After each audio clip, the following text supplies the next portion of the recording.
allow, don't allow, don't allow, don't allow that to happen again. Whew. All right, you just pulling. Oh man, oh, I'm hurting, dog. Oh, that's a pretty chill spot.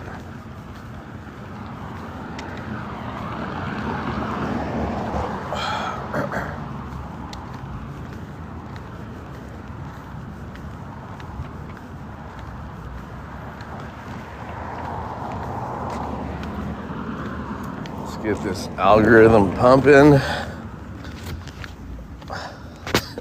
Like I know what that is.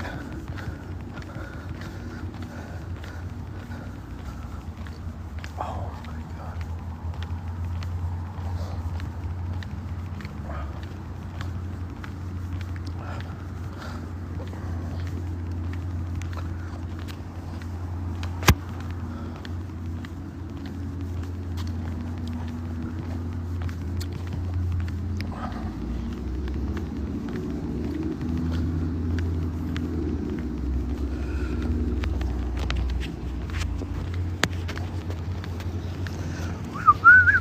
I'm so hungover, bro. Do you drink at all? Do you drink at all? Oh, oh my God. It's hurting my soul. It's hurting my soul. Dun dun dun dun. Dun dun dun dun. It's hurting my soul. Hurting my soul. Okay, I haven't seen what's his name in a minute. Okay. Oh, it's Jay. Jay's back by popular demand. Manito.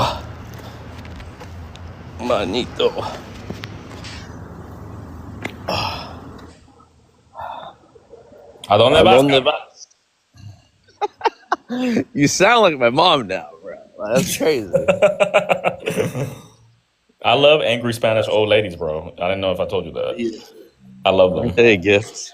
They're Aren't they? good, yes. I love them. They're, what does that say? Porque antes ella, huh? No, go ahead. I was saying Antes ella. she could hear you yesterday. No, I know. I was in the storage area before I went up because I didn't want to make a scene. I was just waiting for her to pass out. Yeah, I was whispering. I was like, I'm gonna sound weird, but whatever. I couldn't let go of the lights. Exactly. She's gonna be the death of me. She's gonna be the death of me, you know. But like you said, oh my God, bro, she just, you know, mothers have their idea of how their children should be, and that's what it is. That's just what it is. All mothers are like that. In their mind, they're like, you should be like this, you should do this, right? Facts. Yeah. I was explaining that to a neighbor yesterday because she ended up fighting with them too, you know. Yeah. And I have a good relationship with them, you know, but my mom's like, you know, don't talk to them. Like, she like keeps that spirit up of like, you know, it causes paranoia is what it does, you know. But you know, I gotta have my mom's back. Like I told them, like, I told you not to talk to them, bro. She told me not to talk to them, and it's crazy because like I took their kid. Come on. Porque ella no le gustan los vecinos. Yeah, she thinks. Well, she was cool with them and not cool with them. And check this out. Their kids used to be my students in the surf club, so like I'm like, really close to them. But she believes that they're fucking with her car, man. She just bought like a security system for the car, like cameras everywhere. And she has a hunch, you know, it's them, and there's nothing you can do about it, you know. As much as you tell her, I'm like, Mom, whatever they do to you, they have to think about me before they do it to you, you know. I mean, not to say that it couldn't happen, you know. They could be lying to me, What I said? That's why I can't, you know. But anyways, we were just laughing about it because I was just like, my mom. Like, how many times she's like, we didn't got into a fight, you know. Right. But they know that. Yes, yes. Moms. Have you talked to your moms yet, or Who, at me? all this year? Yeah. Oh no. I haven't talked to my mother since I think 2023 or 2024, one of those times. Like a family reunion 24, kind no, of 24, I think, situation. yeah. Huh? Gotcha. Kind of like a Yeah. family reunion kind of situation. Yeah. No, no, no, So no. Last time I cool. spoke to her, it was like via text message. It wasn't. I haven't seen her since 2016. Okay. So yeah, Gotcha. it's been like almost 10 years. It's been a minute. It's been a minute. Yeah, it's For been more than a sure. minute, but I hear you. I live 3,000 miles away, so yeah, it's a difference. Yo, what do you want me to do, ma? Yeah. Well, no, I go out there. I Yeah, was just out there to that's see how I you. gotta I be. just didn't see her. She lives in Yeah, I hear California, you. so I just didn't see her because I don't know. Like, I'm the kind of person, if you don't do shit for me, I don't give a fuck about you. I just cut ties. Like, you don't benefit me, I move on. Uh, Because you know what I learned, Manito? Because the reality is, life is short. You only have one life to live, and then you die, and then people move on and forget about you. So why not enjoy your life? And only surround yourself with people who bring you joy. If they don't bring you joy or don't benefit you in any way, shape, or form, why would you deal with them? right, That's what I came right. to the conclusion of as I got older and older. So I don't deal with people just for the sake of dealing with them. I don't care if we're blood related. I don't care what the situation is. If you don't bring me joy, I don't care. I move on. Yeah, those are rules to live by. Facts. Yeah. My mom's such a narcissist, man. Sometimes 'Cause she'll love and then take it away, love, take it away. So it is manipulation in Yeah. some way, form. But that's like No, no, that I get it. culture. Yeah, that I may be know. cultural for her, just the way she is. But I mean, you make the decision about who you want to associate with. I mean, tu hermana, she did what she had to do when it came to you. So Right. I'm just saying, But like, people make their decisions, right? facts. Nomás me estoy aguantando until I go to Virginia. After this court shit, I'm done. Mm. I swear. Mm. So I Nos just gotta vemos. tolerate this. Yeah. Los Yeah. vemos. Y ahí te caigo, Jay. My Eritrean aunt's all mad at me because I haven't called her. I need to like keep constant communication with her, or she gets all angry. Yeah, because you kind of feel like, well, I can understand that too, because it's kind of my grandmother's like that. She's like, don't only call me when you need something, because then it starts Right, feeling like you only right. call her when you need something, as opposed to like, oh, just call her regular. Oh, what you like? I call my grandmother at least once a month, and It's only 3 of her grandkids do that. The rest of them don't. So she told me straight up, she's like, yeah, you guys actually call me. You don't even live in California. You call me. I have grandchildren live are literally down the street who don't even see me or call me. So I don't fuck with them. I mean, it's that simple. Because she's just like me. We have the same mindset. We don't call me when you Right. need something. And then suddenly, but otherwise, when you're preoccupied, you don't want to say anything. True. So And it's, it's not necessarily that. It's just because I mean, obviously she invited me to come no over, less. so I'm No constant less. communication. But No less. I don't know. I don't know how to describe it. Hold on, I'm gonna go in the store real quick. I'll be right back. Huh?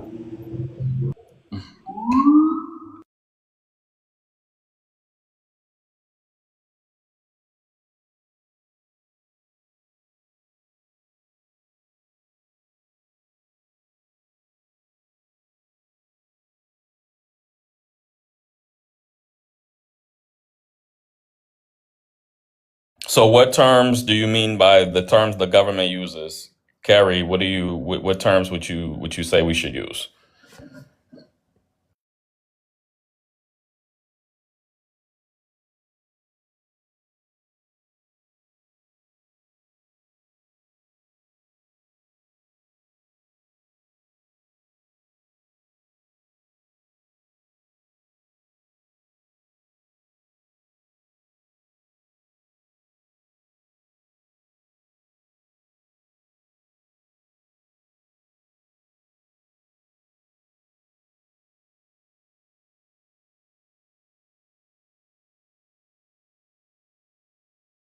What term? What term are you talking about? That's what I'm asking you.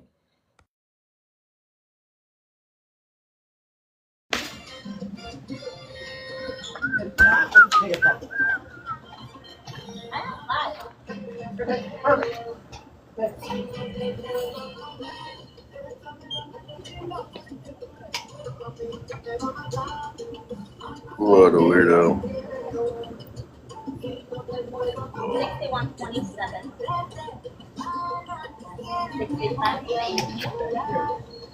Waka flame up. Right. Well, Carrie, the issue is that question number 5 says why FBAs use the term illegals. There's no legislation that uses the term illegals. It's like you said, illegal alien. So you're equivocating two different terms. They're not the same thing. We're only talking about the usage of the words illegals, which is colloquial usage at that, because it's even applied to people who actually are resident aliens legally.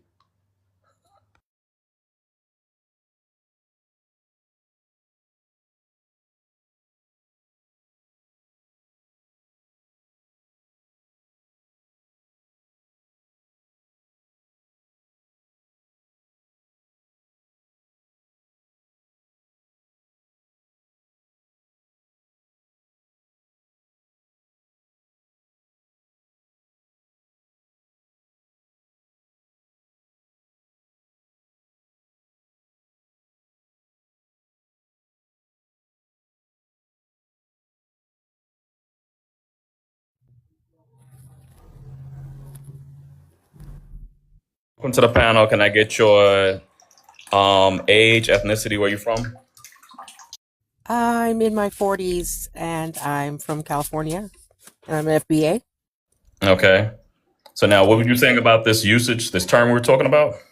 Yeah, you have a problem with the term illegals as what is the okay, I understand how it can be used in a nasty way, okay? But just to identify a certain group, why do we have to really go outside of ourselves to find something more palatable? I mean, we ask people to do that. They don't want to do that, so we just gotta kind of suck it up, you know? I said I don't have any problem with whatever the legal usage is, and as you pointed out, the legal usage is illegal alien. That is a legal term defined in statute. That's true, but that's different from the term illegals. Illegals is a colloquial usage that is not necessarily in line, in step, in accord with the usage of the word illegal alien, right? So that's the issue we're talking about. Now, if everybody used the term illegal alien, which is defined by statute, and actually used it correctly, then there's no problem. But people don't do that. People want to call people illegals, quote unquote, who are resident aliens of this country. They may have not been born here, but they got a green card to the resident aliens. They're not illegal by statute. And that's the issue here, is that people don't even know the law, and they start using terms, willy-nilly. They don't know what they're talking about. And then, so the question is saying, why are FBA, and not to say every FBA person is using that, but we have noticed even on this panel, you have FBAs that are coming at people calling them illegals, and they don't even know their legal status to begin with. Yes, I agree with what you're saying. But I know that everyone's aware that there are people that, are going to say that they're FBA, in order to, gain, get on a panel, or, I just find we don't really do the dehumanizing. We don't agree with that. And that term is dehumanizing, even though it is a legal term. I just don't see a lot of us using that term in the way that you're speaking. So I would just say maybe that wasn't an FBA. Because that's not our What side issue. of TikTok are you on?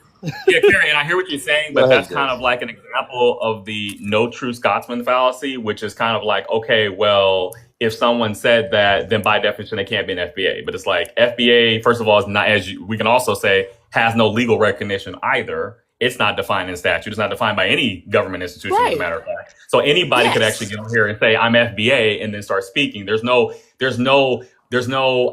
authority, universal authority that has drawn the boundaries of FBA and gets to determine who's in and who's out of the group, right? So we're Yes. just basing it on self-identified FBAs. We're not talking about, oh, well, right, the true FBA. Like, you Right. know, Well, yeah. that's why I asked in what way was it being used? If you could give me like maybe an example of how that was being used that people are having a problem with. So it's used in the colloquial sense of like, oh, these illegals are coming in and they're trying to. Well, in the case of the FBA thing, they're not really. They'll say, oh, they're trying to pretend that they're, I guess, foundation, ethnically Black Americans, but they're really from another country. They're not really, American by the definition of being a U.S. citizen, being born on this soil, as per the Constitution. Do you think that's a So valid, you know, issue? I mean, obviously there's clearly cases where that's the case, right? But I don't think that that's something that is, well, in the case of, if we're talking about, like, if you look at the first question, the whole tethered word, I don't know if you've encountered that term, but Hmm. if we're trying to That could say be that, used. yeah, if we're trying to say that like the majority of immigrants from Africa are somehow really illegal aliens, I don't think that's true. I don't think that's true either. Yeah, so that's all I was saying. Now, other people, that's a different story, but not, Yeah. yeah. Okay. At any time, people can address the things that we're talking about, and then that would leave a lot of room for people to maybe want to, modify, if they're doing something that's feeling extra dehumanizing, because we're not down for all that. But people are not easing up on us at all. So, I dispute maybe that person might not be FBA, but, anytime people want to stop doing the things that are agitating this whole situation, we'll notice, you know, we will notice. But we just notice that there's a lot of people up here with, wanting us to modify our behavior, either by using different words or for whatever reason, and they're still agitating us. So, you know, I Can appreciate I, you letting me up. yeah, no problem. And I was going to ask you too, because we had another self-identified FBA guy on here yesterday, and I was pressing him on what did he mean by, like, as far as like the boundaries of FBA from his perspective, and I want to see how you feel about this.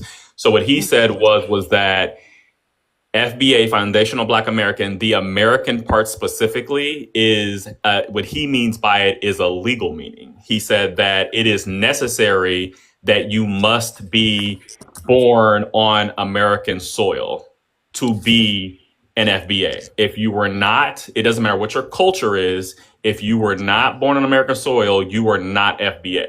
So we went through some examples. I asked him, I said, okay, so what if there's two FBA, a man and a woman, and let's say they move from the United States to China and they have a kid. Would that kid still be FBA? Even because maybe they raised him in FBA culture. He was like, no, if that kid is not born on American soil, he is not FBA because that is a necessary condition that you must be born on American soil to be FBA. And that was Well, his take on you it. could be overly specific or Yeah. we have lots of people in the military. There are people born on bases around the world all the time. Right. There's a lot of babies born out there, but we don't have an issue of, as a group going to another place and having children. So that child, I think before Trump's last term, it used to be automatic. So if you had two American parents, the child would automatically get that birth certificate and citizenship if the child was born off the mainland. But now you have to put in a little bit of paperwork. It's no big deal. And even that's even for people that have two American parents, they're going to have to do that. So the terms have changed a little bit. I don't like to. I wouldn't want to say, oh, this family that had their baby in this other place and your baby isn't part of us. But there is that conversation happening right now. And so we're determining what that is. What is the boundaries? And I'm curious about that. So, they're changing a little bit, basically. But if you if you're born off this land and you didn't have the type of upbringing, then you're going to have a different sort of vibe, right? So it would be, you would have to get back in touch, I would think. And you'd have to learn the history and get in touch with that part of yourself that you didn't have because you were born outside the country. It'd be a journey, I think. But I would never say that somebody that was born outside of the country is just like not part of our group. That's weird. Right. But that's why I asked him. And then I brought that up too, what you just said. And I said, well, there's plenty of scenarios of Black people who were born in the United States who maybe lived in a part of the country, because the United States is a vast country, that grew up in a completely, let's say, white area, never were around any FBAs at all. So are they not FBA? That's what I asked him. Because, you know what I mean? If we're talking about culture versus a legal status, which are two different things. And what he was saying he was saying that, that person would still be FBA because they're born on American soil, even if they weren't raised in the FBA culture. And I said, now, see, that's interesting because, I told him either FBA is some type of legal thing or it's a cultural thing. You cannot have it both ways.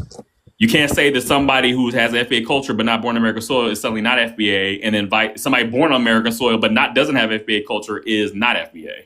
I mean, is FBA. Like, that's kind of weird. It's like, because then that would mean theoretically, even if the kid, like the example of the two parents who moved to China, FBA parents had an FBA kid and raised them, in FBA culture, and they're, maybe the grandparents came to visit them in that country every year or something. Even that person would have more of a cultural affinity with Black Americans who were also raised FBA versus the so-called FBA man in America who was raised around white people. Like, what? You see what I mean? Yeah, but if it's an FBA person, then they would have FBA parents. So Americans are made in nuclear families. And that's what's being kind of broken down right now. So that's part of the issue. Yeah. But even if a Black person that grows up around a bunch of white people, which there's a lot of people like that, they still have the same experience as evidenced by our linked fate ideology. We have people study this. They've done a lot of studies. They're trying to find, why do we move in a group the way that we do? And it's because we're all treated the same. We're treated in a special way, unique to every other group in the country. We're treated special because we're special. And that sort of treatment is going to give you the things that offend you, the things that I'm going to, mark down, things that I'm going to notice is going to be the same because they experience, and that's people from the South to the North to the West. We really are treated out, in a special way, and that makes us a group, a very tight group. And right, but I was thinking to break that open.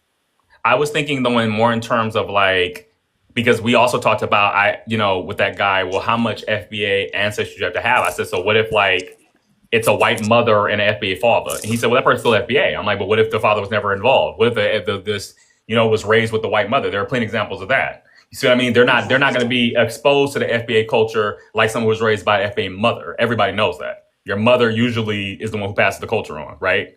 So that's why I'm saying that my issue with and I hear what you're saying, but what you're saying seems to more actually align with the racial concept of just Blackness in general.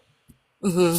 Whereas no matter what culture you're from, if you are perceived as Black in the United States, there are some similarities from the legal social perspective you're gonna face. Yeah. But that's different from FBA though, because you could be Nigerian and not FBA, but still experience, because you're considered Black in the United States, still experience a similar thing from a political, socio-legal perspective, right? But you're not culturally FBA. But I'm talking more about the cultural sense, because if we're talking about a lineage here, that's tied to ethnicity. That has nothing to do with some legal status of being Black. Black is an arbitrary category made by the government, right? So what about the land? What do you think that somebody might get some of the spirit from the land, since they're here in America? Our people live everywhere. Does the land, would that influence somebody, do you think, if they didn't grow up around a bunch of other people? So I just think that, again, your mother is going to be, mothers are usually one in every culture that passes the culture because that's the person you're around the most. So, you know what I mean? So like if your mother speaks a certain language, then you usually are going to learn that language, especially if she's an immigrant, right? You're not going to speak, you'll be bilingual basically. So in the case of someone who, if maybe their father's FBA, but let's say the mother is, let's say she's German or something, right? That person, if they were only raised by their mother because the father was absent, is not going to have. Give me a second. I might have to introduce you. Yeah, we're not talking about him, but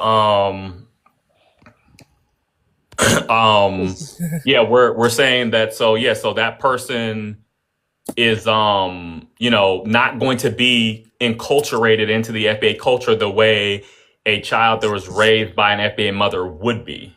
And that's my whole point with this. And I'm not talking about the legal, right? See, that's what I'm saying. That's why I notice in a lot of these conversations, people like to mix up the legal with the cultural, but you can't do that because they're two different concepts. If we're either talking about the cultural, ethnic side or the legal side, and those are two different things. Because the legal side, that's when the race concepts come in and who's classified as black, Negro, colored, totally different thing. And from my understanding, FBA was trying to distinguish from the ethnic sense, not this legal sense, because we don't really have control over that. That's the government who decides, right? Right.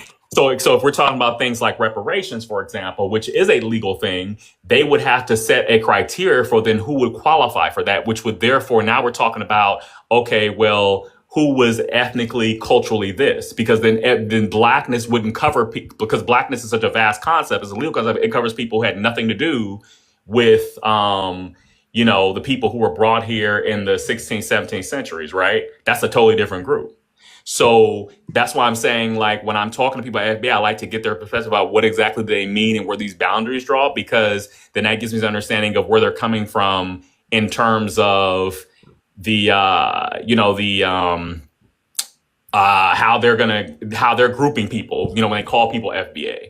And I'm just noticing I'm getting different answers. Not everybody is agreeing. There's some people who do lean more culturally and it's just an ethnicity, that's it. And they're distinguishing between that and other ethnicities. And then you have people that are adding in this, well, you also have to be born on American soil, and this more legal part of it. And I'm like, I don't know where that's coming from, but, like I said, that's how they identify it. I agree with what you're saying. I agree. It's very complicated. And I would say that that's why people are really agitated when people are trying to classify people. I understand. Classify people against their will, right? I would just say for the illegals term, if people weren't coming at us in a uniform manner or using their group in a uniform manner, all ethnicities into this undocumented group, people would be more apt to refer to them as their, in a specific way, if that's what they want.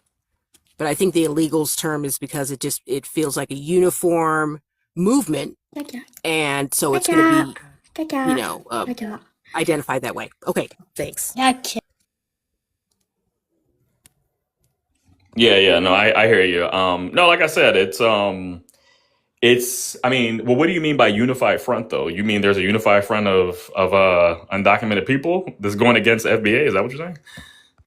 Yeah, well, yes. That's a simple way of putting it. They are parts of a machine, it feels like, where they do their specific part. And altogether, yes, it feels like a unified movement.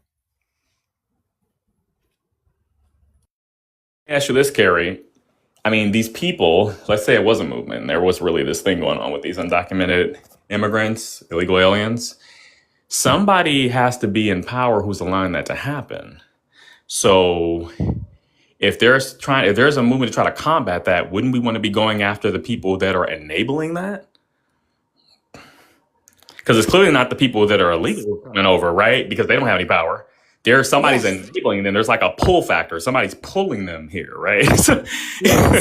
You feel me? Like, yeah. That's why we're gonna be we're putting people in lanes whether they like it or not, kind of thing, because we are the ones that have the right to, and it's our business to deal with our part. Like, help us help you kind of thing is where we're at with our government, because our issue is specifically with our government. And I sense that there could be some issues with our government with other people too, but people, I feel like, pinpoint us because we're accessible and because there is a culture of dehumanization. And once you dehumanize people, then you don't really think of them as people. And when they say, ouch, get off my foot, that hurts, you just, whatever, my foot's fine. My foot has a right to be there. And that sort of culture allows people to, act as if we're the government, I would say. Like when people say, oh, the government's doing something in my country, they're angry and they're angry at us. And I think that's because we're accessible. And it feels like everybody's got their own complaint, which may be valid. But it's not a complaint that they should be taking up with us. That's what I think. Can you give me like a specific example you've encountered or dealt with where you've because you said like it's because we're accessible, like you said a few things, like can you give me an example where you've seen that?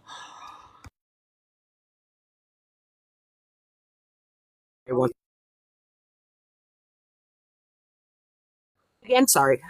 I was saying, like, you mentioned how it's because you said we're more accessible or something like that. Can you give an example of where you've seen this play out?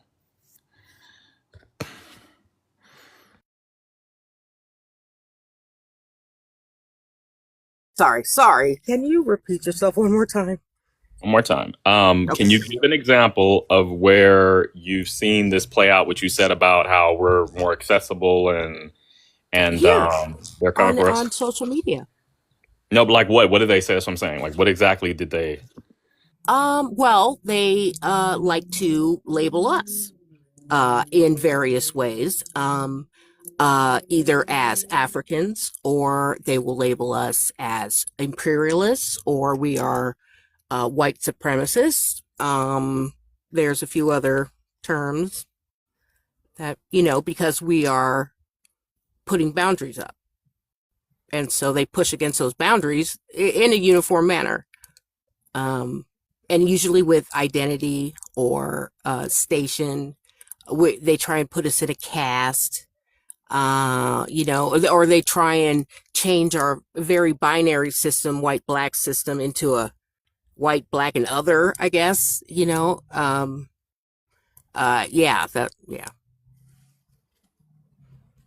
Yeah, from my experience on here, it seems like what I've noticed, it seems like the Africans that kind of do that, they seem to be specifically going after the FBAs who are trying to push this legal definition.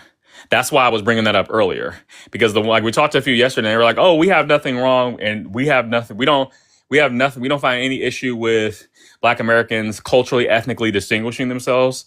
And I point out, well, that's not all of you, because I've had especially some Nigerians try to say, "Oh, Black Americans have no culture," so that's not true for all of y'all. But these particular ones were saying that they didn't have a problem with that, but what they had an issue with were some of these Black Americans, this whole populist movement turning this into a legal thing. Oh, well, you're not if you're not born here, you're not American. It doesn't matter what, you're always going to be from whatever background, country, whatever your parents came from or something like that, even if you were born here. So they were saying, and then they the FBA started making disparaging remarks about, certain African ethnic groups or what's going on over there. So that's what it seems like they had a big issue with, not necessarily just distinguishing ethnicities. Well, that's a big problem because our issue is specifically legal. And it is specifically to do with identification, and that's a highly sensitive and technical, and we understand our government, and so you have to be very precise. And so, yeah, that's, if they have a problem there in that area, it's going to be a problem, because that's what we need to have ironed out, and it's been a long time. And, anybody trying to and people are moving in and out of that space. They're going to get a lot of pushback there. Right. And, and like I said, and going back to the issue of reparations, I definitely see where you're coming from with the legality part of it. However, I think the issue is bigger than when we're talking about just what some African groups are trying to say. it has to do with the whole U.S. racial classification in the first place, because the U.S. has never really recognized legal ethnicities. They've recognized arbitrary racial categories that they created. So unless there's going to be a complete overhaul of well, it worked until Now you start we talking have a about lot things more like people here. reparations, though. But it worked up until you start talking about reparations. Because Up again, until people came here. right, Up until exactly. there was more, Right. people, and where are we going to And how we're going to classify these classify. people? Exactly. Because they And never, then our they government never will just, take advantage. right. Because they never even, I mean, even in, I know in England, for example, I was looking at how they legally classify. They even distinguish between African Caribbean immigrants, African immigrants from Africa. They have a whole, whereas in America, we never done that. They just say you're all black, right? Right. So that's why I'm saying that that's really a problem with the American racial system, because they never, I was just commenting with another creator on her channel about that. They historically, what it seemed like the mainstream media does is they take these arbitrary racial categories and then they treat them as if they're cultures or ethnicities, as if everybody in this arbitrary racial category somehow shares some common ethnic cultural identity, when we all know that's not true. So that's Right. why I'm saying that that's really the issue. Unless the government, there's going to be some type of complete overhaul of the government racial categories, and we're going to actually start really distinguishing between ethnicities and saying, okay, well, the Black Americans, descendants of slave, whatever we want to call them, or how we want to draw that boundary. Unless we're going to do that for everyone, it's never going to be resolved. You understand? Well, like there has to be legal recognition people of this can choose group. to cooperate at any time. People can say, "Hey, let's find out where these boundaries are," and Right. and have a. We would like to do that. Right. That would be the easiest way, is if we got it figured out down here, and then we petition the government or say for whatever. Right. Whether it be by a drop down bubble or whatever. There's several Right. different places where you can, I agree with you. ethnicity is treated I agree with differently. you, Carrie. It's going to have to be a bottom up thing. I agree, because I don't think the government has any interest in doing what we're talking about. They don't care. They're like, oh, you're just all black. Right. You're just all this. They don't care. Right? I need to add something to Yes. this real quick. So these racial Yeah. categories Go ahead. are in the minds of white T people. So in the minds of white T people, they lump us together into the same racial category. So when I hear Black Americans fight over, okay, we are black, you're not black. They're fighting over, being the only one in the racial category of the white T man. So there's a sense in which FBAs see themselves through the eyes of the white T people. Do you see how fighting over a racial category that the white T people invented for you is not the same thing as having your own identity? I think there's something, racial categorization can be a bad thing in terms of if you have no alternative identity. If your entire identity is what the white T people gave you, the category that you were given, then I can understand why FBAs want to create something different. You see what I'm saying? Like, Yeah. like if I think it's harmful if your only identity is what the white man gave you. So, like, on the continent of Africa, we were categorized by race. We were colonized. White T man came in. Okay, y'all, this is nigga area. Y'all some niggas. This is nigga area. This is, so, but we still retained our ethnic identities. We still retain our languages, our customs, our cuisine, our names. That remained intact. But I think to our brothers and sisters who were enslaved, they lost all of that. So they have to make it up as they go along. So I do have some sympathy with FBAs when they want to invent something new. But the only issue I have is that they seem to want to be house Negro supremacist and want to, use proximity to whiteness to as like, and be pseudo white supremacists and be white nationalists in their rhetoric. And I land a plane.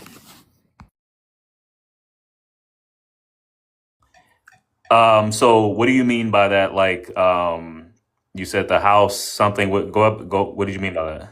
House Negro supremacists. So they want to be the house Negro, and they want to treat Africans and Caribbeans like field Negroes. They want to say you got to be on code, you got to bow down and kiss our ass, and You like they want to pretend as if they control immigration policy. Like, oh, why are you here? Why don't you go back home? That sort of thing. Like, they want to tell you to go back to Africa, call you a dirty foot tether, and say you cannot speak on them. They can insult you in any way that they want to. They can make all types of disparaging remarks about Africa and African women, African men, say that we shit in the street, all this type of stuff.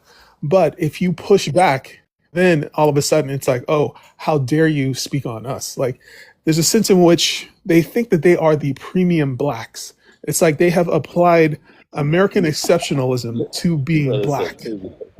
So they applied the idea of American exceptionalism to being a slave descendant in America, as if there's some special moral authority that comes along with having slave ancestry in America. So this is the issue I have with FBAs. Go ahead.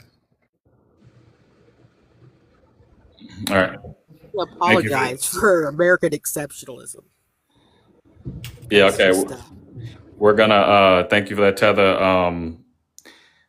Medicine. Before you go, I think First Generation was on here first. First Generation, are you there? Hi, I'm here. I just got here, so I'm not quite knowing what's going on too much. But first of all, I would like to do a shout out to our beautiful Afro-Indigenous brothers and sisters. They get it from both sides. Before you continue, can you please introduce yourself with your age, ethnicity, and where you're from? Oh yeah. Okay, sorry. I am 57 years old. I'm an enrolled Inuvialuit, which is Western Arctic Inuit. I've posted my DNA. I'm significantly more Native American. The reason that I post my DNA is because as an Indigenous person in Canada specifically, we are stolen from our families because the YT people want to raise us themselves and assimilate us. And so I made it back to my family, but we have a brother who didn't. And so we're looking for him. And Canada actually sold our children to couples in foreign countries. So he could be anywhere. He could be in the USA, Europe, Africa, or Australia. And so I just want to find him too. That insight about what's going on in Canada. Appreciate that. Medicine, if you want to go ahead and introduce yourself, age, ethnicity, where you from?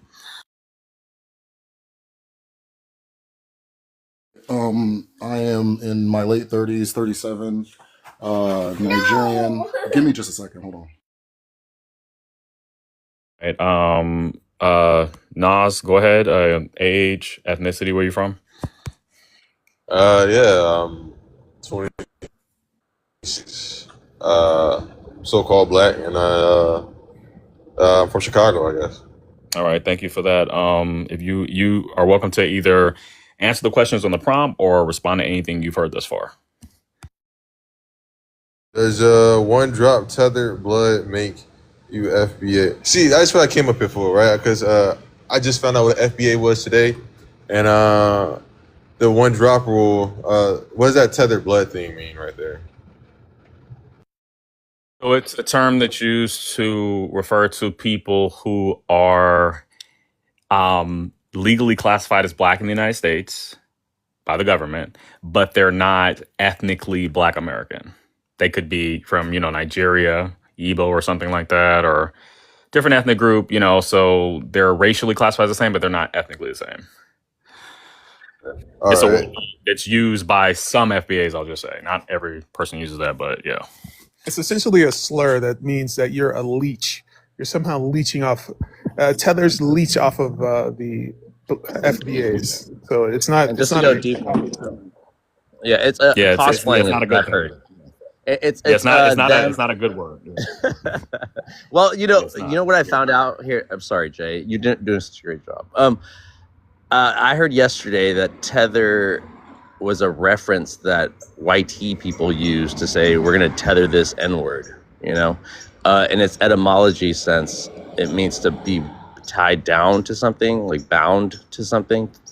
But this sister was describing how you guys need to pick a different word because this is how the white tea people had used it for so long. So for us to gravitate to a term, you know what we do with words, right? We give it new meaning, and now it implies something totally different than the original intention of the word. So, but that question up there is for however you interpret it. I have my own definition or my own understanding of it, the context behind it. But I'll give it to you guys like this. So if the African immigrant is a tether because he's an immigrant from Africa, I would argue that the FBA, it's on their website that they have ancestry in Africa, that they descend from those ancestors, and so from the motherland, right? So that's something that FBAs are adamant about, and they do believe that. So if you have one drop of that, of whatever that is, right, that tether, because again, it's just an African, or it's just I've heard other FBAs call other Black Americans tethers because they align themselves with African immigrants too. But that's a whole nother story. But that's kind of my context behind it. But go ahead, Jay. Oh, Jay's out of here. Jay, are you there? Okay. I'm sorry, Jay. Jay was doing such a great job. I think he might be busy. Okay. Yeah. Okay. Thank you, Tether. Tether, you can run this, Tether. You can run this, brother. Go ahead. Cool. Wait, you called him a tether? Oh, that's his name. That's his name.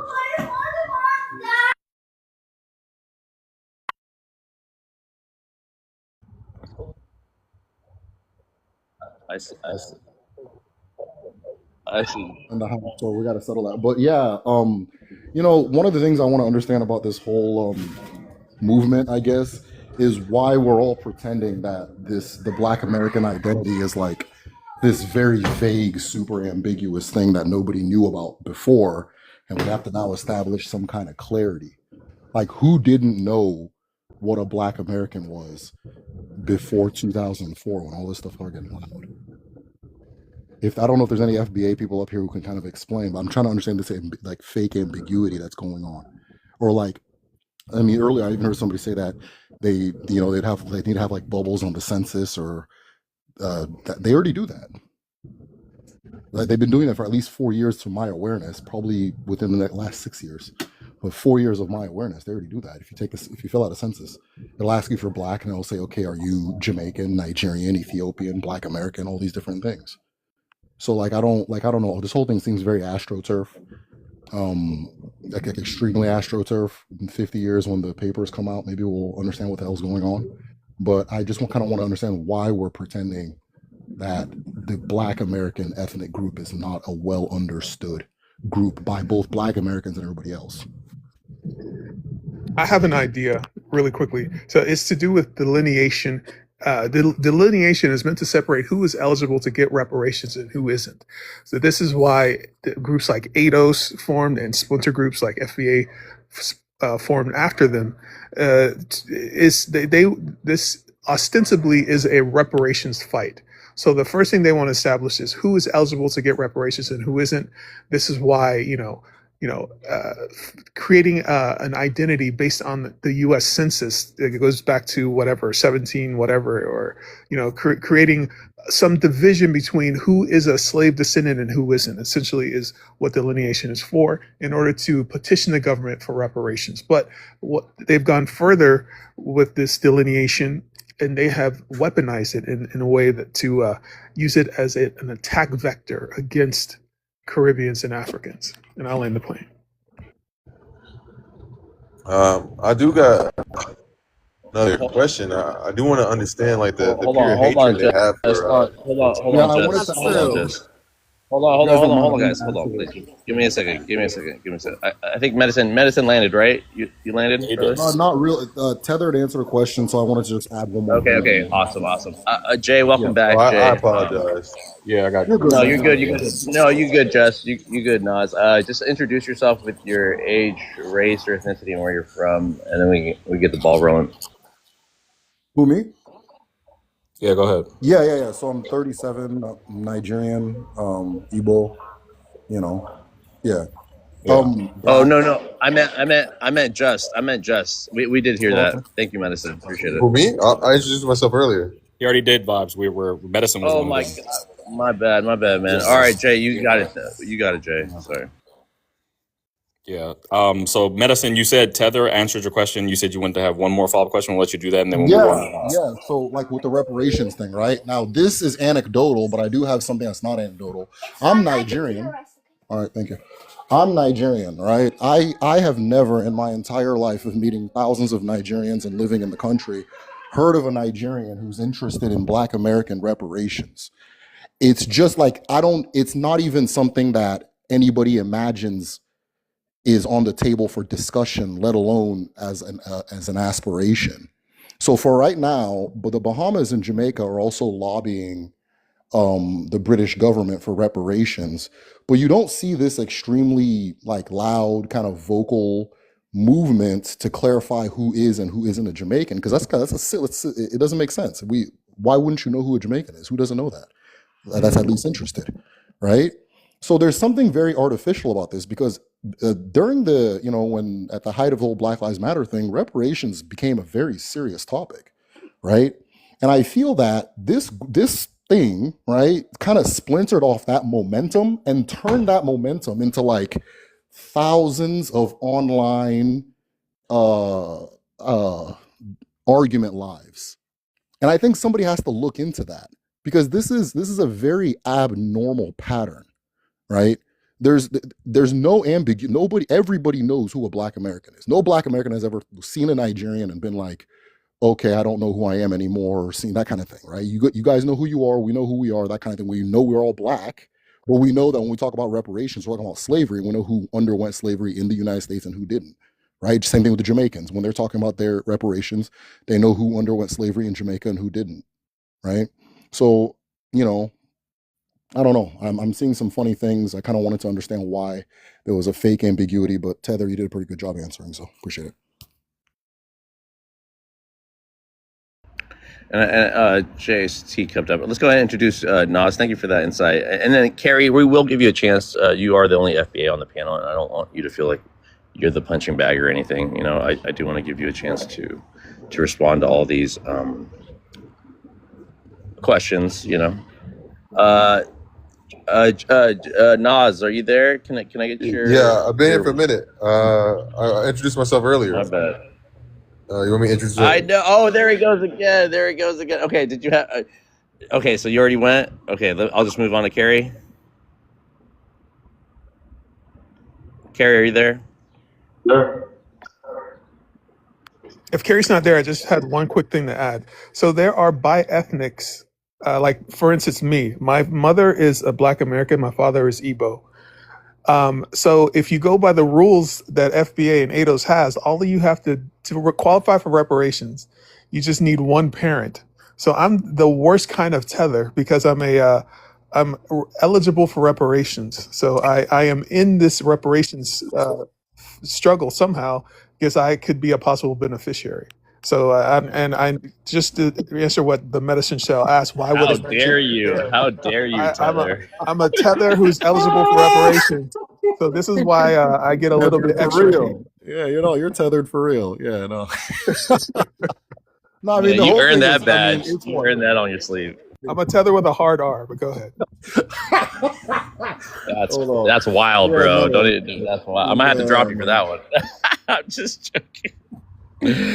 I don't like to use these terms, guys. The new B words for me are like bush meat and booty scratcher. Those are my new, like, you can't say those terms on my panel.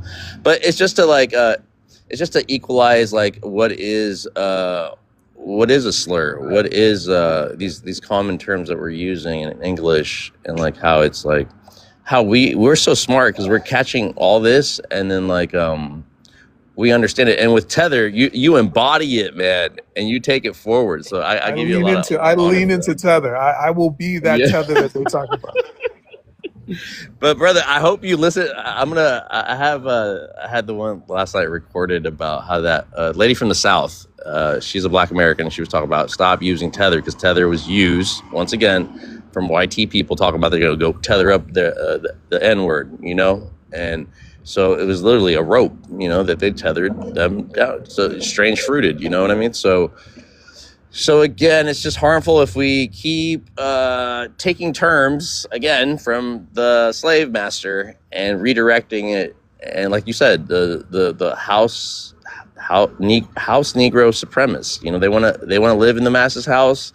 They want to live on so there's different levels of the house Negro, right? There's the first floor, there's the second floor, and then there's the third floor, right? So, I mean, it depends how big, you know, Mass's house was, you know, but those are all statuses within their hierarchy, their paradigm, you know. We are living in their world, you know, so people that want to align themselves or be in proximity to that while talking down to the field Negroes is the problem that we're dealing with, guys. But with that, Jay, I know Jay I know he's teacup. Jay, you can say whatever you want. I got Tether and Jay as my mods, guys, and I appreciate you guys being up here. Carrie, I do want to give you a chance to speak. And you, thank you for being patient. Thank you for talking to Jay. And we're trying to figure this out too. We're not trying to bash no one, you know, but we are feeling the same type of animosity that's going around on TikTok right now. And that's why we have to talk about these things.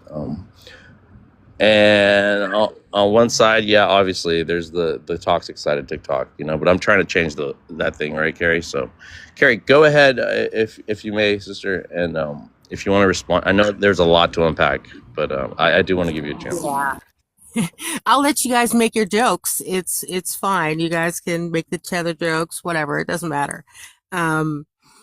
Delineation is not the same as the movement for reparations. Delineation is us separating ourselves, and it's a mental thing. It's a spiritual thing. It's in reality thing. It's all of those things. So the delineation is something that we have been completely papered over with other cultures and people and ethnic groups, and we're not I don't see myself in commercials anymore or movies or anything really. It's strangers there. So that the delineation is a way to protect ourselves from that, to stop erasure. Now that does dovetail into reparations, obviously, for obvious reasons, but you know, they're not the same exact thing. So, Carrie, I have a question if you don't mind. If you're watching commercials and you're seeing Black people, but you feel that they're strangers, wouldn't that already mean you are delineated? well, no, we In we your own are mind? delineated. We are delineated, but our identity, and this is where it dovetails into reparations and something like a census bubble, is that we are enmeshed with all these other people that appear Black, but that are classified as Black, but aren't treated as Black, if you know what I'm saying. Okay, yeah, that's what I'm trying to understand, because there already is a census bubble. You Sorry, a already train's going by. It's Hold on. okay. Yeah, it's okay. So there's already a census bubble. You already feel cultural, spiritual, and mental separation from non-Black Americans, hence you feeling like they're strangers when you see them on TV, right? So all of the things that I would imagine I don't know you personally, but I would imagine you're advocating for, if you're not, let me know, they already exist in your reality, and your statement kind of confirmed them. So now that you have succeeded, now that you've gotten what you want, I'm wondering where, I don't know if it's the joy or the content, like why is it important to keep pushing this? An example is that, say, a person with dark skin does some sort of crime. We'll say the Stop Asian Hate during those times. We were seeing a lot of videos of people with dark skin, harming other people. And everybody kept saying it saying that it was us. And I know that that was not a fact. That was not true. And it wasn't true. But just someone having the dark skin, and then I'll give another example during the George Floyd riots when a lot of these store, bash, they go into the store in groups and trash the place. They would cover all of their skin. So even not even having a visible skin color, the hate and vitriol would still be aimed at us. So by us delineating in that space, saying those people are not us, these are the reasons, or not give no reason, but those people are not us, that stops people from still, even though we're legally separated, they still enmesh us together in a cultural sense. Yeah, Carrie. Can I ask? I'm sorry. Go ahead. All right, just two quick questions. The first one is, okay, what will delineation look like when it is completed?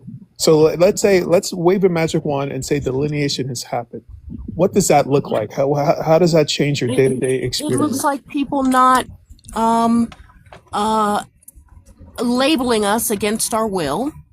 It allows us to take responsibility for our issues without a lot of interference, because we don't interfere in other groups' personal business. And it looks like us being able to exist like normal people amongst other people. What has to happen before that level of delineation that you're looking for is a thing? How can I help you delineate? What do I need to do to help push delineation along? You would accept my delineation. You would, someone like me would say, hey, this person is not me, or, whatever the situation is, and you would, okay.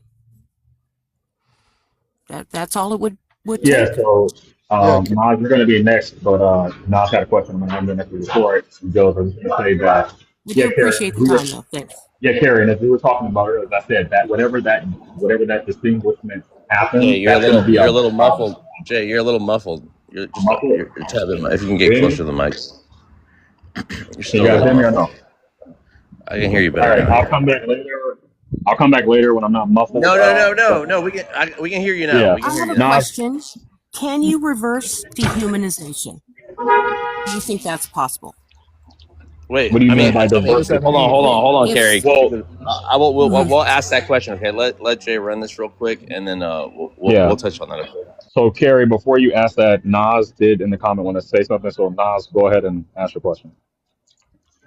I have a few questions. You can answer them in whatever order you want. But so pretty much along the lines of what Tether was saying. I'm black as far as I know, right? You know what I mean? But I do understand there is a difference between being raised in Africa and being raised in America. But like, what is this, like a purist thing? Like how pure like black you are, or how pure like how pure are you from the descendants of the slaves? And are we only going back to the ancestors that were brought here by slave ships? You know what I mean? Even then, one thing. Hold on. Just go ahead and go ahead and just give all your questions, and then when it's their turn, they'll be able to answer them. You guys, take notes, right? Because we know we have short memory spans, but take notes, and then when it's your turn, you will be able to answer that for everybody, not just Carrie. Okay, that's a genuine question, right? Yeah, it's a genuine question. No tricks behind it. And the last one is, aren't like everyone, like especially the people in the Caribbean, they pulled them from the same areas that we were pulled from in Africa. So wouldn't they be related to us just as well? Or is it specific because of the experiences we dealt with? So Right, yeah, thank you. yeah. So Okay, go ahead, Jay.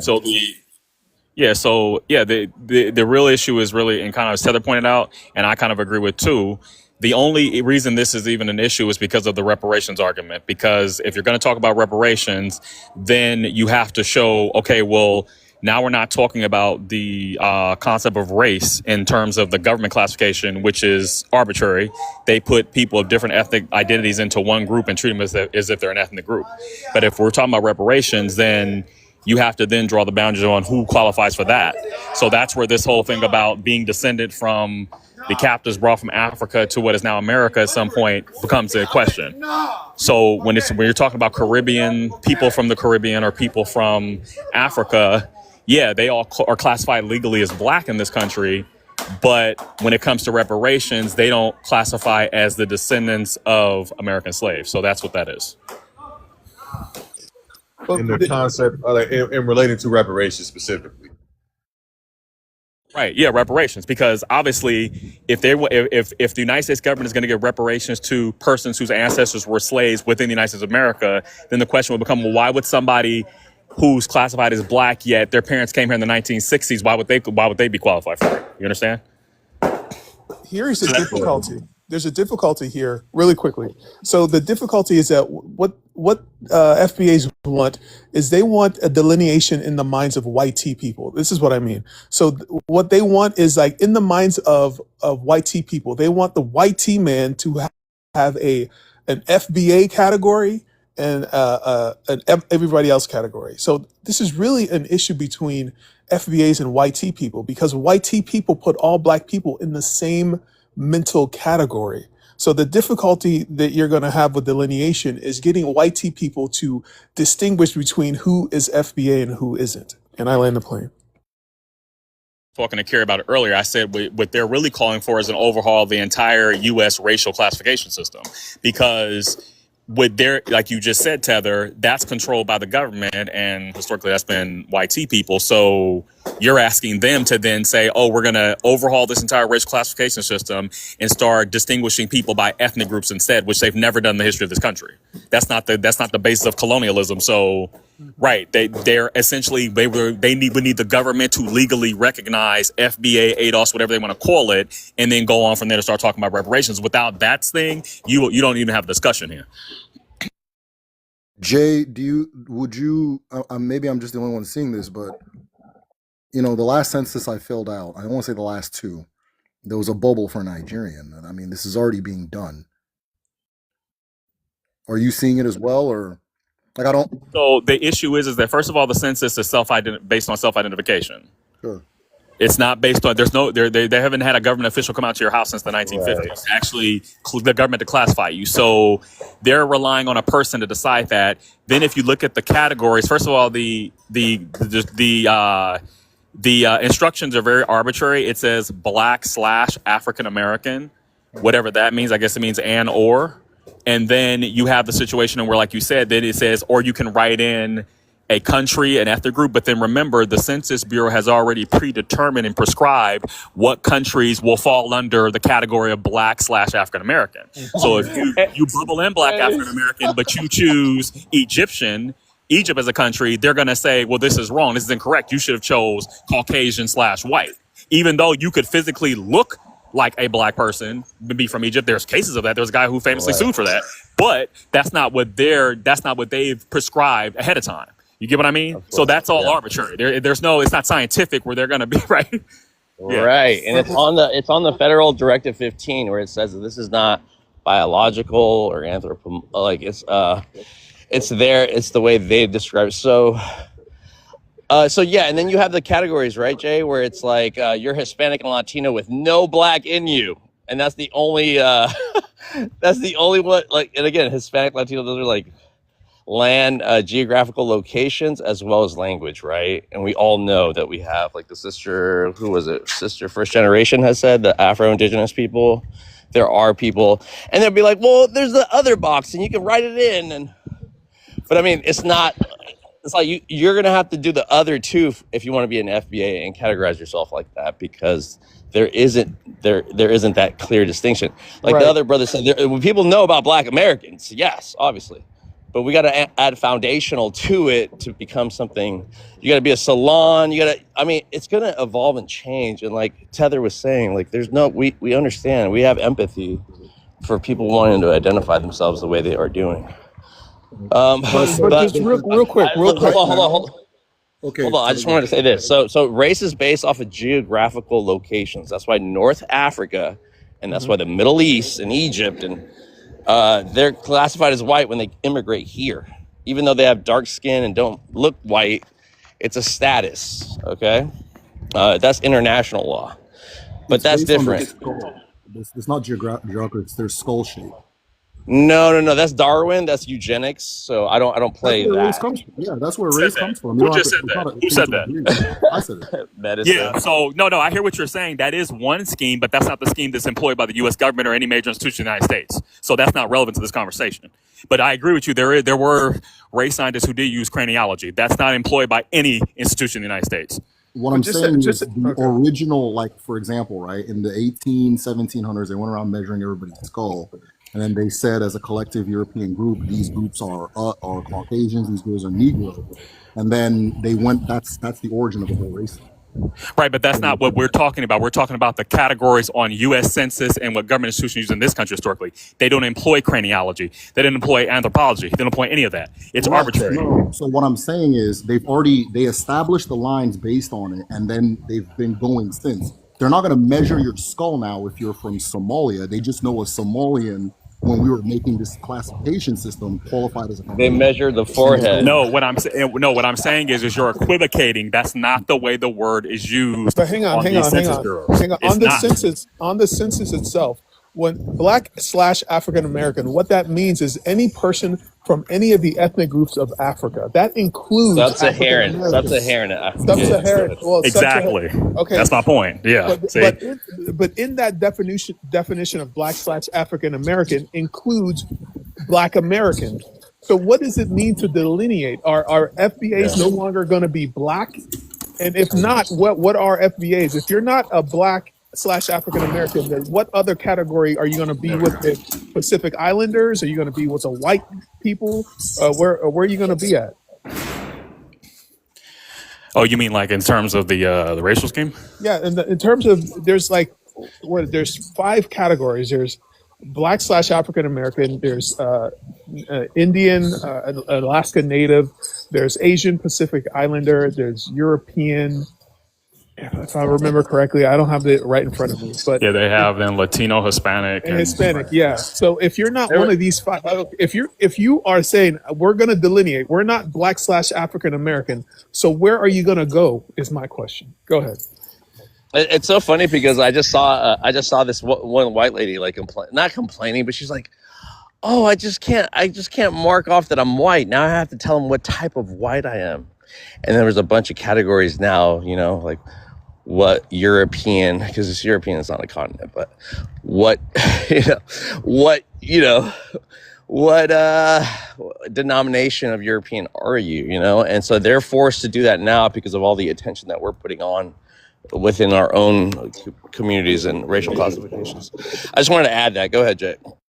But real quick, are FBAs still going to be Black after delineation? Can somebody answer that? Go ahead. Well, Yeah, so you know from what my I've heard? understanding, when Go I ahead, talked Jay. to them, they said that they have no issue with the whole racial concept of being Black. They can agree that they're all Black in that sense, but they really, like you were saying, they really want the government, YT people, to basically, well, that's what's going to have to happen, to recognize ethnicities instead of races.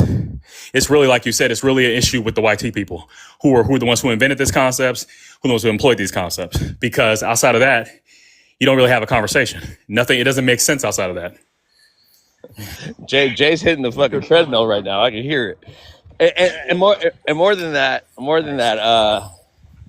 So it's also, so you have the FBAs, then you have the native FBAs to the indigenous FBAs, right? How they're trying to, and we know those people would never be afforded reparations because that's just a different identity altogether, right? So they say this, FBA say, like, we know we're FBAs right now, but we're going to change our name eventually. We know that Black is a problematic term based off the white team, man. Labeling us as such, dehumanizing terms. Because, Black is Negro, okay?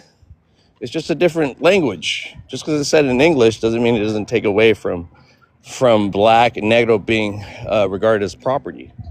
So they're very well aware that that's problematic, and so they'll go to other names that could afford them dignity, like Salon or ADOS. And my whole argument with ADOS is that we are descendants of African. I mean, this is the concept that we know right now, right? African ancestry, African ancestry. But when we say we're descendants of slaves, we're giving, again, white people back the power because we're identifying as slaves.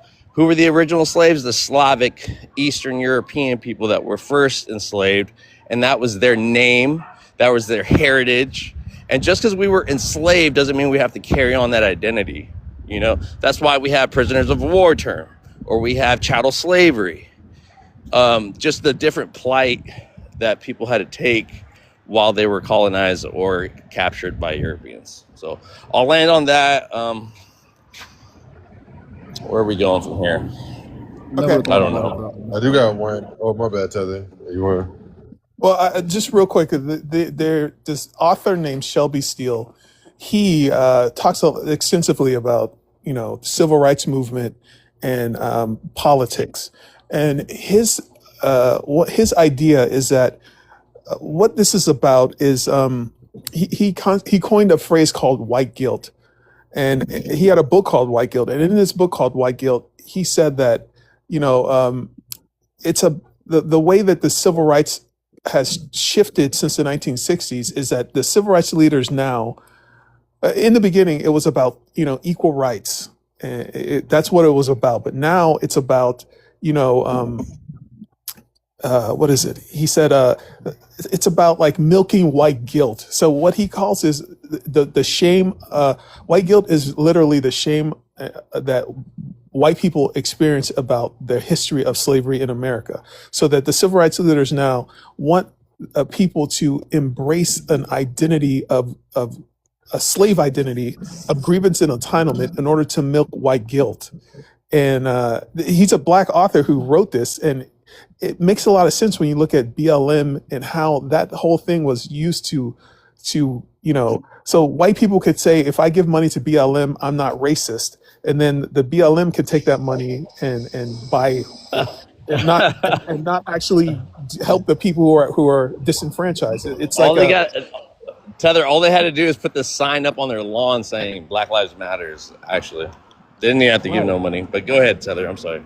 No, but that's it. It's like the way that civil rights has happened in modern times, it's a way to milk white guilt. But in order to do that, you have to embrace an identity of grievance and entitlement and a slave identity so that you can be more effective at milking white guilt. That to me sounds blasphemous and racist, but there's a grain of truth in there, and I land the plane.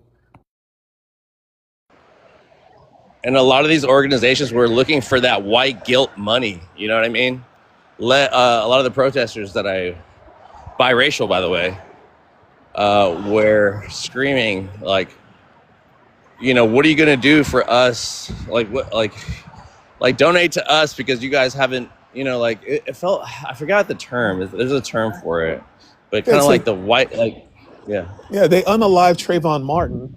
And so a company who has an issue with racism can prove that they're not racist if they give money to BLM. So then now, we gave $1 million to BLM. We're not racist.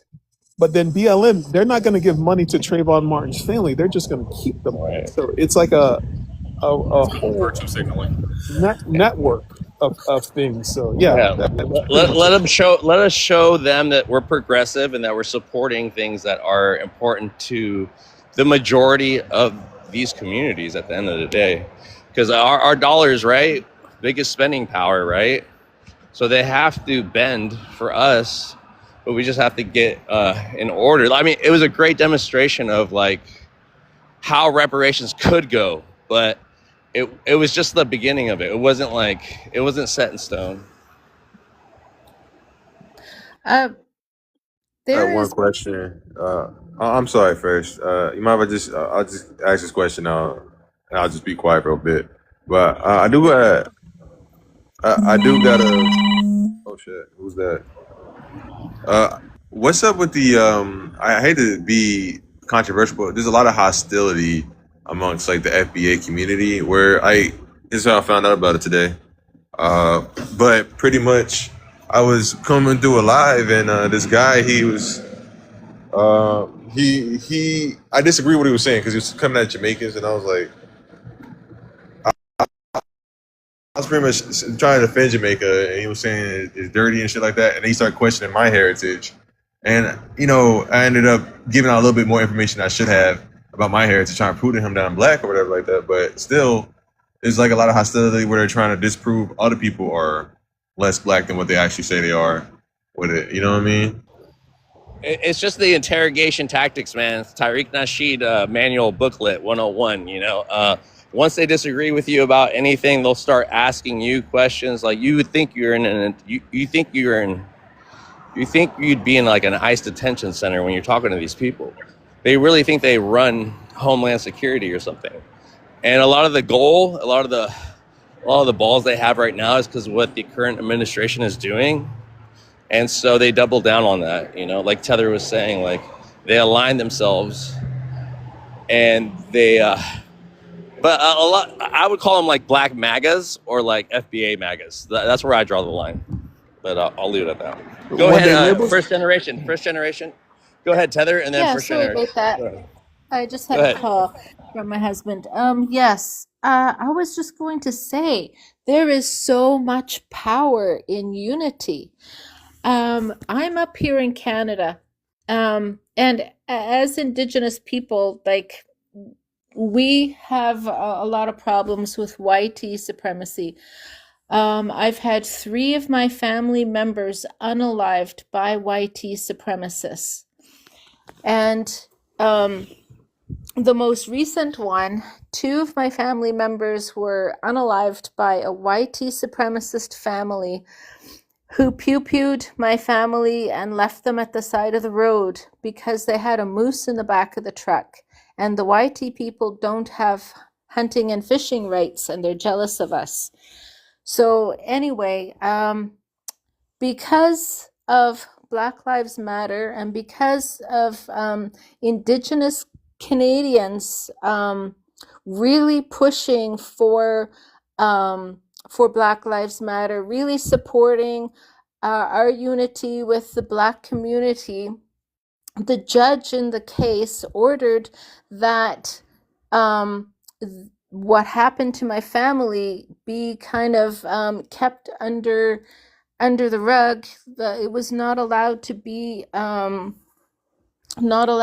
reported on because the judge was afraid that Black Americans from Black Lives Matter would, this is ridiculous, hop the border and come and support Indigenous Canadians in our fight for our freedom and our lives. So there's so much power in unity that even in the country of Canada, you affected us. You know, you're powerful when you're together. Anyway, my love, I have to go. All right, thank you, First Generation, and we support you. Again, share your content with me. We will find your brother, you know, inshallah, ojalá. Xenophobic King, bro. I've seen you on other panels, man. I couldn't wait to meet you. So come on up whenever you get a chance, okay? But go ahead, Tether. I know Tether wanted to say something. I just wanted to answer just questions. Nas's question. Call me Nas. Nas. Yeah, so the way it works like this. So they discredit you if they call you a tether. So when you're a tether, that means they can dismiss anything you say. Nothing, only other FBAs can speak.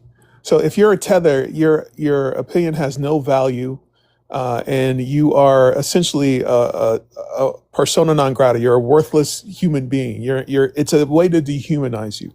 So Tariq Nasheed, he owns the what's the word? The trademark to FBA. FBA is it's a Ponzi scheme. This is how it works. So if you could convince the lowest FBA that he's better than the best African or the best Caribbean, then he'll allow you to pick his pockets. So a lot of the people who consume this FBA content, these are people who don't have a lot going on. They feel bad about themselves. And hearing that, okay, we are these incredible, awesome people, and immigrants are it's like he is Jesus, immigrants are Satan, and reparations is the promised land. It's kind of like a weird kind of like pseudo religious cult he's got going on there. But essentially, he created this as a way to generate money because people, they're not only buying his books or whatever media he produces, they're also sending him all types of super chats, and it's really a way for them to feel better about this. Buying his fake identity helps them to increase their self-esteem. So he's selling them self-esteem in exchange for money, but that comes with a price of denigrating tethers and dehumanizing us. Anybody who's a black immigrant is a tether. So the moment that they could say, where you from, where you from, where your people from, if they find one person who's not from the United States, then you're a tether, and then you'll be denounced. And I land the plane. I want your opinion on this.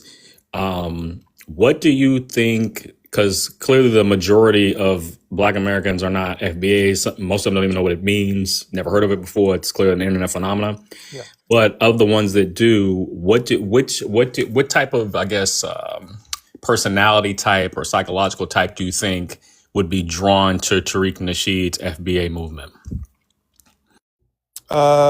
Well, you are absolutely correct. It is a social media phenomenon. These are people who are, I think it's going to affect people who are suggestible, like young people and people who are, connected to the internet a lot, and people who have low self-esteem. I think it's kind of like if you are a person who is insecure, or you don't have a firm foundation, you don't have a firm identity, then this FBA identity, looks strong, it looks confident. And Tariq Nasheed, he's a good speaker, he talks well, and he will convince. He's able to speak well and infuse you with this artificial confidence, but it comes at a price. Not only are you becoming a xenophobic and you're essentially isolating yourself, it's a false identity that you really can't. Okay, claiming FBA is you're not going to get any favorable rates at a bank. You can't do anything with it. It only has credence online. So he's just selling you an online identity in exchange for real money. I think it's a scheme that is created to make him money, but it's not going to benefit you in the end. That's how I see it. But I think it's suggestible people, young people, and people with low self-esteem. That's how I see it.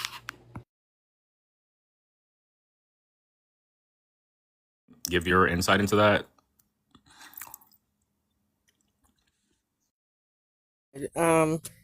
Our system is exceedingly simple. You're black or you're white. We're not colorist. We're not triggered by someone's skin tone or anything like that.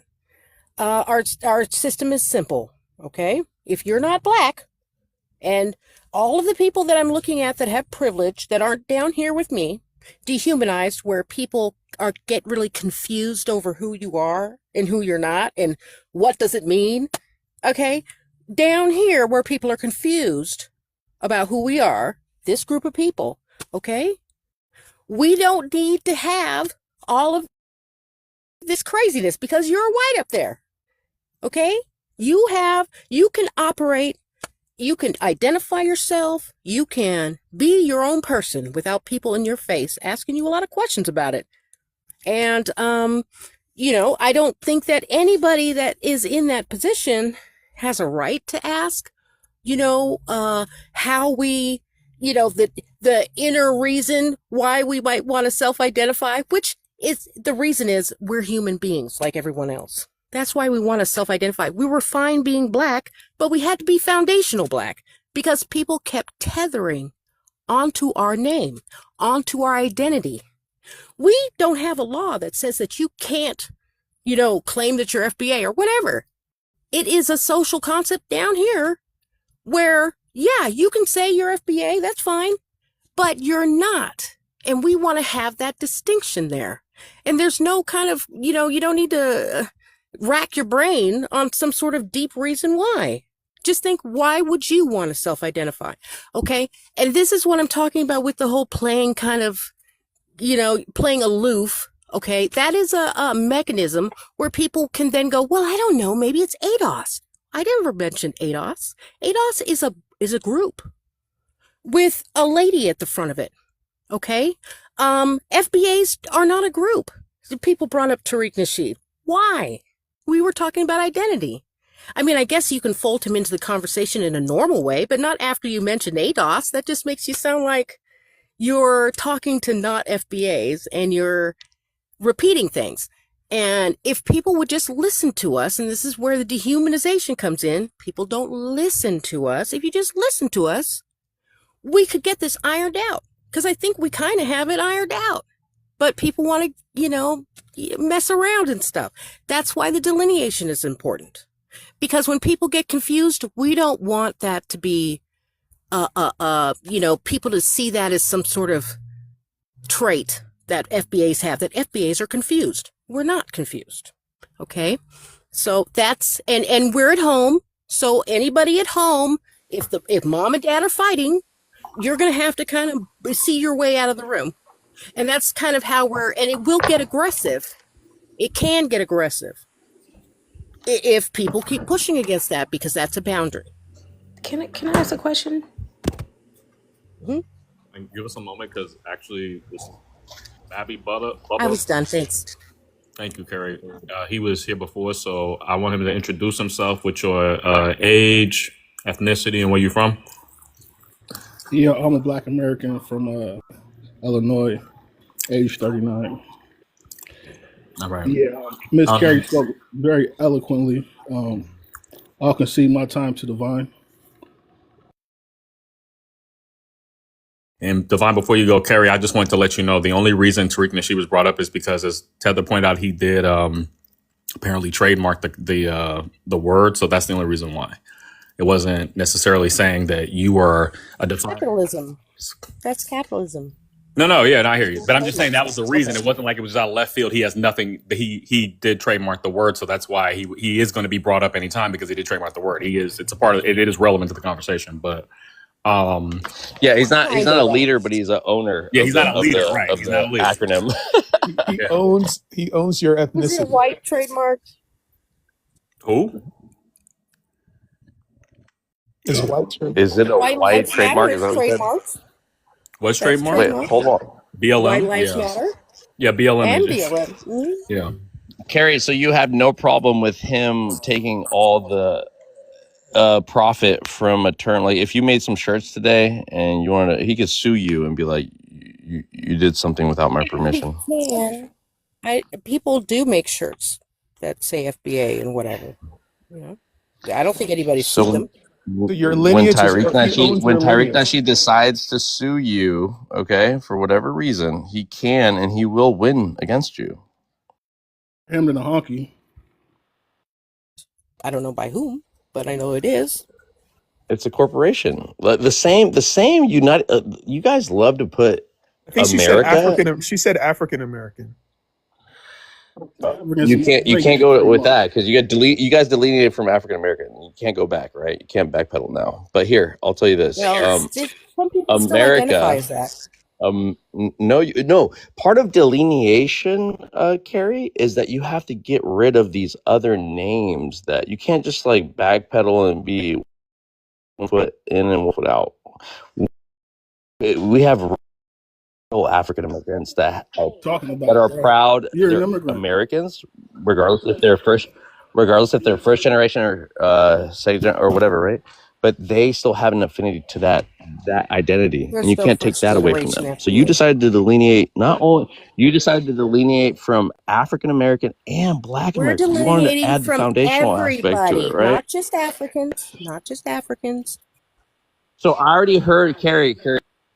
I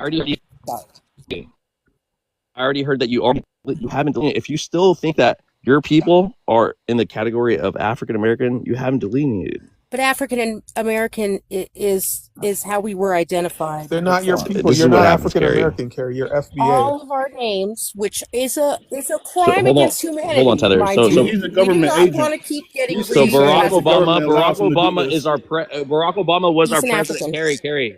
Barack Obama was our president. He was not an FBA. He was not an Right. FBA. That's right. He was more like us than he was Well, more like you. yes. And you guys voted him in. Yes. We were goofy. I did not vote for him. Whatever the case might be, Carrie. I'm not even trying And to I like. voted for Okay, Trump, whatever. mind you, so. Carrie, you know what I'm Shame saying? on though. all y'all in You hear me? here, bro, playing some. Well, that was obvious. That was very obvious. But anyways, we're not.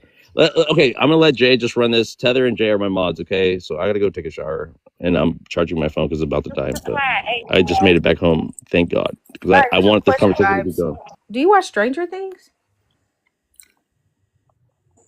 No, I don't watch TV. Divine, wait your turn, Divine. Why are you This so was unruly? my turn, and y'all didn't let me go. Does this have to do with All right, it FBA? is your turn. You're right. Y'all be lame with No, that. hold on. Yeah. Why is your American Indian ass up in the FBA African Are we discussion? gonna have an Indian discussion now? Let's not turn into No, Indian. Tether, This is Divine's my confusing. sister. I love Divine. I love you too, Tether, and I love Jay. You guys Right. are all good. Y'all be good with the Divine. All right, let her speak. All right, I'll be back, guys. But Divine, remember, we're only talking about FBAs. We're talking about the FBAs that consider you a pretend. Okay, better align yourself with Africans than you do with an FBA, please, sister. Wait, what's a pretendian?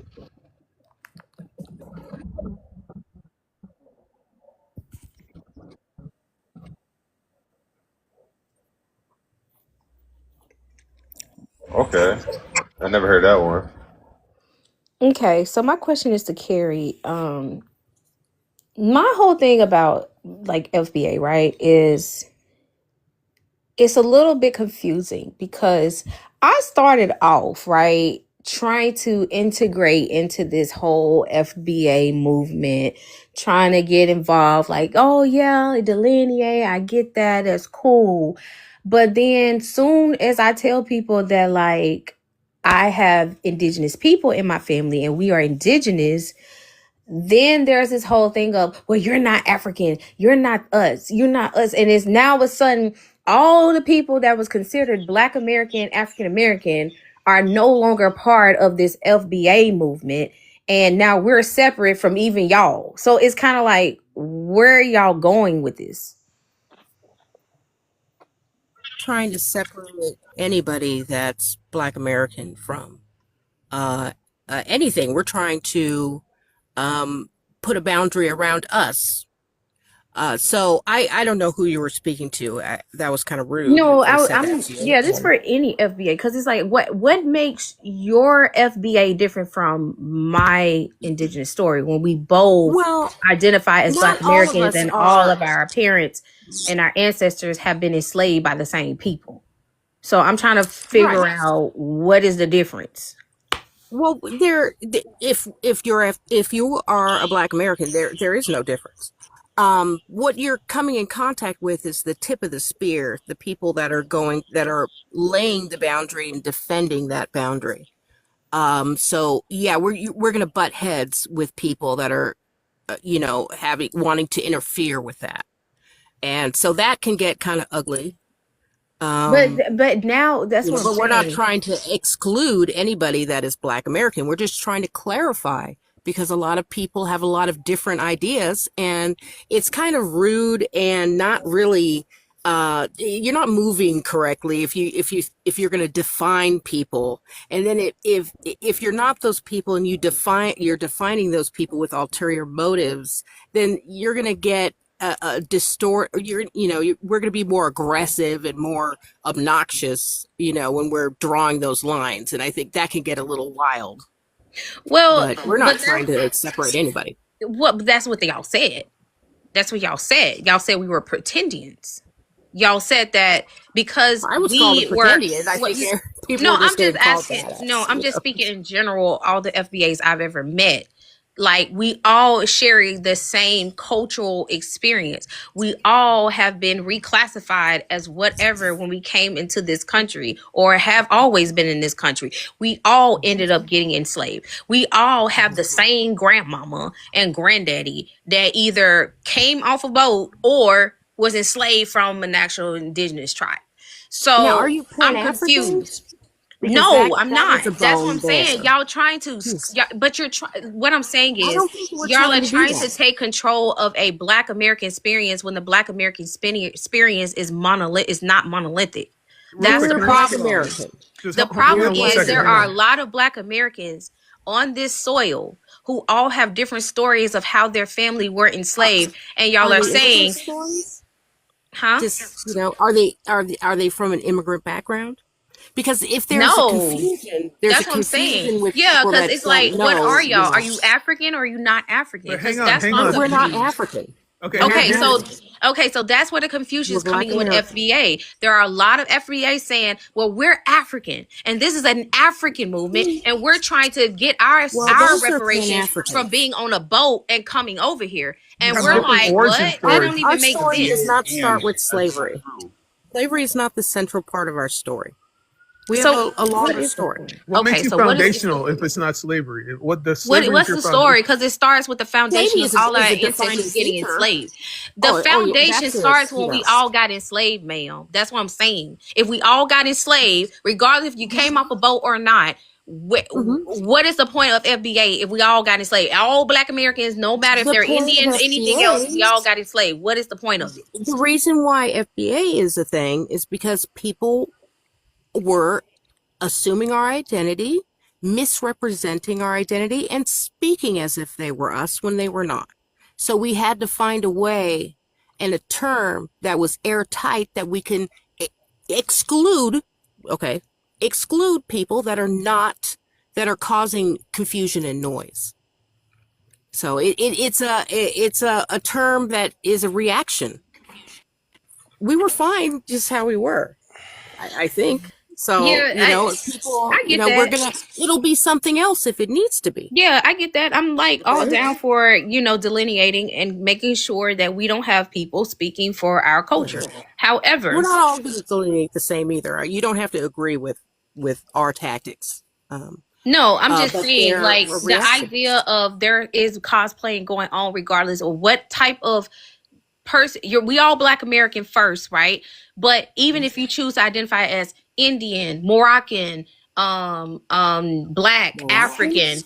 any of that stuff, right? Yes, because we do have Moorish people here that were also enslaved and they identify as Moors. They are sovereign here, but they're still having a Black American experience. Indians We and have Moors don't get different Well, reparations. then You don't get what's the reparations though. confusion? at the end of the day, I'm just saying the Black American experience is not monolithic. That's the point.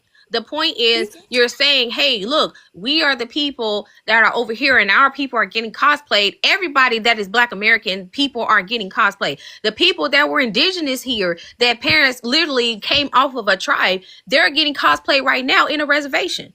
The people over here that's claiming to be Moors are not the original Moors that had came over here. They're being cosplayed. The Black Americans who claim they are Black Americans or African Americans, they are being cosplayed by people that are coming over here from Africa, claiming that they're African American. We're all living the Black American experience. That's what I'm saying. But if all four of us are having a different experience, but it's the same foundation, why even have FBA in the first place? Why don't we just say we're Black American, we come from the Americas, and nobody else can use that word? Because Reparations. people, Indians don't get reparations. yeah, that's Indians right. do get reparations is if their first. ancestors were enslaved, sir. Y'all We keep just forgetting have about to the be Indian Removal very Act. precise. We just have to be precise. But that's what I'm saying. When we start getting ideology of precise, each group may be but I'm different. saying y'all the ones that open Pandora's box, right? Because when you Yes. open Pandora's box, that's what's gonna come out. I All don't of the think truth that's is what gonna we come did. out. We're at home. I don't know why we would open up a Pandora's box. No, in the I'm not house. saying that you're intentionally doing it with ill will. I'm just saying the door became open when this whole FBA thing started, because it started with Black Americans we all were on one page. We're sick and tired of people cosplaying as us. Even if we have different experience of how we're being cosplayed, we're all sick and tired of that shit. right? So here comes FBA. First of all, everybody was on one accord when we all called each other Solon. So I don't even know why we went off course with the Solon thing, because I actually like that. We were all soul people. This is identity Right? crisis where you guys are Oh, shut up, drifting. Tether. You're Okay, drifting. but anyways, Carrie, Definitely identity crisis. shut up. Anyway, You're none delusional. of us are having identity crisis. What we're trying to do is narrow down what the heck is going on with our community. Why can't And you it agree? is Why split in can't you different agree? ways, Why and can't that's you what I'm trying to agree? get y'all to It's dysfunctional. understand. Oh, guys, I let agree. Divine, go I'm ahead and then land, I'm and then agreeing. we'll introduce NBS Stunner. Go ahead and land, Divine.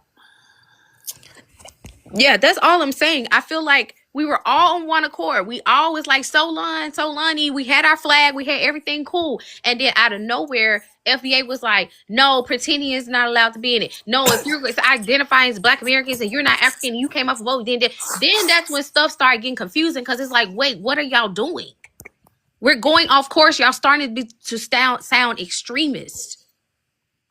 And it's like Identity now crisis. everybody, even Black Americans, are like, what are y'all doing? Like, even everybody that was on accord with y'all, we like, y'all going too far now. Like, are y'all working with the government or something? Like, what is going on? Like, now it's a whole Pan-African movement where you only got to be African, but you can't be African. Like, I'm African, but I'm not African type thing. And it's like, that doesn't make sense, because everybody did, mamas and daddies or We're gonna ancestors be didn't here come for a off a vote. while. Yeah, so We're gonna be can you here land for a your while. plane, please? Okay, Yeah, I think no, she's landed. So we're gonna Please go on to not talk to me. MBS Stunner. Please introduce yourself with your age, ethnicity, and where you're from. Yeah, I'm a 28-year-old. I'm Nigerian American. I was born and raised in New Jersey. You know, I frequent trips every year back to Nigeria. Yeah, so I like to just give a response to what I've heard in the short time that I've been here. You know, I've heard a little bit of the Victim Olympics. You guys said it was the FBA was a reaction. It wasn't a reaction. It was opportunistic, and you guys thought that by delineating, you guys were getting it'll make reparations, you know, a little easier for you guys. I just want to say this, all right? You know, because you guys do always like being the victims. If reparations were to come, okay, I feel like reparations, Africans are more deserving of reparations. Okay, our countries have been People that getting enslaved looted. the folks. I'm sorry. The same people that enslaved them.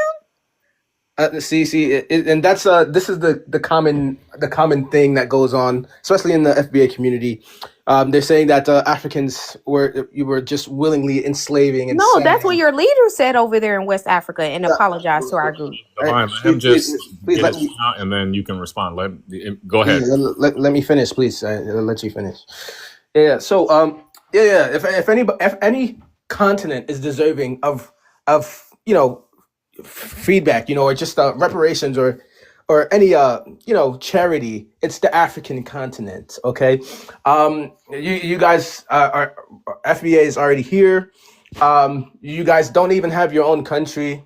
Guys don't have any resources that's been stolen. If anything, Africans had a lot of their resources stolen since the 1500s, or probably even longer than that. But yeah, you know, this is basically a Victim Olympics when it comes to the FBA movement. You know, they just want they're just being delusional. They just want the money. You know, it was very opportunistic. It wasn't a reaction. Let's cut the bullshit. You know, we weren't openly disrespecting you guys. We just didn't want to be. We didn't believe in what you guys did in your communities. We didn't want to associate with that because it was, man, it was obviously shown everywhere.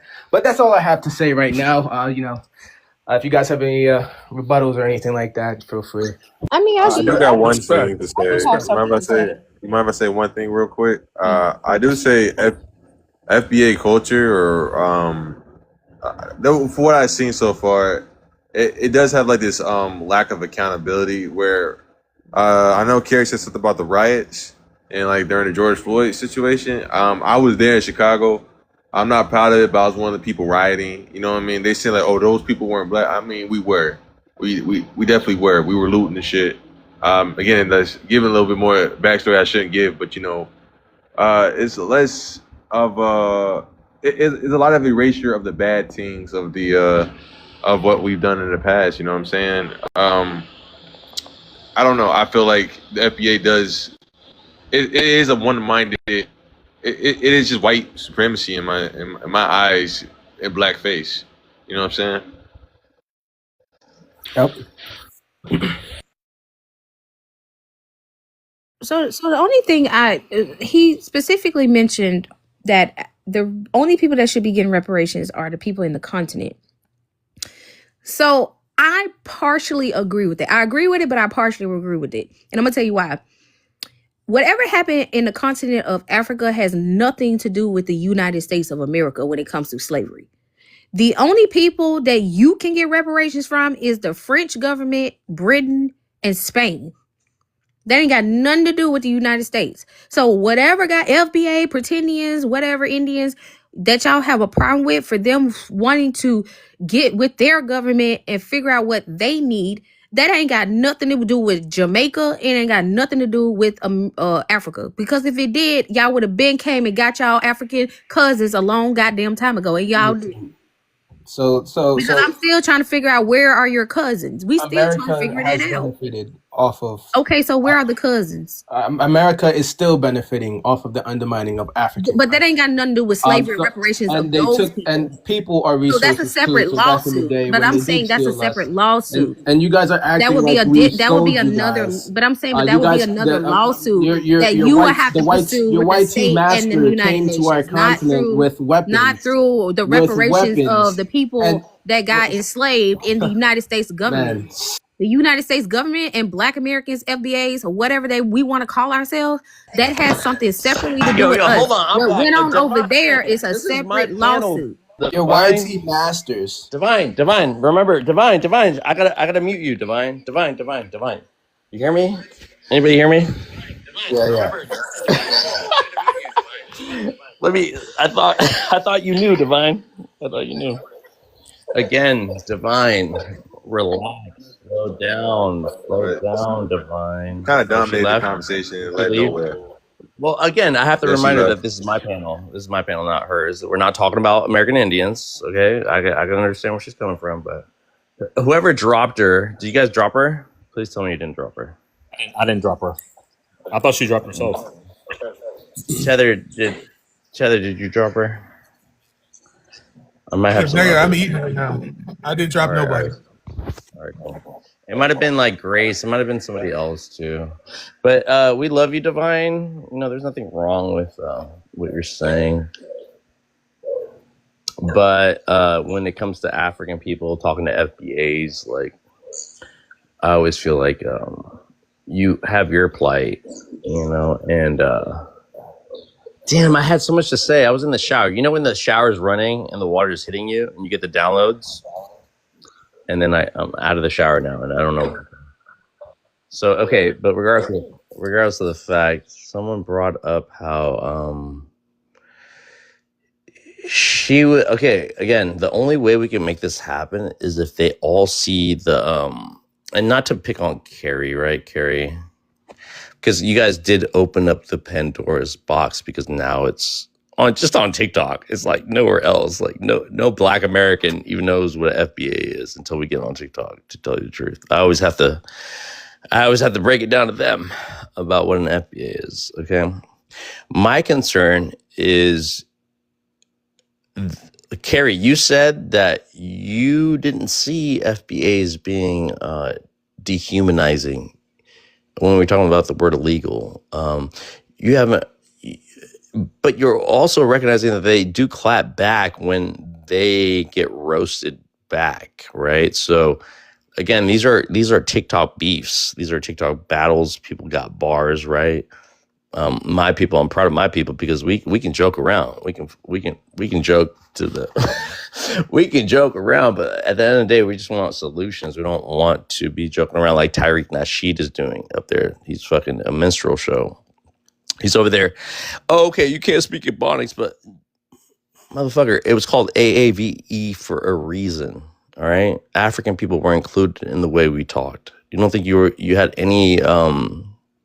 You don't think you derived any of the slang, any of the swag, any of that shit from African people? You're wrong. I mean, we had a whole generation in the 80s That's why it's called AAVE, and I know you guys love to call it Ebonics now to not call it African American. Okay, so again, that's why you're delineating from the term African American. Do not include people that are not FBAs in the term African American. Also, don't include the whole celebrities from all our past times, the music, the culture, the swag, the food. Don't include those people as FBAs. FBA is a new term not created by Tariq Nasheed, but Claude Anderson over 10 years ago, okay? Claude Anderson, I think he's still alive. He didn't expect Tariq Nasheed to trademark that term and then turn it into what it is now. A lot of the parroting and the talking points that you are hearing now from FBAs come strictly from Tariq Nasheed. That's why his ass is up here. Wasn't Hold on. that term like Hold on, bro. Hold on, okay. bro. Hold on.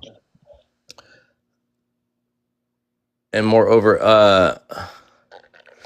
like the brother said, white nationalists and blackface. That's all. That's how I see a lot of them, but not to disclude FBAs or Black Americans that are trying to understand. Like, we're here to educate. We're not here to bash you or invalidate your experience. We have empathy under white tea supremacy that Black Americans have done a lot, and every time they've done something to make their own was destroyed, Not to say that there isn't affluent communities nowadays that are still doing their thing, the biggest spending power, like we talked about before, but also seeing the shortcomings that system does not benefit you. Your proximity to whiteness does not benefit you. And if you want to parrot or take on, like, that's why I said, Carrie, that I feel like a lot of them have enough balls and the goal to talk shit down to immigrants because of the administration that we're experiencing today, And I'm not for the left or the right, but if you're a Black MAGA, you voted for MAGA, Carrie, and I heard you say that.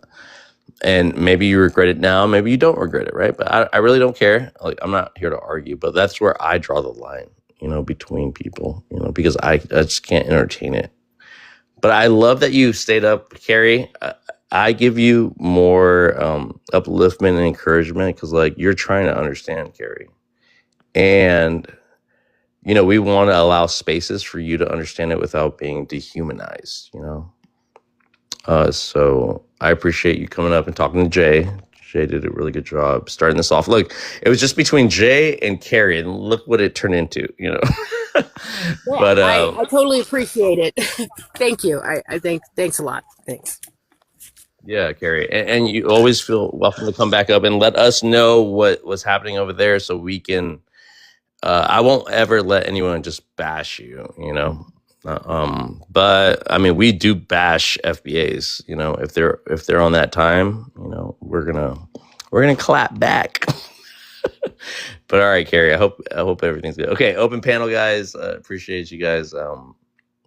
Again, Jay and Tether are my mods. Okay, I'll be back. I need to introduce say one thing. Big Back Cadillac. Big Back Cadillac, you there? Yeah, All right, go ahead and give us your age, ethnicity, where you from. I'm 26. I'm Black American, and I'm from California. All right, thank you for coming. You're welcome to either answer the prompt on the screen or you can respond to anything you've heard thus far. Yeah, I actually wanted to piggyback on what Devon was saying. Whether or not Black Americans are choosing to get reparations or not, it's really not the business of someone who isn't a descendant of chattel slavery. It really isn't, has nothing to do with you. If you are someone who is Jamaican or African and you feel like they are more deserving, then get with your people and, work to challenge, the Britain government, the French. So I didn't understand why, it's so important for non-descendants of chattel slavery why they're so opinionated about it. It doesn't. I can shed light on that. I could shed light on that if you want. Go ahead, but Lane, you're playing first. Go ahead. Fine. Okay, so I'm an American citizen, right? So as an American citizen, I have all the rights and privileges of any American citizen.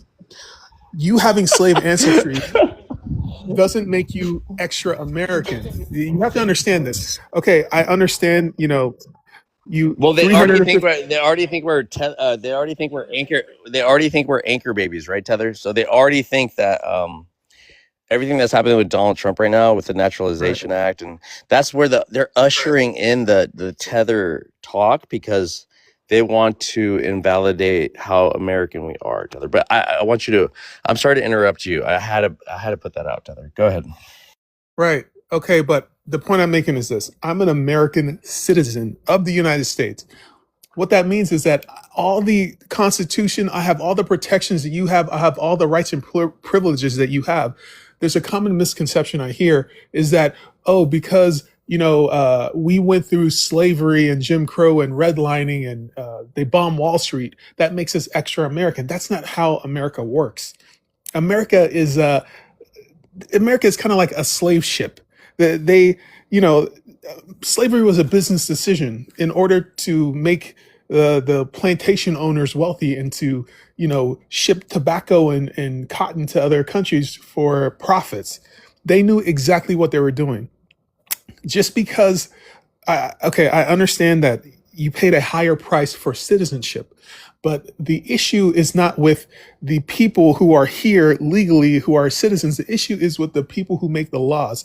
So what you're doing, you're transferring your anger of what happened in your past to immigrants who didn't do anything to you.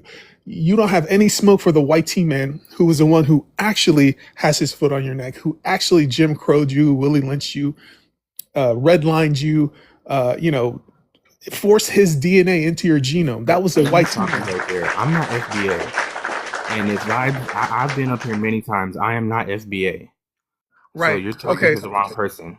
Okay, but I just to do keep it a got. buck, just to keep I it a do. buck, I'm a land right now. I'm an American Bro, I citizen. apologize. I'm an American. I talk about anything I want to talk about. FBA's talk about anybody can talk about Africa. That's fine. What that means is that I could talk about FBA.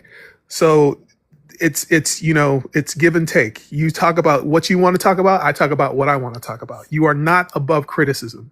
Understand So one thing: you're not above criticism. And I land the so plane. so you didn't even address anything. You didn't even hear what I was saying. First of all, I'm not FBA, and I've never been FBA. What I was specifically addressing was the plight for reparations. And you said that it doesn't make us more American. It does, and it does matter. The contributions, and when we talk about how we got here, it wasn't through just consent. There was a lot of blood and sacrifice that had to go into that. So there's a misconception maybe on your part, but I think to undermine the fights and struggles that Black Americans have had to do to get here, nothing was given to us. So yeah, that's one. And then as far as you're addressing FBAs, that's cool. I'm not FBA, but I do. What I was specifically talking about was the plight for reparations. If Black Americans and descendants of chattel So what do slavery you agree are, with FBA and what don't you? What do you agree with FBA? You're a Black American, right? Or are you American yeah, Indian? I've been on You're here Black. before. I know you have. So please make this clear distinction. Are you a Black American or FBA? You're not an I'm a FBA, you Black said, American. right? I'm a Black But American. what things do you agree with FBA and what things don't you agree with? Where do you draw the line? Well, I don't deal with the FBAs because it's just an online TikTok group. They're not really doing anything for the community. There's nothing that there's nothing that they're doing really that is constructive to helping actual Black Americans. Most there are 40 million of us. Most people who are not on TikTok do not know what FBA is. I didn't know what FBA was until like 2 months ago. So this term it's a movement. They're trying to make it something like it's a lineage. And they made that up, and they say that they have no leader, but that doesn't make sense. The way that Tariq Nasheed is exalted, the way that they are funding this man doesn't make sense. If he's not a leader, then why is he getting funded, thousands and thousands of dollars? Like it I hear doesn't you. make All sense. right, It all right. doesn't I make just wanted sense. a big back. I meet a bunch of people. Everybody thinks they know me because like they came up on my panel, But I just wanted you to reiterate that because I don't remember everyone that comes up here. But go ahead. I know you wanted to speak on Tether's points, and I'm sorry to interrupt you. Okay, I need I to. did want to add one thing. At the you said Hold on, chattel. Jess. Hold on, Jess. Let Big Back land, and No, then he can say we'll what he go wants ahead. to say. He can say what he wants to say. All right, go ahead, Nas. Chattel slavery wasn't exclusive to North America. It was all over the West Indies and South America as well. In fact, Duh. That's a fact, actually. my Yeah. bad. Something. Duh. Yeah. In Duh. fact, Willie Lynch wasn't even in America. They asked him because he did so good job in the West Indies, and he wrote a letter to him from the West Indies. He was a white slave owner. So We know. you said We're gonna get some pushback on that. Okay. My bad. Hold on. Just you're right. But we found out that that's not true, and but not to say that those practices did not happen. You know what I mean? But My there's bad. no. You're good. You're good, just because I believed in it too. I really did believe in the Willie Lynch letter, but we can't substantiate that. I just wanted to correct you. But it's not to say that slave plantation owners didn't just talk about the reality of how they deal with their property, So I don't want to discount what you're saying. Also, I just want this is new information that I just came about, and maybe you can correct me if you can find more solid proof. But go ahead, Nas. Yeah, but I'm saying so the shadow slavery that applies to pretty much every person every diaspora member in the Western Hemisphere. I don't know what this is called. My bad. In the New World, so to speak. You know what I mean? That applies to all of us. So there is some similarity. Even then, people don't know how much we blend with one another. Like the banjo, people think that's an American instrument. No, it originated in the Caribbeans.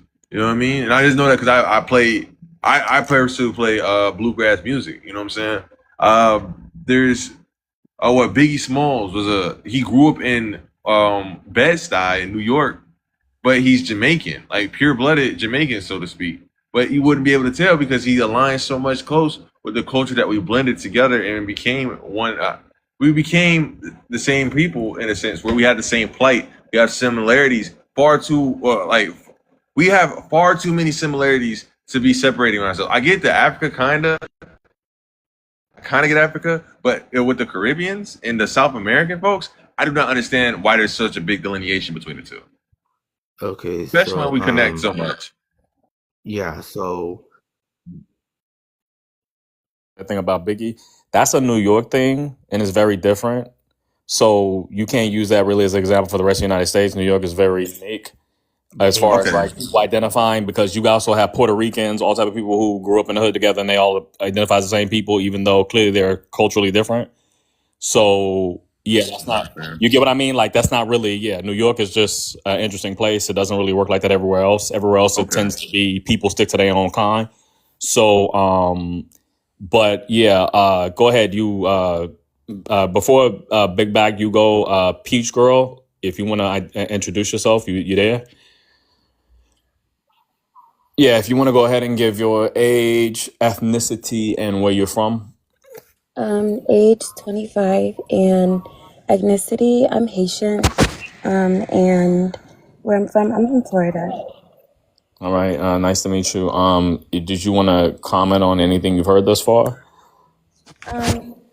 Really, I just want to comment on just like the whole FBA thing. I guess the only thing that confuses me is when I am in some of the lives and they're saying things like go back to your country and other things like that. What if you're like born here and raised here? Like that kind of, does that even like matter? I guess that's kind of like the question that I have a lot. But outside of that, like, I mean, to be honest, it's just a TikTok topic. It's not really something that I really actually am, like people in real life that I meet, especially African American people that I meet, they don't really talk about things like this. They don't really seem to care. I guess that's just like my own. Advocate for it, Yeah, right? they don't really like. We don't see Black Americans advocating for on right, or most. I hear what you're saying, Peach, because like I come across a lot of Black Americans that are still asking me what is it. Okay, so you're right that it's a TikTok thing for sure. Go ahead, Peach. But yeah, that's just the only talking point that I had. Peach, and it's interesting because I actually had that question too, and we had an FBA here yesterday, and a lady who was here just earlier before you got on, and I asked them, what is the boundaries for FBA? Because you're going to get a different answer from different people who are self-identified FBAs. The guy yesterday said that we went through several scenarios, and he said that if you're born here, but your parents are not, at least one of your parents is not FBA, even though you're born here, you're not considered FBA. Because I guess for them, they're saying they're moving away from the racial thing of just being black and that being a broad umbrella that includes many different ethnic groups. They're saying that you have to actually specifically have FBA parents, at least one of them. That's what he said. Because then we got into how many ancestors you need to be FBA. I've But been he said, also seeing like people saying you need 4 all black like grandparents. Like, I mean, yeah. I would think that like mines were all like black. I don't But know. it's not just black, because that was like, I guess, just the racial category. It's more so, I guess, well, Ethnicity. and specifically when it comes to the reparation angle, which is really, in my opinion, what is the root of all this. Really, can you have any ancestors that descended from American chattel slavery? So it's not really about being black; it's having those descendants specifically. Because you just had someone else on her earlier who she was saying she identified as American Indian, but yet she has descendants of ancestors who were descendants of chattel slavery too. So she considers herself part of this reparation thing as well. You understand? So it's not, the black thing is not really even though black is in the word, they're not using it. They're really focused more on the American part specifically. That's what they're emphasizing. Mm. You understand? Yeah. And not for, and specifically but then it's kind of interesting because they'll say American and then use this legal thing like, oh, you were born here in the Constitution, you're an American citizen. But then they'll smuggle in this cultural thing. So I always get them on that. I say, well, look, you have to choose one or the other. Are you talking about a culture? Or are you talking about this legal? Right. Your being patriot. American? Sorry, Jay. Right. Because if like you said, if you're born here, even if your parents both immigrated from, Somalia and they came here, but you were born here, you would be an American citizen, a full American citizen under United States law constitution, right? Yeah. So like you said, and then also you'd be legally classified as black as well in America. So you're like, how am I not FBA? But for them, they add in this thing about, oh, well, then chattel slavery. So it's kind of like you can't really talk to these people. I don't have conversations with these people unless we get a clear definition about what they mean when they say it. Because see, they'll start moving the goalposts and then adding these other things in. Oh, now it's this, that, right? So you got to see what they're. But I think the main thing is the reparations thing. That seems to be what's driving this whole thing. And once you understand that, then you, in the whole chattel slavery, then you kind of get where their angle is, what they're really talking about. Yeah, and the whole American thing he's saying is like patriotism, right? Masking patriotism with xenophobia or But I'm not FBA, and I agree with that. Hold on. I know you're not. So hold on. We're not talking to you. We're not talking to you, Big Black. But We're only talking I to agree FBA. with delineating. I agree with that.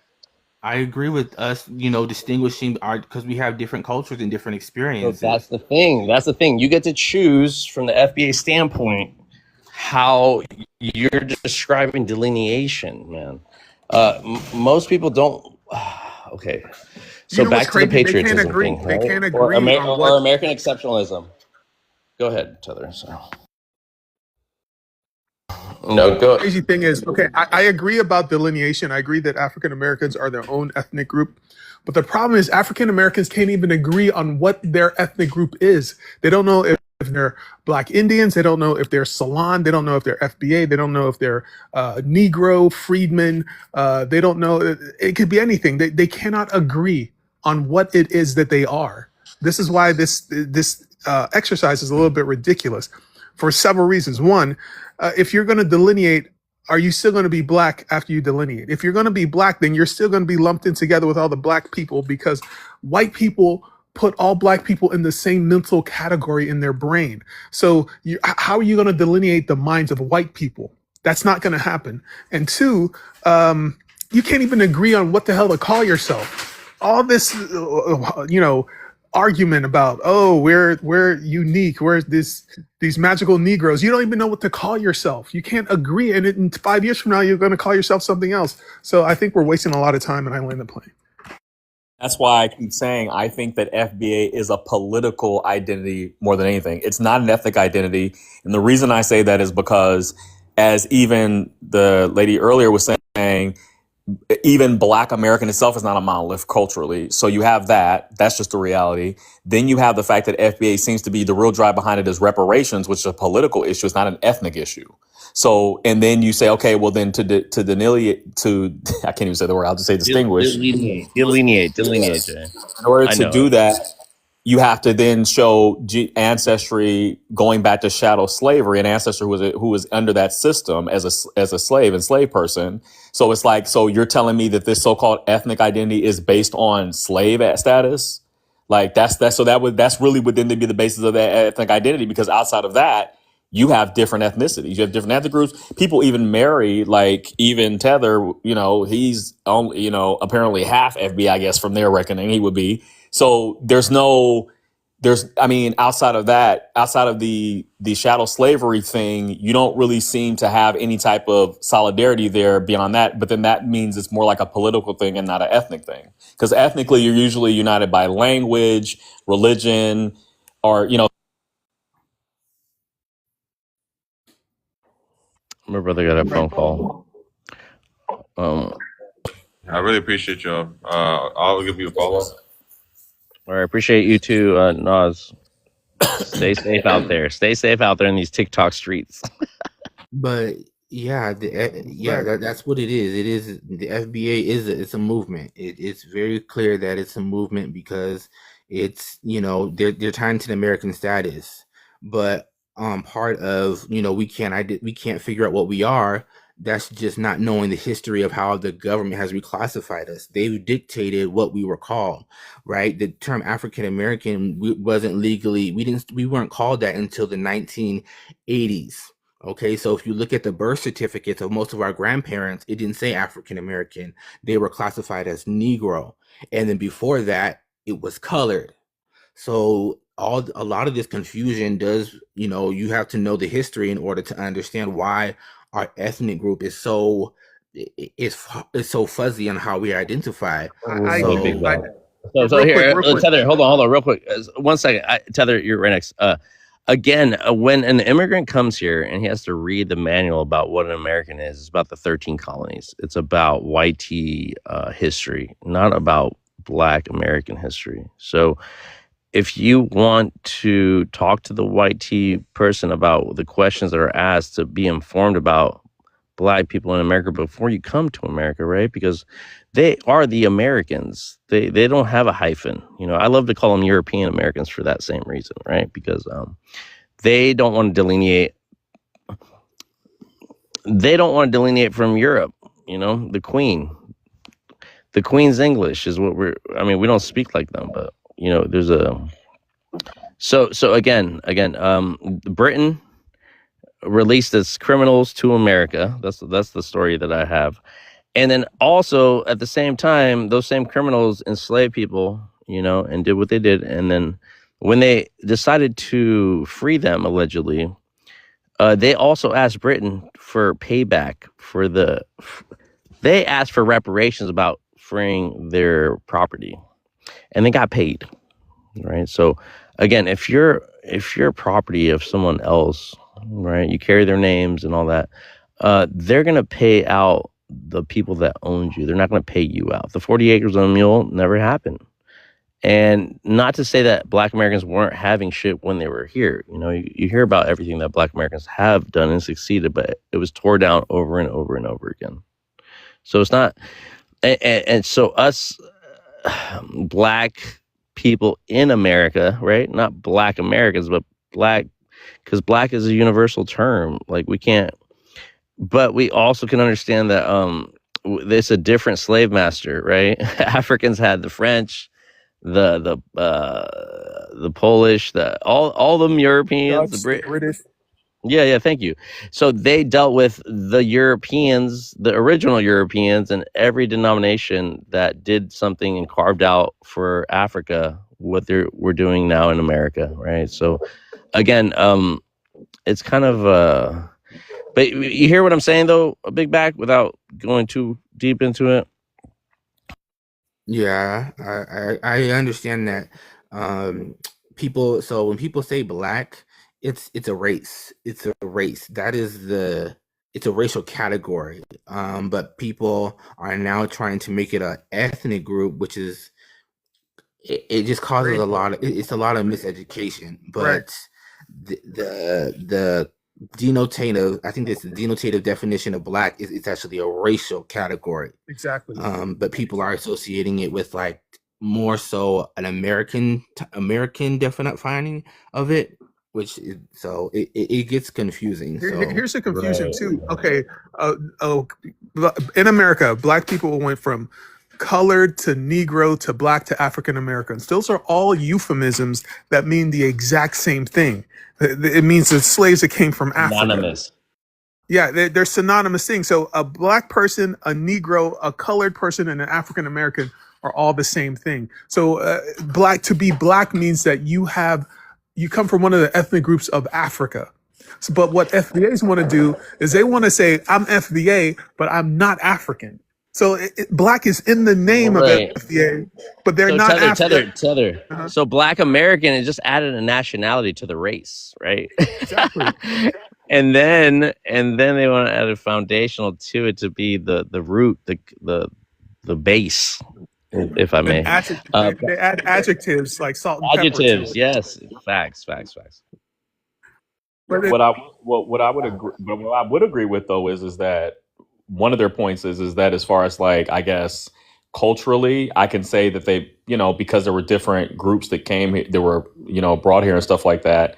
Clearly they have a different culture than the ethnic groups in Africa. But like you said, all these words were never ethnic terms. Black, colored, Negro, they were always racial classifications that included people of various things. Now, and I would also agree with you though that of course, especially with the word Negro, that always implied that you were you'd have ancestors that were captives that were brought from Africa. If you didn't have that ancestry, you were not even classified as Negro. So that's why not every African and Negro were never synonymous. Or African and Black were never synonymous. But I think there's also the confusion, as I've always said, of the fact that, especially with the mainstream American media and how they take these racial terms like black or white or Asian for that matter. And of course, they're racial terms that seem to be loosely based on physical morphology. So but then they'll pretend that everyone who shares or has a similar physical morphology is an ethnicity. And that's really where the confusion comes from. Right. So they'll say, okay, well, people who all, quote unquote, look black, you guys must all have the same ethnicity. You must all eat the same foods and speak the same language. That's how, notice how the media kind of like portrays that. And it's like, no, right?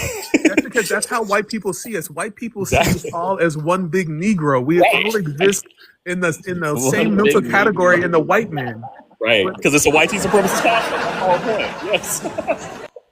Because race is a YT colonial supremacist concept. Exactly. Right. But this is what FBAs are fighting. This is what FBAs are fighting. They want the white man to say, okay, we got FBAs over here and then all the other niggas over here. That's what they want. They want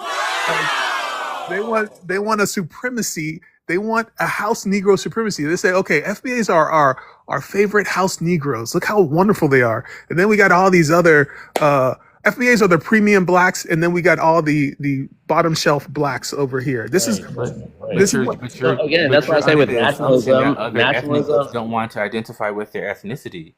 There are Nigerians. There are people who do want to claim their ethnicity over their race. But you're missing that point too. Okay, because the different tribes in Africa are different kingdoms with different languages, different religions, different cultures, different histories, different enemies. I'm Igbo. My wife is Yoruba. That's two different languages. That's two different cultures, two different cuisines, two different histories, two different sets of enemies, two different kingdoms. What you have here in America, FBAs are not a different kingdom. There are, slaves that were the ancestors of slaves who were brought here and forcibly assimilated into the American nation, essentially. But it's an apples and oranges comparison because on the continent, those are different kingdoms. So you So, have this but idea wouldn't that you all want to Africans are the identify with same. your identity, your ethnic identity? Wouldn't you, Yeah. as a Haitian, want to claim Haitian and claim that lineage? What do you mean? Like most of my friends who are African, they claim to be Sudanese American. They claim to Right. be Somali American. Right. So it's not just an FBA thing delineating. There are some Africa, because Africa is a continent, and there are Right. a lot of Africans who don't want to be seen as a monolith and who do want to acknowledge But the that they reason are Sudanese and take pride in that. I So agree you with can't that. just say it's a FBA thing. Some Black people do want to claim their lineage and do want, to stand out above others. But America So runs on citizenship, not on ethnicity. This is not an ethno state. This is okay. Are you an American or not? I could say it runs on race more than ethnicity. They I don't agree divide with people that. up based on your ethnic group. You see what I'm saying? Like they divide people up based on race and on citizenship. So what FBAs are endeavoring to do is that they want their ethnicity to be their identifier. But America has never done that. So how are you going to force the white tea people to create a different ethnic category just for you, and to not only that, put yourself higher in their mind above the other Negroes? How are you going to do that? They just did that in California. They just in the 2027 census, there will be other. You'll be able to claim Ethiopian, Nigerian. So you'll be able to claim your ethnicity. They just passed that in California. Are FBA still How black? about letting a foundational Black American Hold on, speak on FBA. behalf of Hold on, foundation? FBA. Hold on, FBA. We have to introduce you, brother. I'm sorry. I will give you a chance to speak. We'll get to it, FBA. Give us a second. Let these brothers hash this out, and then we'll get to you. Okay, I promise. All right, if you're going to still be black after delineation in California, are the FBA still black? I don't know. I mean, I don't know. That's a what yes or you're no. claiming. That's a yes or no. If you're a I'm not. foundational black, I don't know, because some of them. so I'm Divide- asking you: are foundational Black Americans black, or are they a different racial category? You don't know. I would consider them still black. Okay, so guess who else is black? Jamaicans, Nigerians, Ethiopians, Somalis. Everybody know else that. is in that same category. So what have you Not under accomplished? FBAs, under European or under their rules, like Tether We know saying. that. Yeah. So if you know that, right? Then we're not in charge. We ain't running shit in America. We don't run shit. People, FBAs or Black Americans think they run shit in America. They always say we build this, we did that. Of course, we build shit for other people. The foundations of the bill. We built the White House. Why'd you paint it white? And who's in the White House right now? I always say this in a joking manner, but also seriously. Like, we don't have the money, the currency that we have in America has white slave owners' face on it. It's not Black Americans. It's not FBA Americans. So I hear what Tether's saying. But with that, Big Bag, I do want to let you respond. I'm sorry to cut you off. I had to say that. No, I'm just saying he's not understanding. He's making this about like a systemic thing, and I'm just saying I was raised Black. That's all I was. I claimed my race, but as I grew up around Black people across the diaspora, most of them did not claim their race, their racial identity. Yes, white people saw us all as one, but most Black people that I grew up around made it very clear that they were not Black American. They made it clear that they were Jamaican. They made it clear that they were Sudanese, Somali. They made it very clear that we were not the same people. So all I'm saying is you're saying that the FBAs want to be premium Black, but it's I don't think it's just an FBA. We thing. want to be proud of our ancestors who came from all those different parts, right? So all those places that Black people had the boat stop, right? We can still be Right. proud of our family back where we descend from, just like the FBA know that Africans are their ancestors regardless, or their descendancy. Now, did 500 years give you enough time to delineate from your ancestors? I would suggest this, Big Back, that those ancestors that were taken from Africa are most closely related to us, because they went through that struggle. And that short time span between them taking us from the continent and bringing us here, that is our people. Let me include you in it. That's our ancestors that went through that horrific, atrocious plight, and then once they got to America, that started the chattel slavery, right? And then, but again, a part of this whole delineation thing is also giving credit where credit is due, but also saying like we're different, and there's nothing wrong with that. Like Tether was saying, there's nothing wrong with delineating and having something of your own, but also we just can't talk down on our ancestors and our homeland, So I think that's the biggest contention. And the joke I always say is like, well, our African ancestors were strong because they jumped off the boat. They weren't ever going to be a part of this of this horrible treatment. What was her name that came up here? She was like, we went through we're special. We're special people. Yeah, you're special. You were special for 400, 500 years, and that's now you get an opportunity to get reparations and begging the person that put you through that. And isolating yourself to a point where you're like, well, we only get this, we get the reparations of that atrocity. But like I reminded you again, Britain already paid out the slave masters that owned Black Americans for so long. They got the back pay. We didn't. I think that was the theft.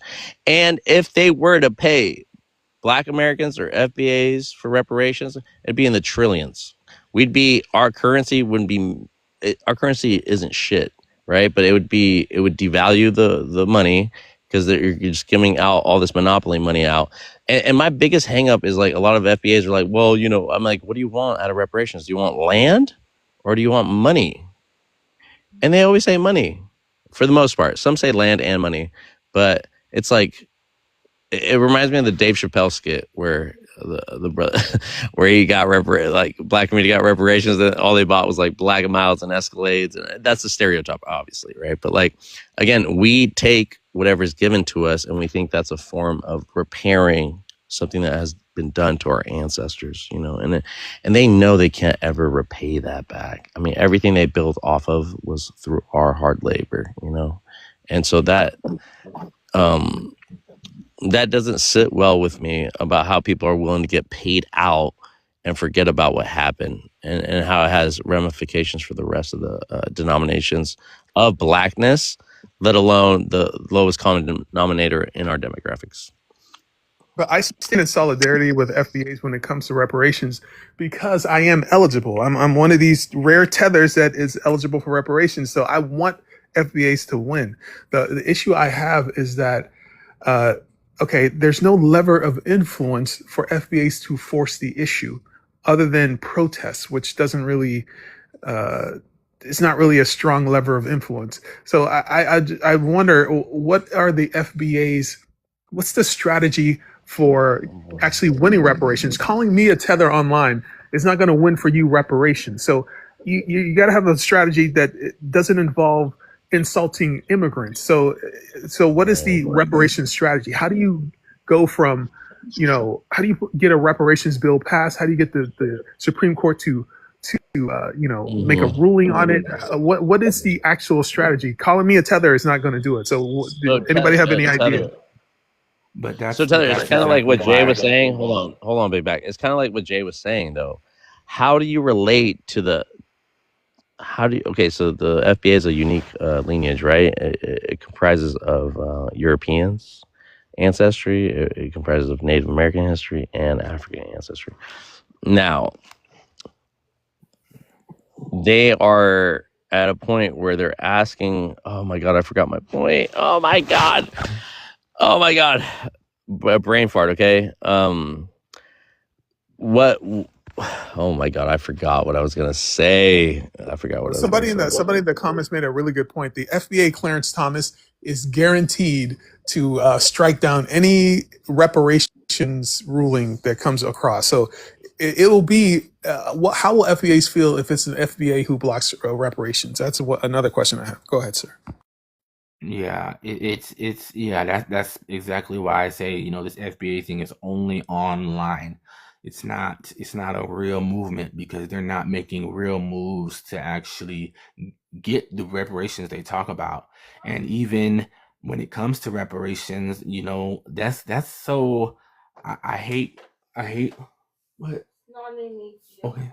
But I hate that fact that we put all our eggs in one basket.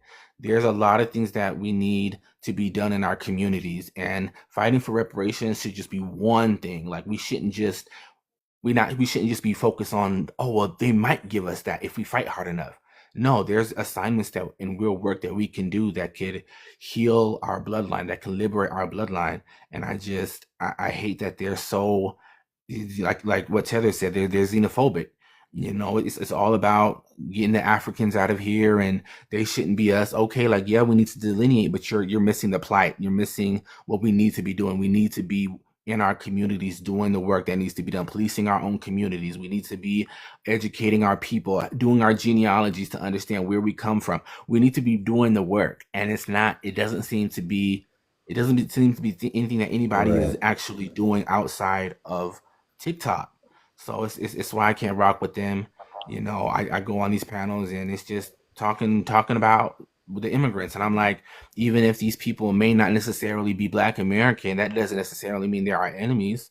I meet a lot of people across the diaspora who say, hey, we would support Black Americans, and if we truly understand how movements work, then we would recognize there's power in numbers.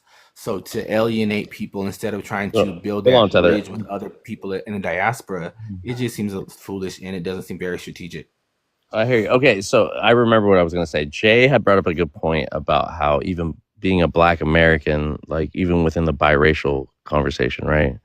About the European aspect, or half Black, half white, and how, I mean, this talks to how the proximity to whiteness too, and how we view biracial people in this country, and how they are already looped up with Black Americans, not the one drop rule, because again, I feel like the one drop rule was a racial hierarchy kind of purity mindset, right? So if you had one drop of that, but that only helped the white tea slave master because, that's going to go into another conversation, but you would dilute their purity, right? So I feel like the conversation, when we're talking about American exceptionalism and being patriotic, it's masked by racism or xenophobia. Like, we have to understand that even within that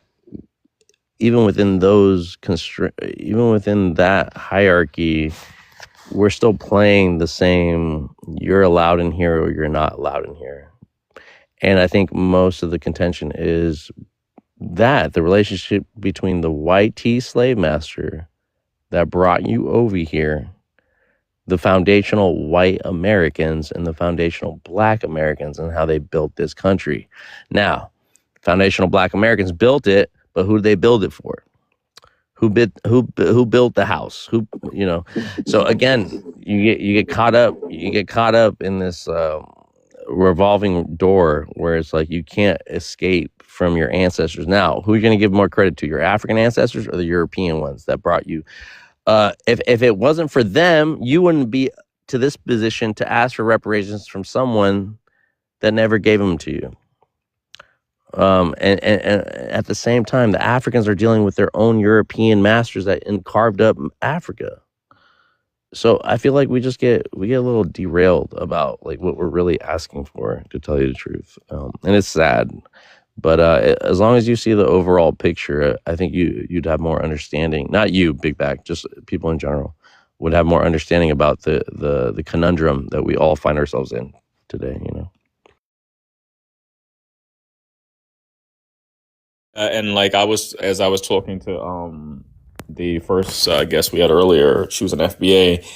And this is going to you, Big Back. What I was saying, what we were speaking about was this whole concept of like the fact that America has always recognized races. They've never legally even recognized ethnicities.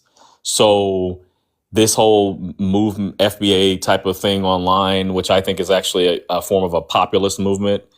It seems like the people that I've encountered with are not addressing that issue. That okay, well, you're gonna have to somehow convince the U.S. federal government to actually say, look, instead of talking about race, we're gonna start talking about ethnicities, and we're gonna start classifying people actually by ethnicities and doing that. and then to where we can then say, okay, well, so then now the American descendants of the descendants of slaves brought to America, that's now an ethnicity, and now we can classify those people, and then when you take the census or file documents, that can be recorded, and then we can you group people based on that. That's the only way that will work. But I don't see that happening. I don't see anybody doing that. We've never done that before. So how, you know what I mean? It's like that's really would be the only way that would even begin to work to then try to distinguish, okay, who's up for reparations now.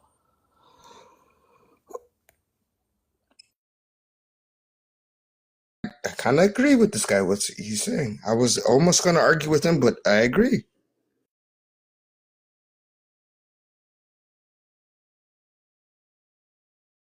Me? To argue what your point was, but then everything that you said landed. So I agree with you, Jay. All right. Can you go ahead and introduce yourself, Prince? Can we get your age, ethnicity, and where you're from? 29, black, from Toronto, Canada. All right. Thank you for coming. Did you have anything else to input into it, or you're good? For now, I would like to listen and gain more insights, what everybody has to say. All right. Thank you for that. April, I saw you were commenting earlier. Go ahead and give us your age, ethnicity, where you're from.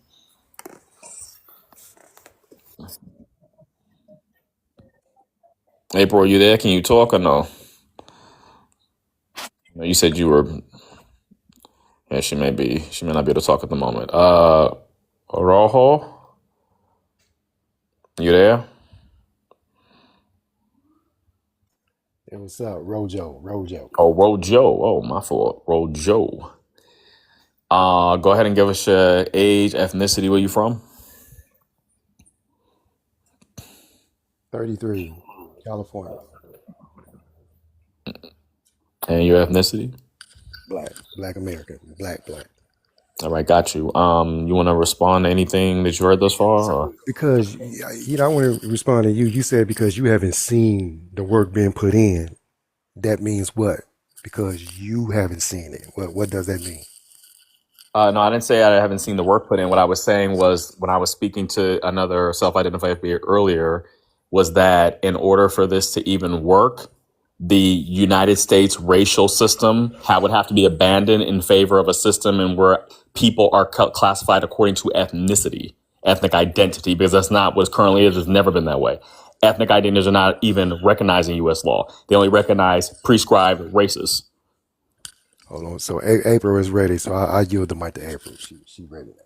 You ready now, April? She's still not talking. Yeah, I don't know. But I'm Black American, and I'm I haven't seen the work put in outside of TikTok.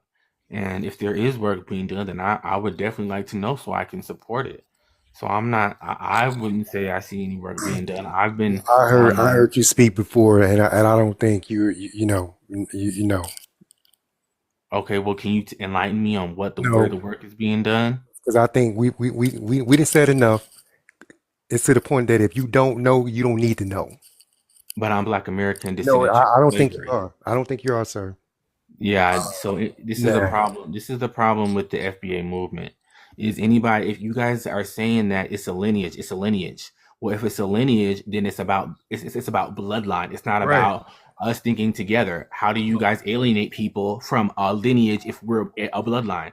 That's the problem. It's a movement. It's a political movement where everybody has to think like you. Everybody has to think like There's you. some family members I don't get along with. That don't mean I have to get on just because we share lineage. That don't mean we have to get along with everybody.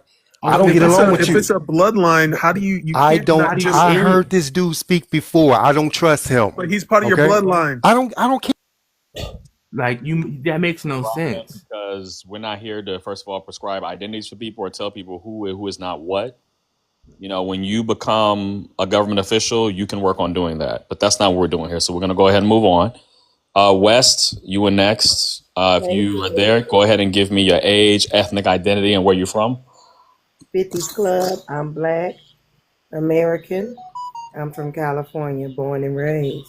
All right. Nice to meet you. Did you want to address anything you heard so far? Yeah, go ahead. I ain't going to stay on here long. I just had a quick question for you. Because I heard you say that it's going to be a long time coming for any type of classification, specifically with blacks.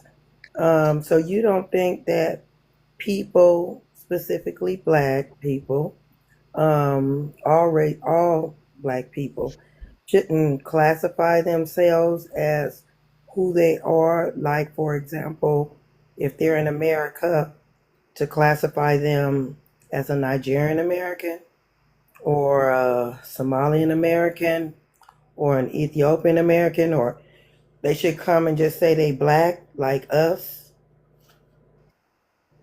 Yeah, so I don't like the whole racial colonial system because it's all white. It was created for white supremacy for their benefit. So I'm all for, yeah, let's all, classify ourselves according to our ethnic identity.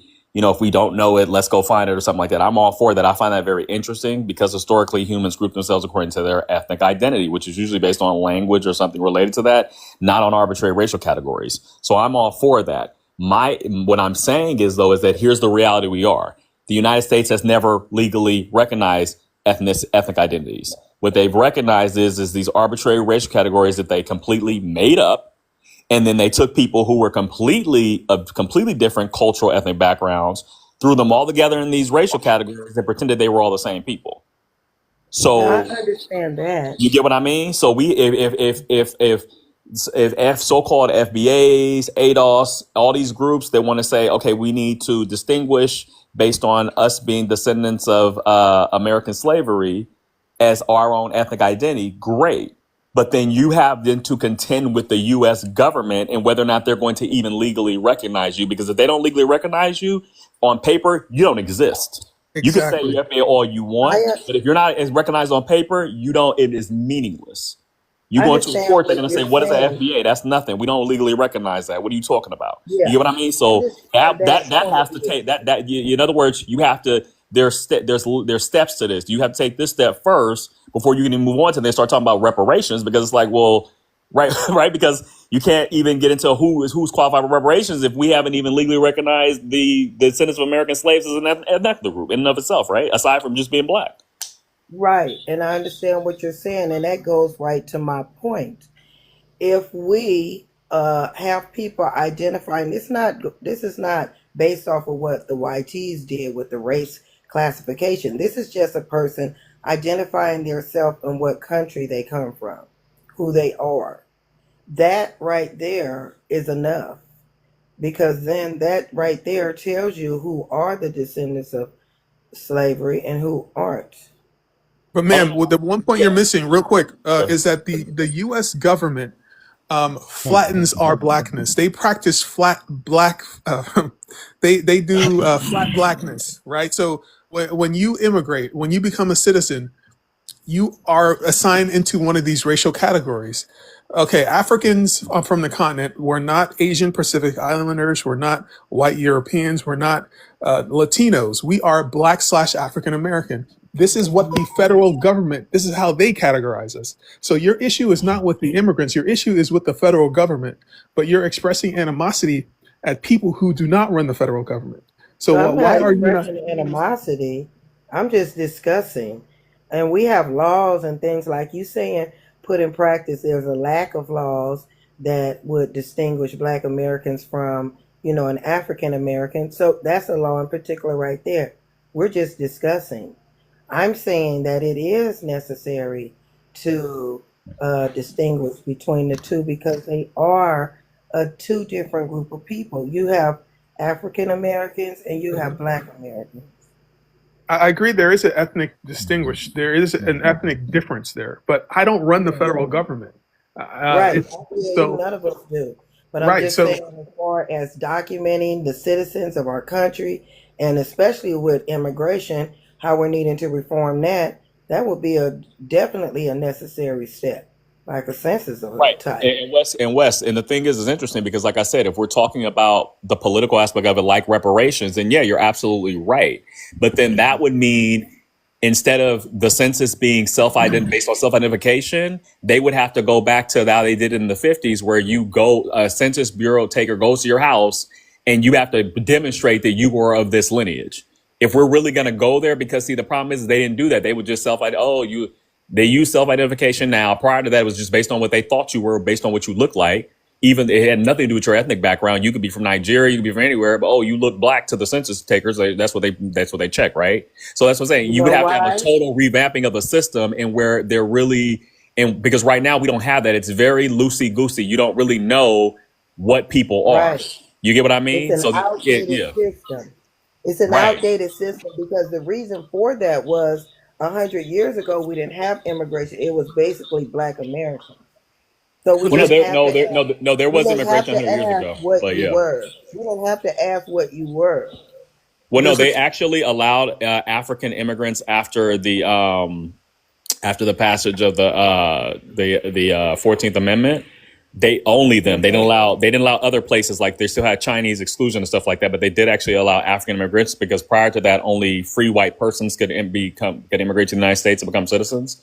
So they've had that, but the issue is they've never distinguished, even in the census, between, a so-called Negro of American descendant of slaves versus a so-called Negro from Africa. And that's the issue. So then since we've never had those hard and fast rules, you have a situation now where, when reparations does become an issue, that needs to be addressed. It has to be. But there's an economic reason here too. So if they do this delineation that the FBAs are describing, that could make them liable to pay $21 trillion in reparations.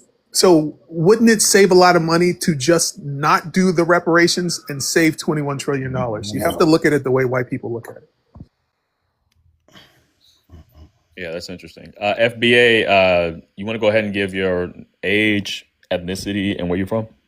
Oh, yeah, 46 years old, foundational Black American from Detroit, Michigan. All right, thank you for coming. If you want to go ahead and respond to anything that we've said thus far. Yeah, I heard my man down here at the bottom, Tether, say something about we want to be the premium Negroes. So I just wanted to comment on that. So if you'll give me a second, to speak without being interrupted, I might make a valid point. So you have foundational Black Americans, and you have Black immigrants from other countries. Foundational Black Americans have never pledged allegiance to no other flag but the United States flag. We've participated in every war in United States history. All right, the country economy was built off the 300 plus years of our forefathers, our ancestors. That's why the country is in is in the position that it's in now, because of the 300 plus years of free labor. And we are recognized. That's why we are in the history books for that reason. When you go to a country and you open up the country's history books, the people that are in the country are the people whose country that is. So him saying that we want to be the premium Negroes, we are the premium Negroes. That's why Martin Luther King birthday is a holiday. That's why the Statue of Liberty stands on chains to represent the end of slavery in the United States. That's why Juneteenth is a holiday. That's why the entire month of February is our history month. So we are the premium Negroes, to add to his comment. Now you have these immigrants that come from other countries, right, who don't respect us as the premium Negro. They come here, they talk down on us, they try to shine a spotlight on everything that's negative about us, and they expect us to just let them tether along and we're all just one Black happy family. And we need to delineate, because we are not like these people. At the end of the day, if you come from another country, you've pledged allegiance to a whole nother flag. I moved from Detroit, Michigan to Atlanta, Georgia when I was 13 years old. And my favorite football team still to this day is the Detroit Lions. My favorite basketball team to this day is the Detroit Pistons. Even though I've been living in Atlanta since I was 13 and I'm 46 now. So your heart is always with your home. So these people who move here to this country, they're moving here to this country because this country is a better place. They're not moving here because they don't love their country. They didn't just say forget that country just because they moved to the United States. And if it ever goes down, their heart is still with that country. That's why they keep those flags from Jamaica, from Haiti, from wherever else they keep those flags from, because that country is still first within their hearts. And that's what makes them different than us. They're quick to say, if it all goes down, I got another country to go to. You don't. You see what I'm saying? And that's a very, very valid point that they make. This is our country. We have no other country. This country is first. This country is the one and only for us. So with that being said, we have our own history, and we have our own country. We shouldn't have to share our identity with people who don't think like us or share the same history with us. So that's why Foundational Black American was created, the term Foundational Black Americans. And like all those holidays that I just named and all those things about Black history and those monuments that I just named, when I was writing down the list of things in Black history that's pivotal to this country, those things right there separate us from everybody else. So and once upon a time ago, all of those things was a dream. Once upon a time ago, Martin Luther King's birthday being a holiday was a dream. Juneteenth being a holiday was a dream. February being a Black History Month was a dream. Obama being in the White House was a dream once upon a time ago. So there is progress being made by Black Americans in this country. We have made progress. We came so far from slavery, but yet and still these Black people come from these other countries and they talk as if we haven't done anything. They try to make us feel like we are nothing in our own country when we see the progress, but they don't. FBA, I have a question for you. Go ahead. You know how before, like 50, 100 years ago, when we had to deal with redlining and not being able to work certain jobs and segregation and those things? Did you just say 1,500 years ago? No, I said 50 and 100 years ago. Oh, okay, 50 and 100 years ago. In the United States. Yeah, Jim Crow laws and whatnot. So Yes, sir. I just want you to look at this from a political perspective. So in those days, since it affected anybody who looked so-called Negro, it was politically advantageous for everyone to just, identify with that and then try to work to fight against those things, right? At that time. During the Civil Rights Movement, there was Black Americans here. No one wanted to come here when Black Americans were being strung up from trees and drugged from the back of pickup trucks and separated by horses. No one wanted to come here. We did not have a big immigration influx here during that particular time. So the Civil Rights Movement made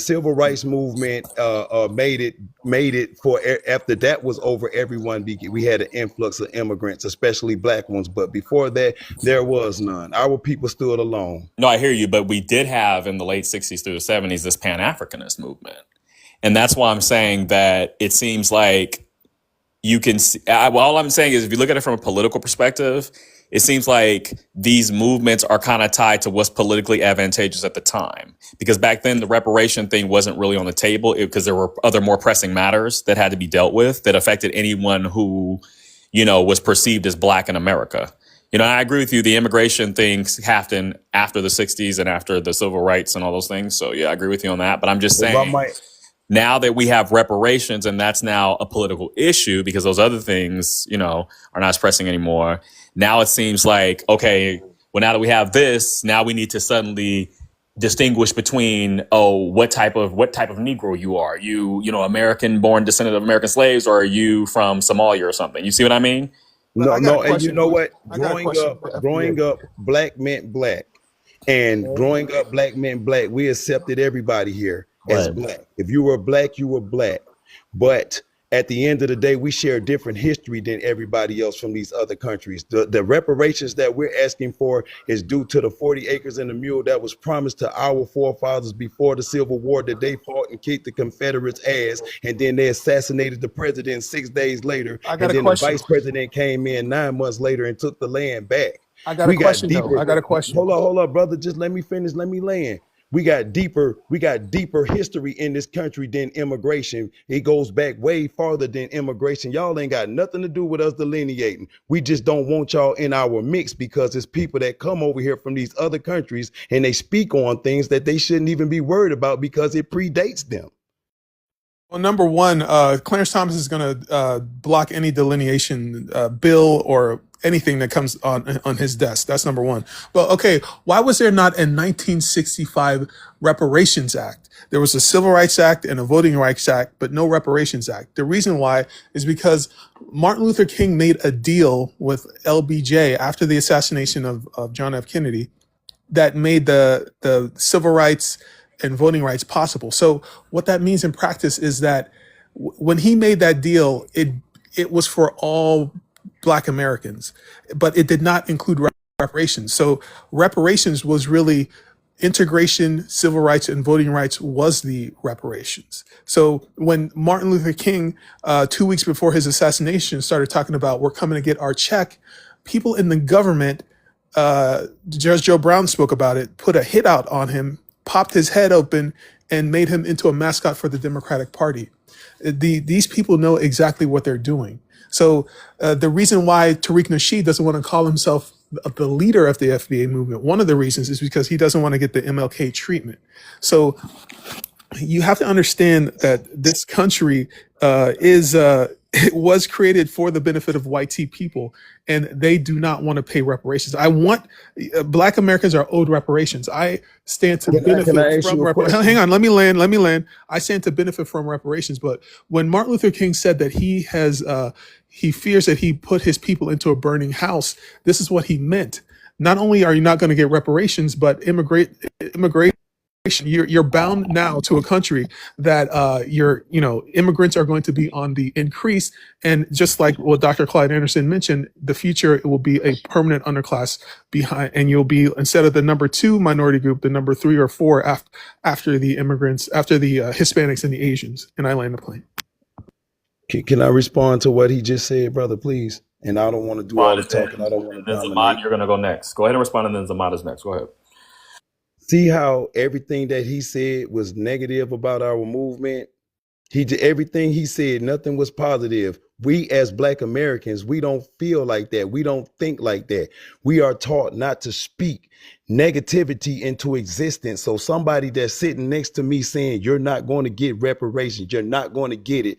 If we thought like that, Martin Luther King birthday would not be a holiday. Black History Month would not be Black History Month. Juneteenth would not be Juneteenth. None of the things that we have, none of the acknowledgments that we have in this country would even exist. But it's no stranger to see why we don't want people like that around us. Would you want a guy that's standing next to you when you're going to college trying to get your degree, and he's saying you're not going to pass that test, you're not going to pass that, you're not going to get that master's degree? Would you want a guy like that with all of this negativity around you? I land the plane. Thank you for that. Zamad, are you there? Yeah. All right. Go ahead and give your age, ethnicity, where you from. I'm 30, Black American from Michigan.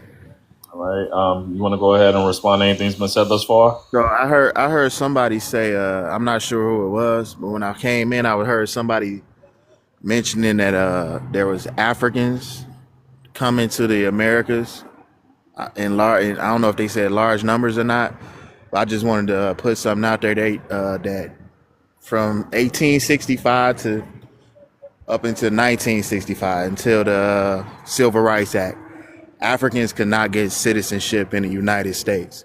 So you had elite students, like people that was probably upper class back home who would come, but 80 to 90% of them returned home.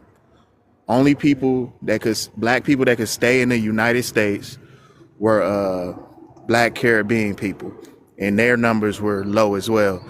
So 99% of the Black people in the Americas prior to the Civil Rights Act were foundational Black Americans. And as for the fear mongering and stuff that they be doing, I just tell Black Americans don't get caught up in it, bro. They preying on your downfall. Most of them are like, they resent Black Americans. They're jealous of Black Americans for some reason. So they prey on your downfall. I wouldn't fall, like, Asians are already over Black Americans. Asians come from a world power. Asians are over most white Americans. They come over here with money. They come over here with elite education. They ain't coming from failure like most Africans. So that's a totally different people. They're not running from home. We have elite Africans. And they don't leave. They stay their ass in I am an Africa. elite African. I am an elite Hold African. on. No, you're not. I got to.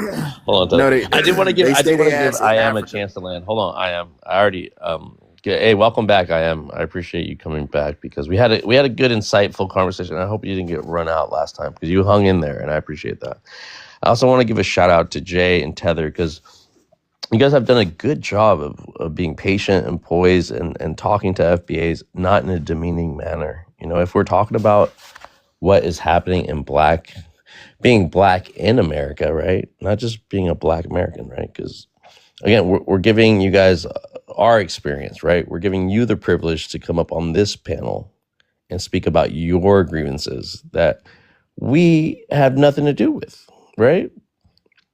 No, sorry. Tether, there's still some tethers, right? Supreme tethers, master tethers that are part and parcel of everything you FBAs are doing. But again, you guys know that side of TikTok. But you guys also know that we're not, if you claim that Tether or Jay are talking down to FBAs, that is not true. We're not doing that here. You know, we recognize you, we see you, you know, and we have empathy as well, but we're not included, you know. So we're only speaking about the issues that are prominent in our communities and how we have to react to your assertions. Okay, so I just want to give credit to my mods before anybody has any conclusions that we're talking down to FBAs or any of that. I mean, we can clap back, we can roast back. Don't get me wrong, right? We some of the funniest motherfuckers out here, but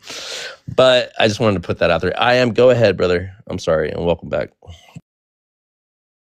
Yeah, so it makes no sense to compare Black Americans to Asians because they come from a world power. They come over here with money, with everything they need to succeed. They were successful back home. They're not running from home.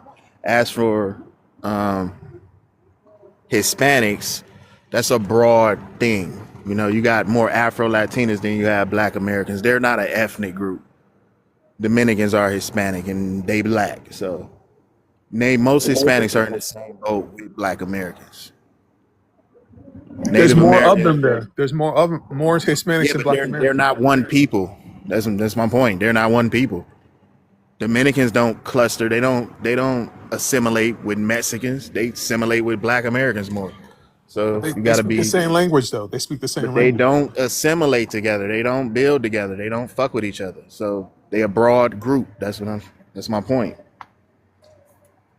But you're coping pretty hard. I'm not coping. I'm just putting things in context because I know Africans hate context. They hate fine details.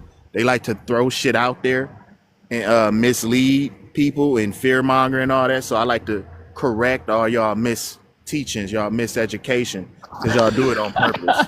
I'm hearing a lot of Black fragility. And you know what? They only call all of those different groups that have nothing in common, don't share the same history. They don't even speak the same. Yeah, you have more in common with the YT slave master than you do any African person. We definitely understand that. Host, may I have a comment? Hold on, Wes. Hold on. I'm gonna let I am let's not go back on the guys. Hold on. I'm gonna let I am land and then I'm gonna let my mods Jay and Tether run this shit because we run this shit. We run it on our panel. You're centering yourself on our panel. Just remember that. There's a bunch of FBA panels that you can go on and spew what you want to spew. Yeah, but not on this. Hey, look, we can tell y'all everything. We got Afrodamus. We got Hold on, Hold on, I'm gonna let I am land. Hold on, bro. Hold on. We're not gonna do that here. I'm gonna let I am land his point, and then we're gonna let the mods run this. Okay? But Jay, after I am lands, we got the professor of Negrology, Afrodamus, in the back chat in the back room. I want to let him up here to speak. All right, I am. Go ahead, brother. Done. So the elite Africans tend to stay home. They don't want to come to America because they're not going to be elite in America.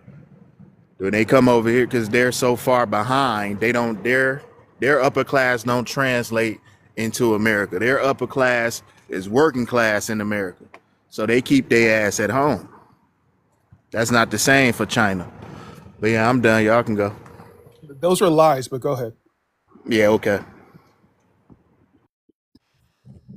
Go ahead, Wes.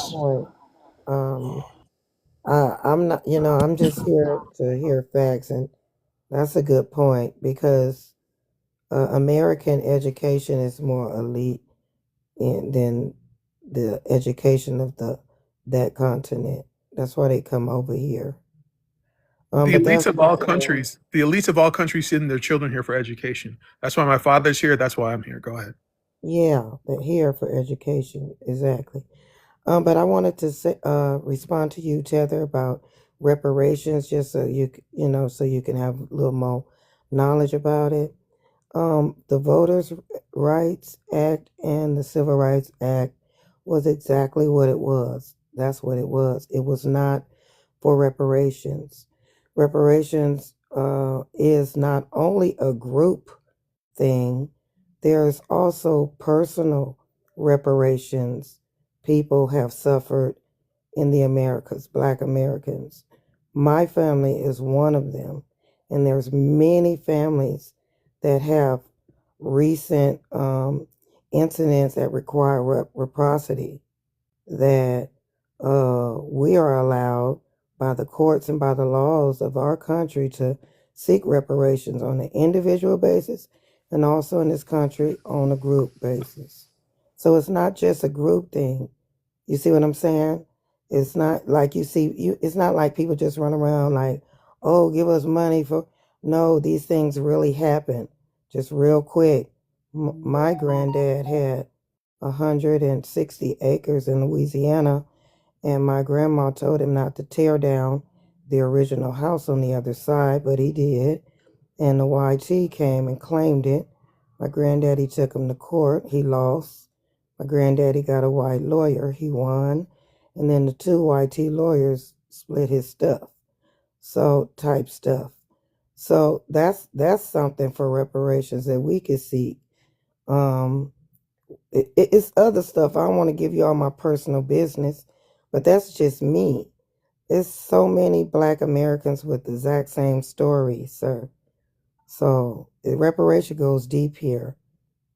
But did you see what happened when Martin Luther King asked for reparations? That's all I'm saying. Did you see what happened? He said, we're coming to get our check. 2 weeks later, what happened? But why would he say that, though? He was talking about reparations, but the government gave their answer. They gave their But it answer. don't matter what they say. What did King say? He said that for a reason.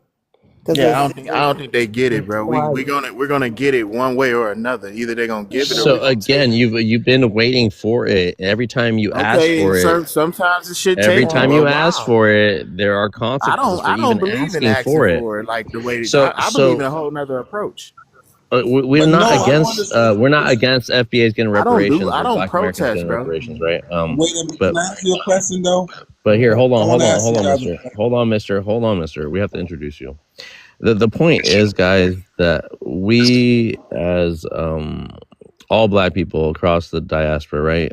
We understand that that even Africans, that Europeans that colonized their homelands, right? They never got reparations. They're probably still in these colonies in Africa. We speak their language.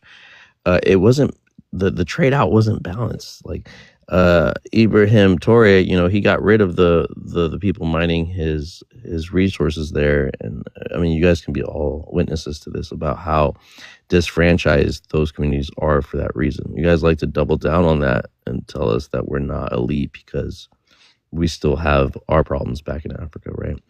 But when we recognize that the white people here, who are British people, descendants of Europeans, the people that you guys are part and parcel with, the people they have more relation to than you do your African ancestors, right?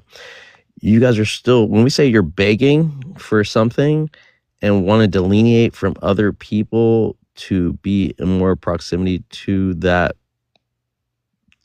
slave master and be like, hey, we're the ones that were owed. We're not, okay, same thing. You don't want to group up all Black people, but you also don't want to group up all Europeans, right? You want to say that your slave master is better than the slave masters back in Europe and that had a contention with Africa back there. They're all the same. They're all the same families. They're all derived from the same root. And so it's kind of disingenuous for you guys to to separate yourself while being in close proximity to the same oppressor. Like we're going to repeat this over and over again to you guys, and that's the biggest contention. The Pan-African thing is obviously like we all see this similar oppression that we're all going through. That's why they try to relate to everyone, but if look, I can't relate to the person I can't relate to your boss at your job, right? Because I might work somewhere else, and my benefits and package deal of my healthcare and all that is probably tied differently with my boss and my employer at my job. Your job, your job, your role, and you're telling him don't pay attention to these people. A competing party, a competing business, maybe in the same industry, right?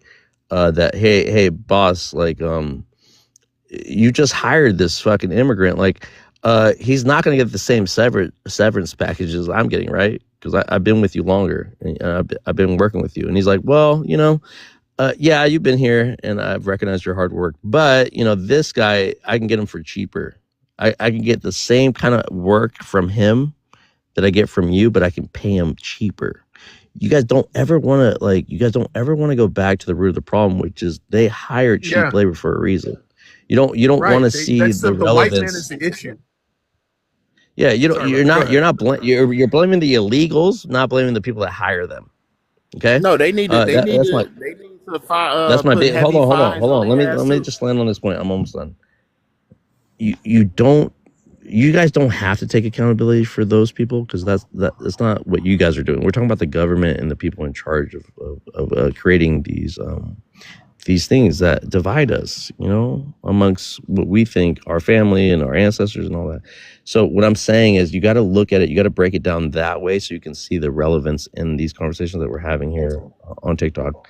But here, I've been yapping a little bit too much. I do want Jay and Tether to get involved and run this back, because and let Mr. Beavis talk as well. Go ahead, guys. I just want to say one thing real quick. I'll let Mr. Beavis go. So what's happening here? FBAs are plantation bragging. Our plantation is the biggest, the best. We're the best. We have the best massa. He treats us so well, and we don't want y'all niggas over here. We want massa. We want to be massa's favorites. So we can't have any other you African Negroes over here. We are the official house Negro. And you can come over here, just stay away from us with that type of mentality. No, this is your mentality. Just stay away from niggas. That's all. You're like Steven from Django. Mean no good. You're Steven from Django is what I'm trying to tell you. You want to be a house Negro supremacist. Okay, so you should want to stay far away from that, niggas too. You should want to stay far away from y'all that. niggas mute up. All right, let Tether land. Where's Afrodamus at? Hold on. He's up next, Tether. I will if anybody wants to. So I mean, Mr. IM, if there's any relevance for you being up here to be productive and be a part of this conversation, we would. Okay, so you don't have to go anywhere. IM, there he goes. Whoever just got dropped. I think Tether just dropped for himself for you to be up here. Hold on, just a little bit longer, brother. Again, Tether just landed. Okay, I'm gonna let you land because we didn't let you land. We're gonna introduce Mr. Beavis, and then I'll get to you. Okay. What is it? I had nothing else to say. I'm just saying, like they should move on with that. Like you shouldn't want to be around people you think like that of. If you think that badly of people, stop coming amongst them. Stay away from them. Yeah, we're gonna stay away from you, house Negroes. You can guarantee that. Mr.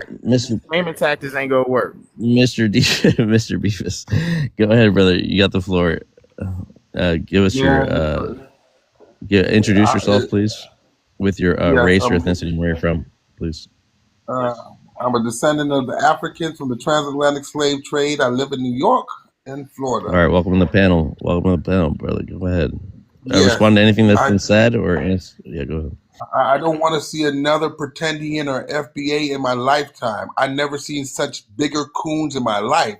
I was right on the panel when they double talk. We fighting the whitey. We are fighting the oppressor. Who did you guys vote for? Trump. Master Trump gonna treat us good. He gonna get all those illegals out, all those Mexicans and all those Africans. At no time will they ever mention Ukrainians or Israelis or anybody else that only brown people they like. I already know what their ideology is going to be. Then they start talking about this culture that's basically predominantly Eurocentric. Your language is English. The gods that you worship is Abrahamic, Semitic. Most of your women that are in your clique, they love European beauty standards. So what is your culture that is not Eurocentric? That's not true. Well, That's that's not what I'm true. seeing. It just seems like a bunch Because of coons. skin bleaching is more prominent in Africa I than don't it is care. here in And the here goes the States. finger So you pointing. can't. Well, they Let do it him more land, Big over Bag. here. Let him land. It's a space. Give him the floor. Give him the floor. Let him, Yeah, let him land. and that's where the bullshit come in. Because when you talk about it as an American. When you talk about that self hatred that they do, the next thing that they do is point the finger at Africa. Well, those guys over there, they do it more than we do it. It Because just what is your purpose? you just You're lose essential. brain cells talking to them. Even if you could go through. And here goes the crazy thing: when you disagree with them, even if you have a heavy New York accent, they're still gonna call you a tether and say that you actually African. Then try to convince you that you African. Oh, he don't agree with me, so he must be African. He must be Caribbean. That's what they do when you don't agree with their dumbasses. So it's embarrassing. And then and when you tell them they're not Indian and show them all the different ways that these fuckers are not Indians, they will still. We were on a live yesterday, right? And one of these pretending pulled up their DNA test, right? Well, we looking at a DNA test. He's trying to not show the percentage. We look at the percentage. What a 74% of his DNA was from Nigeria. He had a 1% indigenous, 1%, and he was holding on to it for dear life. Yeah, you see this? This is what I am. I'm Choctaw. It's just, they're just embarrassing. They get on these global scales and they start talking, and then everyone understands how prominent the Jerry Springer culture is in America. All right. Thank you, Beavis, for that. Thanks for the insight. Again, everybody's comments and what they say doesn't generally correspond with what we agree here on the panel. But I do appreciate your insight, Mr. Beavis. Hey, And can I ask? Can you hold on, provide you can't ask, Big numbers Bag. You guys of can't ask. illegal I have to small introduce. hats I here? have to introduce my brother up there that has been waiting patiently. Okay, to get on here. I'll come back though. I hope he a lot more intellectual, man. Hold on. He let's give him a chance. He is. I mean, okay. Let's just move on. Let's go with the other brother up there waiting patiently. Let me read this whole name. Afrodamus Report. Can you go ahead, brother, and introduce yourself Can you hear with me? with your race or ethnicity and where you're from, please? Oh, I am African. Consider myself African American, since I mostly live in America, and I've also, I'm from the Gambia, the smiling coast of West Africa. So my thing is, I hear like when black people here in America talking about they've delineated. I mean, I'm happy to hear that. And when they say they are Indians, we are not here begging anyone to claim who they are. You guys can claim your white, ancestry. We know you are mixed with them, but a smart individual, when you come to America, you observe. For example, I'm an elite African. I don't relate with ghetto degenerate culture. It doesn't matter who does it, it's not about skin color. I know people go about skin color here, but when blacks here in America, not all, but most nowadays talking about Africans are their problem. No, you guys are not our competition. I mean, because we left our degenerates behind in Africa. So why would we come here and associate with the degenerates here, regardless of their color? You guys are talking about Africa like it's a country, it's a continent. You got, like you talk about the Somalis, you're not related to Somalis. Most of you, your ancestors come from West and Central Africa. So you should take the time and study that. Or you can continue to say you are delineating because of reparations. For me personally, like even in college, I've written papers to support this, for example, the reparation, but During the 60s, your elders, they marched so that they can go sit in the restaurant and eat with white people. You want to move into white neighborhoods, move in, go to their schools. We've seen it. I'm not hating on it. But since that failed, now you guys are copping out, talking about Africans are the problem. We are not your problem. We are here to show you the blueprint. The honest truth is, you guys have failed. Most of you have been raised by single mothers from from 1983 to now. So, and then you have the crack era. I'm just telling you what I've seen. So I'm not here to give people what they want to hear. I'm giving you the antidote, the medicine. When you look in the mirror, when you look at a lot of quote unquote FBA men, they are no longer men. They are like women because majority have been raised by single mothers. This is why a lot, when you look at it, a lot of them are talking like women, because how are you going to enforce reparation? Reparation, it would mean, do you have a military to force the white people to give you reparation? You don't. Tariq Nasheed is hustling Black people in America. He knows there's no way. How are you going to force the white people to give you reparation? How is that even possible? Reparation is when someone loses a war. Like, for example, Germany. For Germany to pay reparation to the Jews, America has to force them because Germany does not have a mighty military to combat that.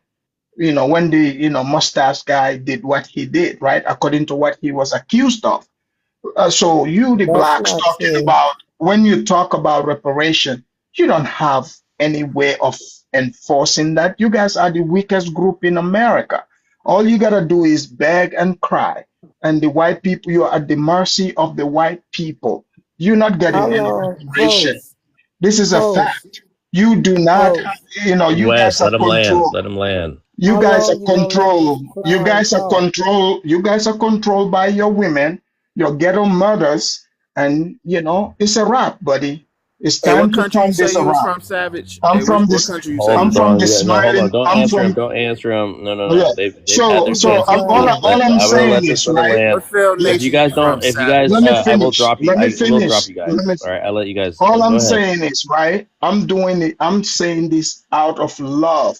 I'm not against blacks here in America whatsoever. And I know plenty of Africans, they are not against you. But a lot of you think Africans are weaker links. You want to pick on us. That's a big mistake because here's the fact. We are not here to compete with you. We are here to elevate you. But because you guys are run by your single mothers, everything is emotional, we can't work together. I mean, look at what is happening in Chicago and Maryland, Atlanta, all these places. Single mothers are out there showing their ass, pretending like they run the household. That you Okay. name one Okay, I get society, it. I name get it. one Report. society, name one country, name Land your one point, my society that brother. was built, name one society that was built by women. So you What guys need to, savage you guys Hold need nation are on, to, you I am. from? you Hold on, guys need to, you guys brother. need to, Report. I'm gonna give yeah. For you one more example, what minute to country land you 30 your from, plane. seconds. Savage? I'm Yeah. gonna give you one more Here's the minute. thing. Here's the thing. You guys, you guys are not our The You big keep competition teeth on the repeating the same nose. because, shit. What because, country you because, from, dude? because you Guys, guys, be patient, please, because you please. guys, your community We heard you. We heard you. is What ran by women. Okay. country you So from? if since Stop it. we're coming from a masculine, masculine society, You come from a patriarchy. failed Hold nation, on, nigga. hold on, hold on. We're coming from a patriarchy. A man and a real man and a woman cannot do anything together. That's the truth. Tariq is preying on you blacks because he knows majority of you are raised by single mothers and you're emotional and he's playing on your emotion. But we love you from the bottom of our hearts. But if you guys want to claim your white grandfathers, no problem. You can keep, tapping for them. We don't hate you for that. We'll just watch. Thank you. All right, brother. All right, brother. Alfred Thomas. I mean, guys. Again, remember, don't be Well said. triggered. Hold on. Well Don't be. said. Hold No, on. I want to. Hold Can I on, no, respond? you're not. No, hold on. Everybody, wait up. The I savage need I to do say want to say what this nation he before from. you guys But start getting. Hold why did on. Everybody, If mute he up. gonna be the Everybody, mute blueprint, the up. savage need to let us You will know be what we dropped need to look again. into. You can live in the fucking comments for all I give a fuck. All right, you're not gonna come up here. I am and try to be triggered on my panel. Look, a lot of people get triggered about what you say. I am, and and they waited. he a whole lip professor too. Hold on, mister. Hold on. And people were patient enough to listen to you without interrupting. But this is the thing that happens where you guys. I know. Again, everything that's said on this panel by people, not everybody feels the same way. Don't think that he's going to narrate like what we're talking about. He has his own opinions and his own experiences and what he's dealt with it. You guys don't want to hear other people's pain. You only want to hear your own pain, so that brother just said he loves you. He's trying to he says it out of the goodness out of his heart, even though it sounds a little harsh. I can see what he's trying to say, so I appreciate you, Archadamus, for expressing yourself, and this is a safe panel for you to express yourself, even though it might sound harsh to some. I do want to give Wes a chance to respond because she's the only FBA up, and but Wes, let me go ahead. How am I going to do this? Let me introduce Wes Batty, and then I'll let you respond. Okay, Wes, if that's Thank fair. you. Okay, Wes Batty, welcome back. What's up, guys? Introduce yourself, and let me go back to Wes, please. All right, hey everyone. I hope To everyone's Wes. doing all right. I am Liberian American. I'm 21 and I'm from Georgia. All right, thank you, beloved. Welcome back. All right, go ahead, Wes. You can respond to that. And again, we're not using you as a punching bag. For the FBA people, I do want to give No, a I'm chance cool. We're just for a having a response. conversation. Yeah, I hear you. Okay, Yeah, go ahead, you sister. respectfully to Tyreek, but nobody don't give a damn about what he be saying. We stand on our own, sir. You said so much that was fallacy, just straight up false. That's why I got so mad. If you were speaking truth, we could swallow it. But I'm gonna go ahead and tell you some of the things you just straight lied about. And for these reasons, let me go on and tell you one. The reparations that you said we so beggarly for, that doesn't have to be a war. It's a human rights violation. That's what reparations are paid for. Human rights violations, not just for war. Go read and study again. Maybe you missed that part. But yeah. And us delineating, that's the reason why we're delineating. It ain't even for the reparations. I wouldn't even take reparations if it meant I would have to be joined to someone like you. Our delineation is for the reason we want to be separated from people like you that lie on us. It ain't even about the money. We need to be known that we are not you. You are not us. We are American citizens. You're not. You come over here for your opportunity.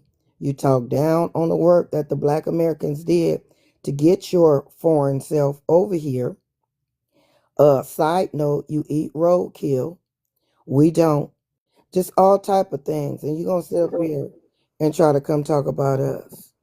Ma'am, I'm also an Hold on, American. Tether. Hold on, Tether. My Hold on. Hold on, is Tether. Just hold on. not Let for her reparations. get. The first reason is we got to let the world know that y'all not us. Wes, hold on, Tether. Hold on. Wes, hold on. Respond. Everybody, hold on. I need Hold to say something. on. I know.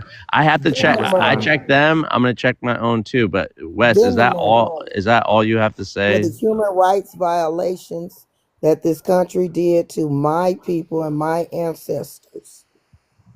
Can I say one thing though? Hold on. We're gonna go in line, guys. We're gonna go in line on this because we have to be patient, guys. We have to be patient, please. I got you. I got all of you, okay? And I do want to hear from everyone. I want to go back. Wes, did you land? I'm landing right now.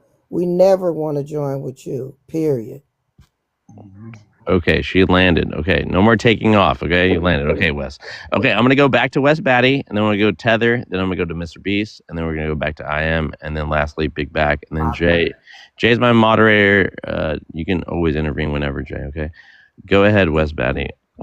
Real quick, can I say something real quick? No, please? we're gonna get right to you, Mister. We're gonna get right. Just write it down. I know it's hard to remember. No, it's just a phrase. I just want to say No, a phrase. Mister, I can't. I gotta give everybody the same respect. I'm sorry. I'm so. I straight got a headache listening to all them. Hold on, lies. Wes. I know, Wes. Please take a migraine pill. Okay, Wes Batty, go ahead. It's your turn. Then Tether. Then Mr. Beavis. And we're gonna move up from there. Okay, Wes Batty, go ahead. So Vibes, is this an open panel or It's not. No, I have to control this shit because like. Okay. Because I already answered the prompts. So no, again, just answer whatever you've heard. Respond to it. If not, I can move on to Tether, and then I'm gonna go to Mr. Beavis after. Okay, can Tether go before me actually? Wes, you're okay. Tether, go ahead. Please, let Tether, Tether go go ahead. before me. Okay, real quick. So first of all, this lady doesn't understand how reparations actually works. Reparations are what a country who loses a war has to pay to the country who wins the war. FBAs haven't won any wars. Not true. So you're not in a mute your mic, ma'am. You're not in a position to decide who pays reparations. You have no levers of influence other than begging the white man. Begging the white man is your only lever of influence, and I don't think that Trump is amenable to your begging. That's number one.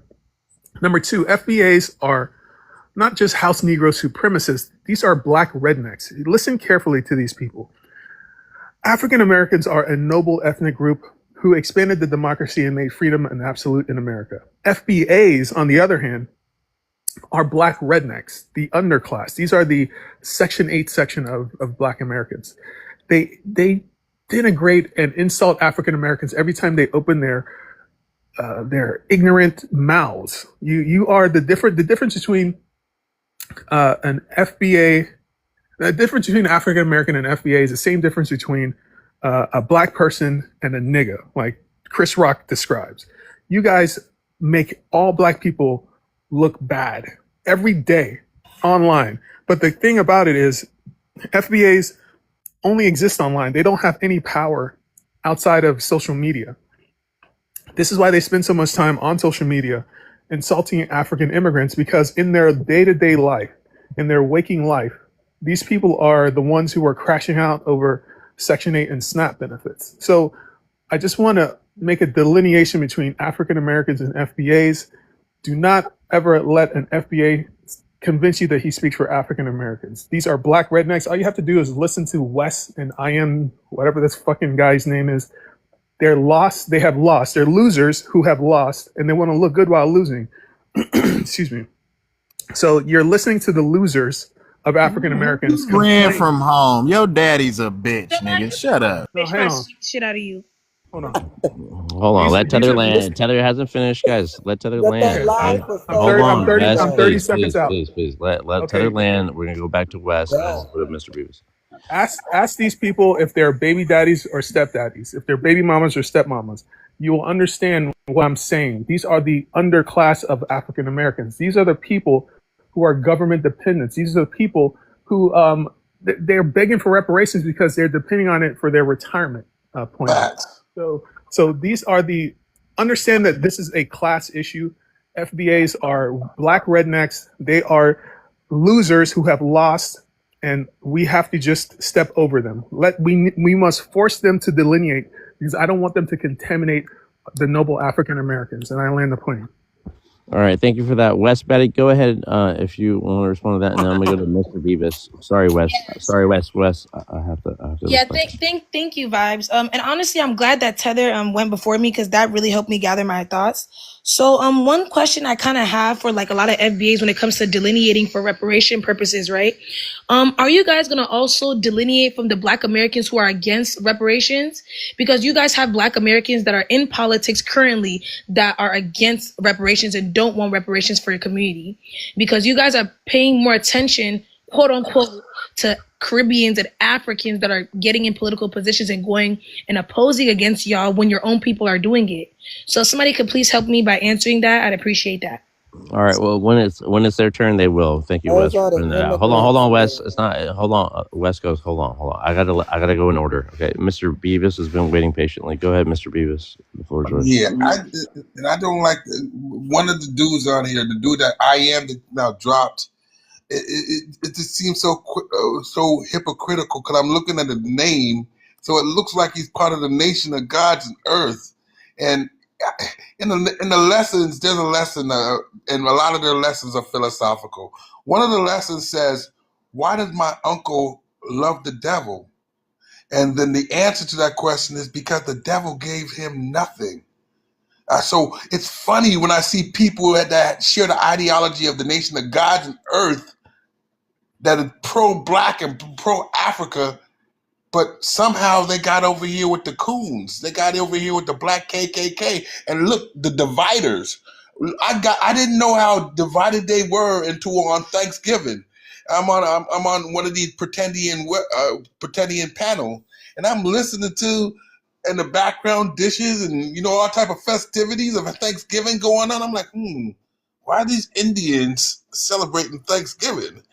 But then I was listening to him and I was like, damn, you guys are gang affiliated too?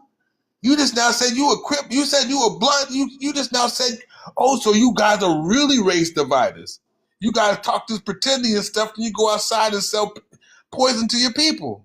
Or you want to unalive somebody that look like you just because they have a different bandana on than you do. So the level of self-hate with these guys and Willie Lynch syndrome with these guys are just extremely, it's levels to how bad they are. First, if they don't like Africa, if they don't like themselves, if they'll unalive another person just because they wearing a different color bandana that's American, of course they wouldn't have no love for anyone else. They don't love themselves.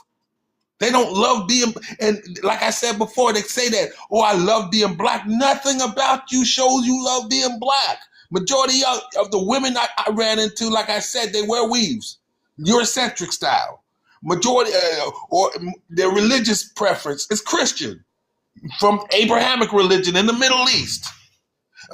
Everything that about them everything about them is associated with European culture and tradition. They don't have any culture and tradition of Africa they want to hold on to, but they love to hold on to white tea culture. They love the shit out of that shit. These fuckers will go down the 4th of July wearing red, white, and blue and watch fireworks with the kids. This is how coonish they is. It's how embarrassing they are. That's all I gotta say. But I would wait for the I am guy to be. I wanted to Yeah, we're not gonna allow I am back on here because he's calling Host, people you the B gotta words. let me go because I he know, went a Wes. long time. Wes, I do want to let you go, but I think Big Back can be a neutral position in this, Okay, and then Big Back I can have have an the interest. opposing side. Okay, Wes, I appreciate your patience. Go ahead, Big Back. So there's a couple things I wanted to address because this has kind of got into like a diaspora war, and that's not specific to the FBA. That exists all around. And one of the things, the gentleman that just left, I wanted to correct him on some stuff because I didn't like when he said that black people fought in the civil rights movement to be in proximity to whiteness. That's not what the civil rights was. People died and people were hung on trees. It wasn't about just being in proximity. It was about access to resources. So that as somebody who's not like that really that really made me piss me off because you guys shouldn't undermine people that were hung on trees, people that risked their safety of their families. So all these institutions that you Africans go to, all these white institutions, that would not have been possible if we did not challenge as a people here in the States to go against Jim Crow laws. So that to me already that just pissed me off. And then the second thing that I wanted to say to Mr. Beavis is that I don't understand what your whole, are you Black American? What is your ethnicity? Of course, and you guys are embarrassing. Hold on. Don't leave open-ended. Hold on, Mr. Beavis. You're not even don't like leave open-ended questions. You're not please. even like you're just a self-hating Black American. You No, just hate you're all not. Black Americans. Hold on, wait a minute. I And love you just this one. and Big Back, and I'm gonna you have should. to. Big Back. All right, you Hold on, guys wait a minute. just want to hold on. No, both of you guys stop it. I'm gonna let West Coast come on, you guys see the dialogue that we're having. We're not gonna do this back and forth. Yeah, West Coast, But go I ahead, didn't get it because he said all Sister this West stuff. Coast. Our Go, culture let is you know what, Sister Eurocentric. West. I'm I'm gonna drop I'm you if you don't stay muted. Stay muted, guys, please. West Coast, go ahead, I'm sister. gonna try to be quick and brief. I hate when they go so long because they know people, they have opposing views, and they want people just sit there and listen to them. That's very inconsiderate, number one. Number two, Mr. Beaver, you got off of mute to say that like you lost on the panel and now you all upset. Like, you know, you are embarrassing. You can't allow people to have their own way of thinking without you being so rude and condescending, talking down to people. You really made me lose my train of thought because I wanted to address you on something false that you had said, but your character, the way you acting, is like is prominent what I'm saying. And we supposed to be black, all black, right? Like, it's weird because I don't agree with most people up here, but you don't hear me calling people stupid and dumb. That's like, because we can all do that, you know that, right? But I don't think that's the type of panel this host is trying to have. So you need to check yourself, really.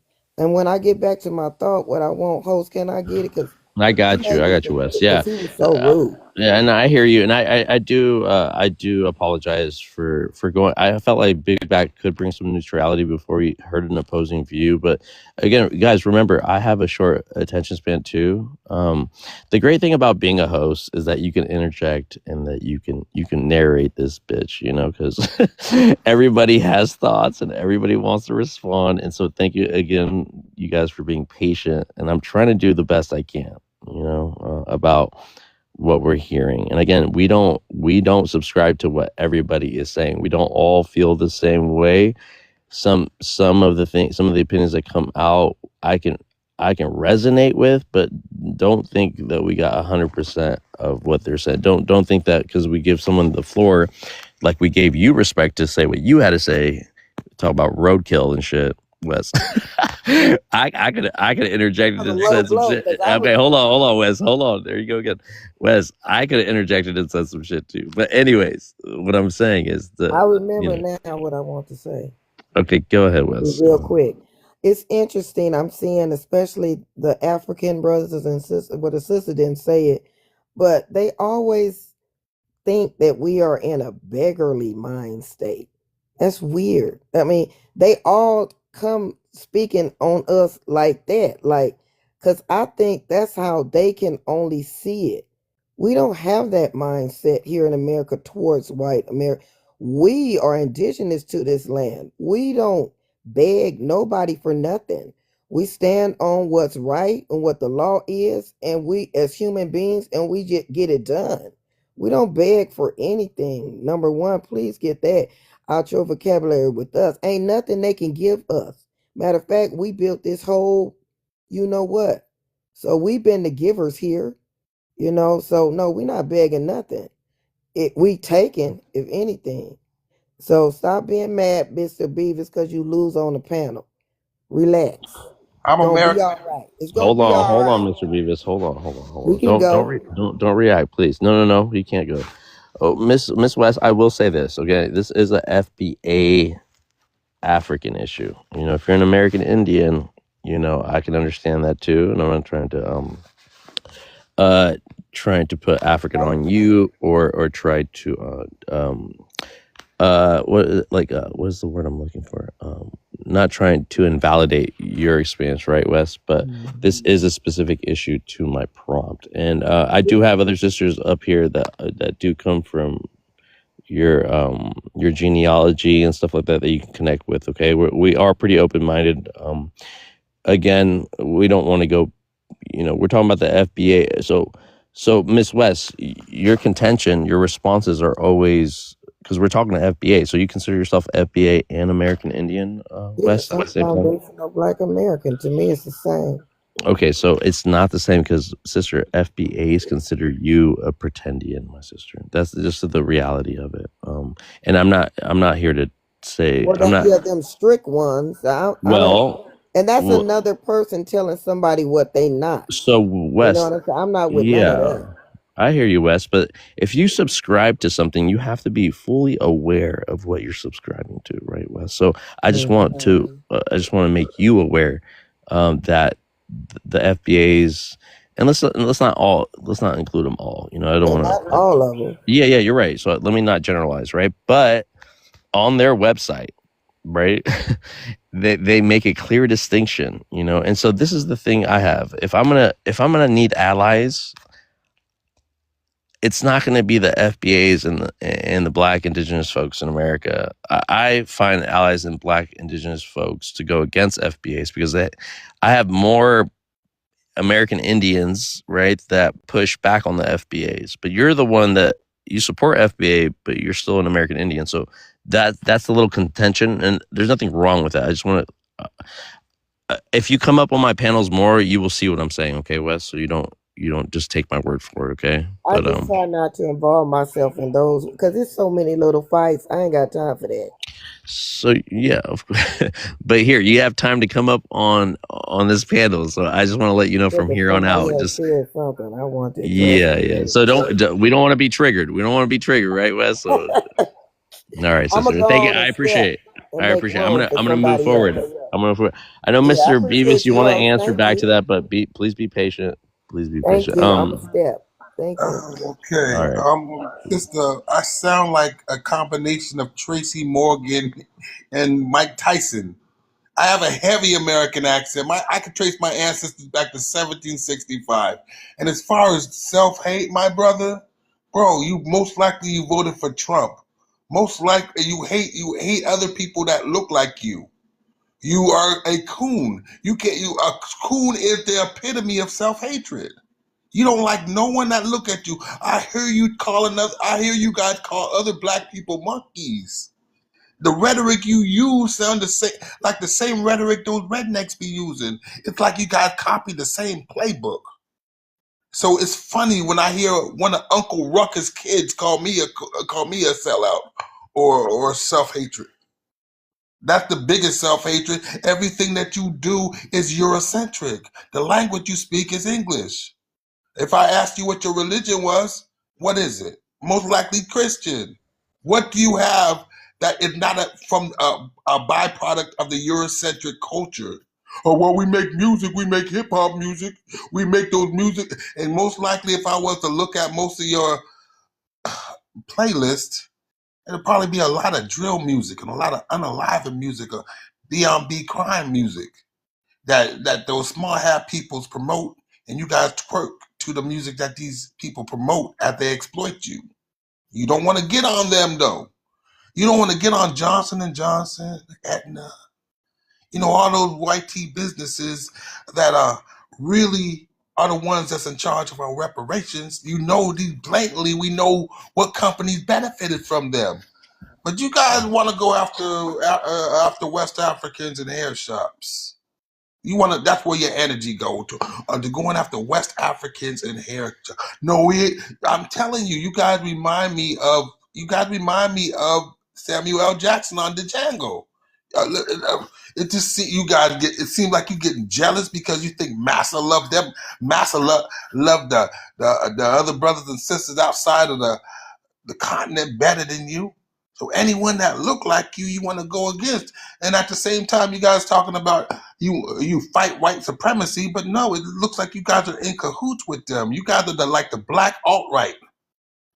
And it's sad. It's really sad what you're doing. And when we're talking about allies, you're trying to make sure that we don't have any allies outside the United States. Everyone that's chocolate and melanated, especially melanated people, make up the majority of the continent of the world. But you ain't interested in that. You're more interested in getting these white tea on your side, making sure that the white tea love you. So it's like I said, if you FBA or you are pretending, you guys are embarrassment. That have an identity crisis and deal with a lot of self-loathing and don't love yourself or us, all of us. You guys are stuck on stupid. And I'm sorry that I use harsh language, but being new to this whole FBA and pretending thing and only coming in contact within the last 48 hours, my brain cells hurt from listening to you guys' goofy ass rhetoric. All right, thank you, Beavis. Appreciate that. I do want to give Jay, before we introduce Black Issues, Jay has been he's my moderator. Jay, again, you can interject whenever, Jay. Yeah, I was You know actually that, gonna right? introduce Black Issue. That's what I was gonna But do. I really want to hear from your Jay. You've been just silent, bro. I really want to hear your whole like. Can you bring I mean, some nobody said clarity? anything I found. No, nobody's said anything I found contentious thus far. People are just giving their opinions, which is fine. You know, there's no problem with that. So, Go ahead, Jay. Do your thing. yeah, Black Issue, you there? Yeah, can we get your age, ethnicity, where you from? What is this? That damn job application or some shit? Well, I'm All right, 60. never mind. Have a good day. Yeah, we could drop you. Yeah, we don't do that here. I don't got time for these little. Yeah, well, all the sassy, whatever you doing, bro. Nah, we're not doing that here. Anyway, so yeah, open panel, I guess. But Big Back, you want to say something? the reason why I called him out was because he was perpetuating every negative stereotype about Black Americans. And, you know, when he's saying that, you know, our culture is Eurocentric and Christian, yeah, that's a lot of our culture, but that's not all of us. And a lot of us are doing the work to deconstruct, to to change our spiritual practices. So that's why I called him out. I'm not sure what he's saying about I listen to drill music and all that. That's just, you can't even like, I don't know, like, who is he addressing? Can I answer? Or I don't know if I could go back and forth with him. Wait, hold on, Mr. B. Hold on, Beavis. I will say this. Big Back. Once people hear a dig or like a slight, right, people will say whatever to get back at that, right? So what you have is you have words like tether, or you have words like bushmeat, or you have words like roadkill, which roadkill is more associated with American streets than it is African streets. That's a term in America. But we can talk about swamp meat. We could talk about what people eat when they're out in the environment which they hunt in. You know, we're not degrading hunters, right? We're not degrading people that have to survive and eat whatever is available to them, right? But most of Americans, I mean, let me re-say this. We have the convenience to go to the grocery store and pick up our meat. We don't have to hunt for it, you know. And the hunting thing here in America, right, is such a Trojan trophy hunting. Have you ever heard that? Big Back? Trophy hunting is what YT people do. That they hunted us down in America. They also ate us. Okay, I don't want to get kicked out of here, but they unalived us, and they put our what were those called? They were called the bust. Have you ever heard of the bust? Like the bust? Is it called bust? When they put the head up on the wall. That was done to our people, and in parts of Africa, it was still done even after slavery was over. Again, we don't really understand the I don't know. If you go read The Delectable Negro, that's all I can say. But on top of that, it's a good book. But it speaks about all the atrocities that happened in America, and African immigrants no immigrant had nothing to do with the atrocities that happened here. If you're special because of what YT people put you through, and when we say begging, we're saying like you're being someone that something that it's way deeper than reparations, man, is what I'm saying. It's like it's straight out revolution at this point, like based off what they did, you know. But you're right to say that yes, that happened to a specific group of a demographic. It didn't happen to all people, you know, and we have empathy for that. We have to repeat this over and over again.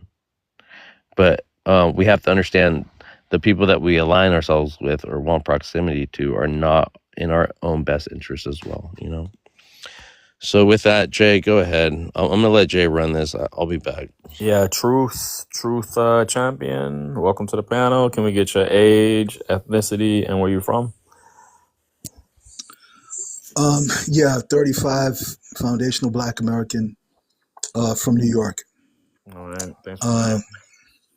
yeah, basically, what he was talking about, and knowing those facts, then why do so many immigrants, black immigrants, come to the United States?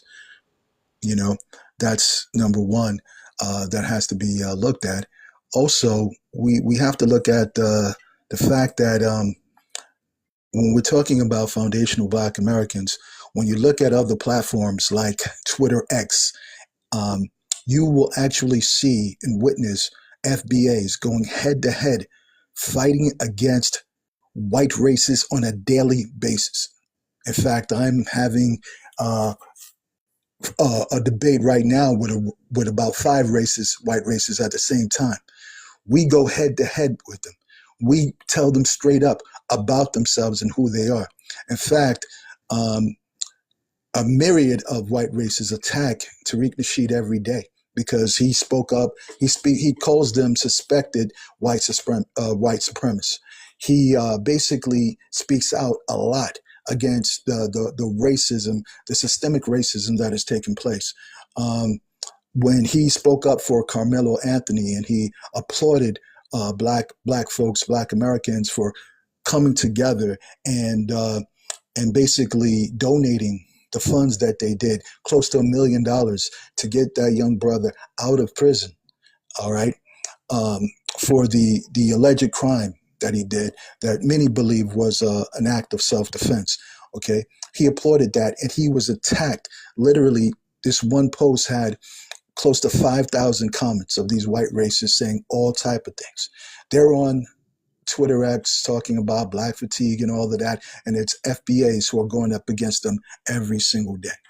Yet, we witness these white racists saying some of the most horrendous things about African immigrants and Caribbean immigrants, and we actually see them doing some horrendous things on the continent.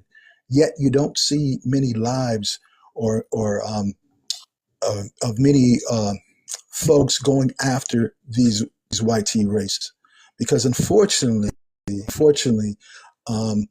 many immigrants, melanated immigrants, come to the United States having a tribal mentality and a classist mentality. Some of them, some, not all, they tell Black Americans that we're second-class citizens and that we have no power. Some of them even go as far as to tell Black Americans that the United States is not our country.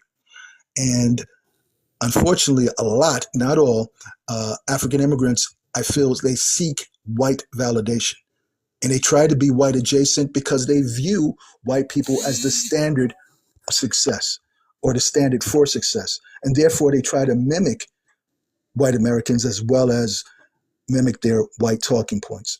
And therefore, you would witness them calling Black Americans, fatherless thugs with no culture that like to play victim.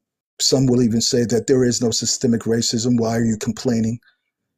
Things of that nature. And this is what, many folks are against. And the last thing I wanted to say is basically every single ethnic group in the United States delineates. Even when the European immigrants came to the United States, they delineated from one another. The Irish, the German, the French, the Jewish, they all built their own individual enclaves. Right. And they even Right, had Truth. gangs. They even had gangs where they were going against each other. They delineated from one another, but once they built their own individual enclaves and built their own individual groups, then they formed and came together and started doing business. This is all we're simply saying. Truth. I appreciate what you're saying. Sorry to interject, brother, but they were all on code with whiteness at the end of the day. The problem that we have is not being all on black code. They're all on white code. When it's in their best convenience, they settle all the little beefs that they have amongst themselves and they come together to oppress us. Right? But when we there's no black code. Now there's delineation, there's all this other stuff. We can't fix the things amongst our own little stuff going on between our communities and rectify that to come against the whole white. They're all code. We're not. That's big issue, you know. But Right, and I would hey, go also ahead. argue that even the concept of being on black code would never benefit us because the whole concept of blackness is part of the white supremacist racial system. So even identifying within that framework will at the end of the day not benefit you because it's their game. It's like the house always wins. As far as distinguishing is concerned, we talked about this earlier. I'll say it again. You weren't here for this truth. You would have to have an entire revolution as far as the American racial system is concerned, because there has never been a situation in where the United States government has legally recognized ethnic groups. They've created these arbitrary racial categories and then threw people of different ethnic backgrounds into them and then treat them like their ethnic identities. So with the whole thing about FBA, which is really about the reparations things, and that's why you want to distinguish. They would have to first fight to even get that to be legally recognized as, okay, well, descendants of American slaves are a very specific, distinguished group from these other people, you know, with their own legal rights. And then you can start talking about reparations. But I don't see anybody doing that right now. I don't see that happening. So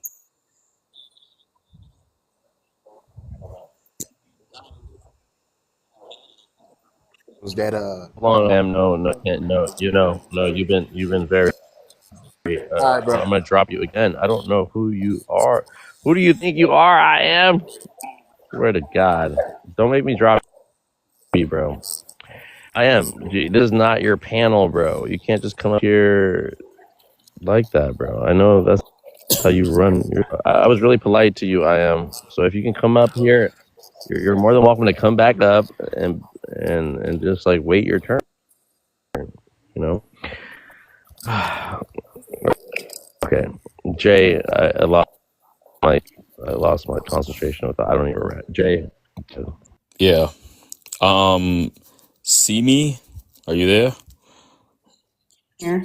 Yeah, if you want to go ahead and give your age, ethnicity, where you from. I'm Black. I'm from America. Chicago specifically. Yeah. And how old are you? 30. All right, thank you. Did you want to respond to anything that's been said thus far?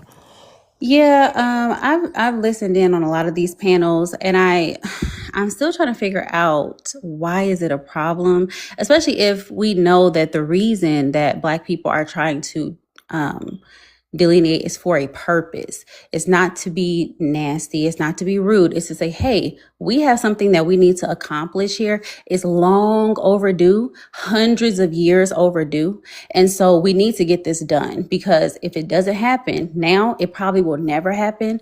So in order for this to happen, we have to distinguish ourselves from everyone else, because if we are grouped in with everyone else, when there's not enough money or enough benefits or whatever to go around to all the other groups of people. And also, they're not entitled to reparations, but our ancestors were entitled to them. They never got them. Just like a life insurance policy, when you pass away, the money goes to your offspring. It goes to your children's children. In some cases, we never got that. So us wanting that from our ancestors' blood, sweat, and tears is not wrong. Us saying, hey, we are a separate group of people. We have a different history in this country, and that history should be honored and it should be paid for, just like the Native Americans got reparations and they are still receiving reparations to this day. If they put that they're a Native American, there are certain things that they qualify for that nobody else does. They don't pay taxes like everybody else does. They have land. There's still tribes that are being recognized to this day. So there's things in place for them. There's nothing like that for us. So we need to be distinguished because our ancestors' blood, sweat, and tears is worth something. So, I mean, I don't see it as a nasty thing. Now, in terms of, immigrants and all of that stuff, that's the U.S. government saying, hey, you immigrants are doing X, Y, and Z. That has nothing to do with Black Americans. But, saying that we're in bed with YT when we're the only ones who have ever fought against their supremacist power structure. We're the ones who created this whole anti-racism movement. And truth be told, when Africans come here, like the guy was saying, they say we complain too much. Oh, you guys have water, you guys have electricity. What are you complaining for? We're like, because we want equality. That's what the civil rights movement was about. It wasn't about proximity to them. It was about equality. We are the same. We should be able to drink from the same fountain, go to the same schools, walk on the streets. We shouldn't have to walk in the grass because you're coming towards us, because that was also a part of the power structure. If you're walking down the street at the same time a white tea person is, you have to walk into the grass. Okay, so no, our ancestors were not cool with that. So our ancestors got into action to undo those things. Okay, so to say that we wanted to be in proximity to them because we wanted to be treated as equals, that's nonsense. And it's really a slap in the face. So if you are a Black American, you should be ashamed of yourself, because if you really think that's what it was about, you need to open up a history book. Yeah, I don't know is the person who said that still on this panel? Who Yeah, said Mr. Beavis. Well, it I'm was glad that Mr. she put me up, and I hate for you guys to start speaking French and start saying we when it's Yeah, convenient. we, not you, not No, you, we. hold on, let me finish talking. You address me, so we're gonna have some emotional control, young lady. Look, Malcolm X, Martin Luther King, the Black Panthers was not considered FBA. They did not get on panels and downgrade and call our brothers and sisters in Africa bush meat eaters and all that other stuff. They would not vote for a racist like Trump. Are you serious? Are you really gonna talk? Are you really going to insult our ancestors like that? Harriet Tubman said Negroes that like you, we should unalive them. They are not Like good for our who? cause. Like No, who? you don't go after those Europeans.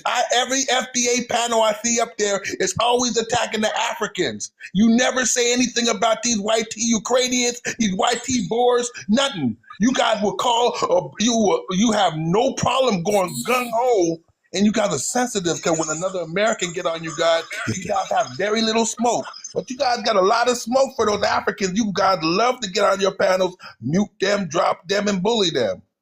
You guys Okay. do that all day long to people that look like you. It seems like you guys are affected by Willie Lynch. So it's no. You don't claim if you guys want to be your own shit, from this day on, you guys claim your own legacy. Don't claim the past when you addressed yourself as African American. All that past with Harriet Tubman, the Black Panther movement, don't claim that. That's not you. Because we never was that the rhetoric of our people to have division with our brothers and sisters in the Caribbean or on the diaspora or in Africa. That's you guys' ideology. So you guys have to live that by yourself. Stop saying we and including yourself. Don't stop saying we include your self-hatred into us. Stop that. You guys are your own people now. Don't put we and claim, because most of us do not support your rhetoric. In fact, you guys are embarrassing us globally. Mr. Beavis, I have a question for you. What do you Can I? think about specifically the concept of just distinguishing the descendants of American slaves for the purposes of reparations? Just that political concept in itself. What do you think about that? I was all for the name because it really identifies us. Okay. And I was gung ho with it until I got on the panels and I listened to their rhetoric. No, but I'm not talking about the FBA rhetoric and with the rest of it. I'm just talking about just specifically that distinguishing just for that one political issue. That's all I'm saying. If they're going to make a distinguish for that, and I think that there would be more than just what we classify ourselves in. They would have to do lineage papers and genealogy to find out if our ancestors were really part of the transatlantic slave trade. So Well, no, they would just, no, because for purpose of reparations, you would just need to show that you had an ancestor. Let's say it was a slave before 1860. The Emancipation Proclamation was in 1860. So I'm just saying, like, as far as just distinguishing that and saying, as long as you can demonstrate that is a particular lineage, we don't have to call it FBA. You can call it whatever you want, American freedmen, whatever. But I'm just saying, do you have a problem specifically with just that one thing? No, I don't have a problem with that. Only problem I have is the divisive ideologies that they have. That's it. Can I respond Okay, now? I got you. That's the only thing I have. I wanted to respond as well. Okay, so Truth, you're going to respond first, and then Simi will be next. Go ahead, Truth. And then can I go? And then Big Back, you'll go after that, yeah. Yes. Okay. Basically, a lot of what you see on TikTok, on both sides, as relates to the African content creators and not all of them, and some FBA content creators. That is just done for dramatic purposes, to monetize the drama. You understand? That's what's going on. You don't even see that offline. You don't see FBAs, people who classify themselves as FBAs, physically attacking African immigrants. You don't see that at all. You don't see them in the streets going against them. Not at all. That's number one. Number two, what you do see is some people responding to the disrespect, and also other lives where there are African immigrants who are making lives attacking Black Americans, foundational Black Americans. And they'll say they're just talking about FBAs, but they'll talk about Black Americans as a whole. They're actually calling us slave babies, calling us lazy, fatherless thugs with no culture. Saying that we're I saw someone said something very, very disrespectful in terms of our ancestors, our women, our great grandmothers were ghetto gaggers to the white slave masters. This is the things that African immigrants are actually saying. Okay, they're on their platforms mimicking these white supremacist talking points, talking about Black fatigue, talking about they got Black fatigue. They can understand why these white folks are upset and so forth. So then you see some FBAs making panels to retort that and going back and forth, and it's a lot of nonsense to be quite frank. You know what I mean? But most foundational Black Americans, we don't have any hatred towards Africans and African immigrants, but we have a problem with the disrespect. We have a problem with the undermining. You understand? We have a problem with there are some Caribbean immigrants and some African immigrants who feel we're not entitled to reparations. We have a problem with that, okay? And then, of course, the disrespect comes back and forth. That is what's going on. And I think we all need to take a step back. We need to start to control our narrative. You understand? Because we all view each other via the lens of white racist propaganda. And that is a problem. And one other real quick thing, a problem that the United States does, and what they push to all minorities, but they especially do this with Black immigrants who come here. They try to push this idea of the model minority, right? And the model minority, the concept of the model minority is a tool of white supremacy to try to undermine Black America's claim of systemic racism. And it's a tool to imply that America is not racist. So they'll tell African and Caribbean immigrants, they give them the illusion that they're a model minority over Black Americans. And then, and basically you'll have African immigrants actually coming here and thinking that they're doing better than Black Americans. And they'll have this classist attitude. And when, in fact, a lot of them are struggling. They're not all doctors, lawyers, and engineers. A lot of them, the vast majority of them are struggling, coming here. They're security guards, janitors, Uber drivers, DoorDash deliverers, hair braiders, street vendors, but they don't talk about that.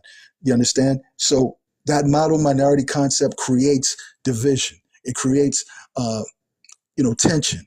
So we all have to observe what this system is trying to do. And I'll land there. Thank you for that. Simi, you're next. So I kind of want to touch on the fact that some people, especially Black Americans, we have a tendency to think that all skin folks are kin folks. The truth is there are 1.5 billion Africans. They do not distinguish themselves by skin color. The reason why we did that here is because we were the target. Our ancestors had to stick together because truthfully, we are one tribe. If your ancestors are buried in this land, if your great-great-grandfather is buried in this land, then we are of the same tribe, right? So we stuck together and we still try to stick together. But this is a concept that is exclusive here. In Africa, they are separated. They don't say I'm Black. They say I'm Nigerian. They say I'm Ghanaian. I'm this, I'm that. They have their own nations, tribes, and ways that they identify themselves.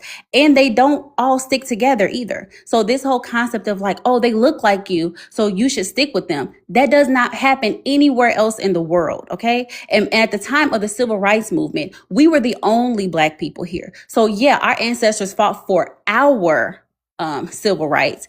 The whole concept of whatever he said about Malcolm X and Harriet Tubman, there were no immigrants here at that time. The Immigration Act didn't even get passed until 1965, where they started to allow Africans to come here and to immigrate here. So during the Civil Rights Movement, Malcolm X wasn't referring to Africans because they were not here. Don't cut me off. Don't cut me off, please. Don't interrupt me. I didn't interrupt you. Don't cut me off. So this whole concept of, and first of all, don't ever try to separate me from my ancestors, okay? Because my ancestors' bones are here. I don't know about you because you sound like you might be mixed or you from somewhere else. But my people from Chicago, okay? My grandmother's 96 years old. She ain't never referred to herself as African American, okay? She's always referred to herself as Black, or back in the day it was colored or Negro. So we've always had different terms. You can't say, oh, because you call yourself FBA, you're going to be separated from your ancestors. Baby, that's not how it works. And you don't have that type of power, okay? You never will. The truth is, we are connected to our ancestors. And because of that, we're trying to keep their legacy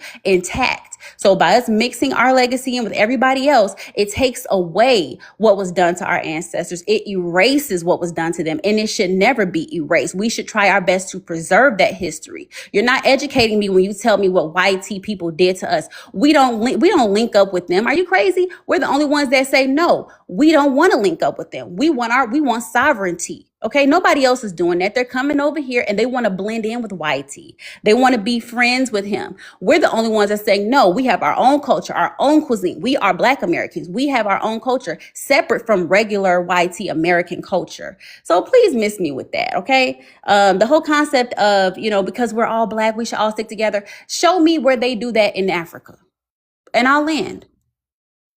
Yeah, thank you for that, Simi. And before Big Back you go, I just want to say that I hear what you're saying about that, but I would also say this, that especially when we're talking about the civil rights movement, I mean, it was a political movement for rights for, Black people, but it wasn't an ethnic fight.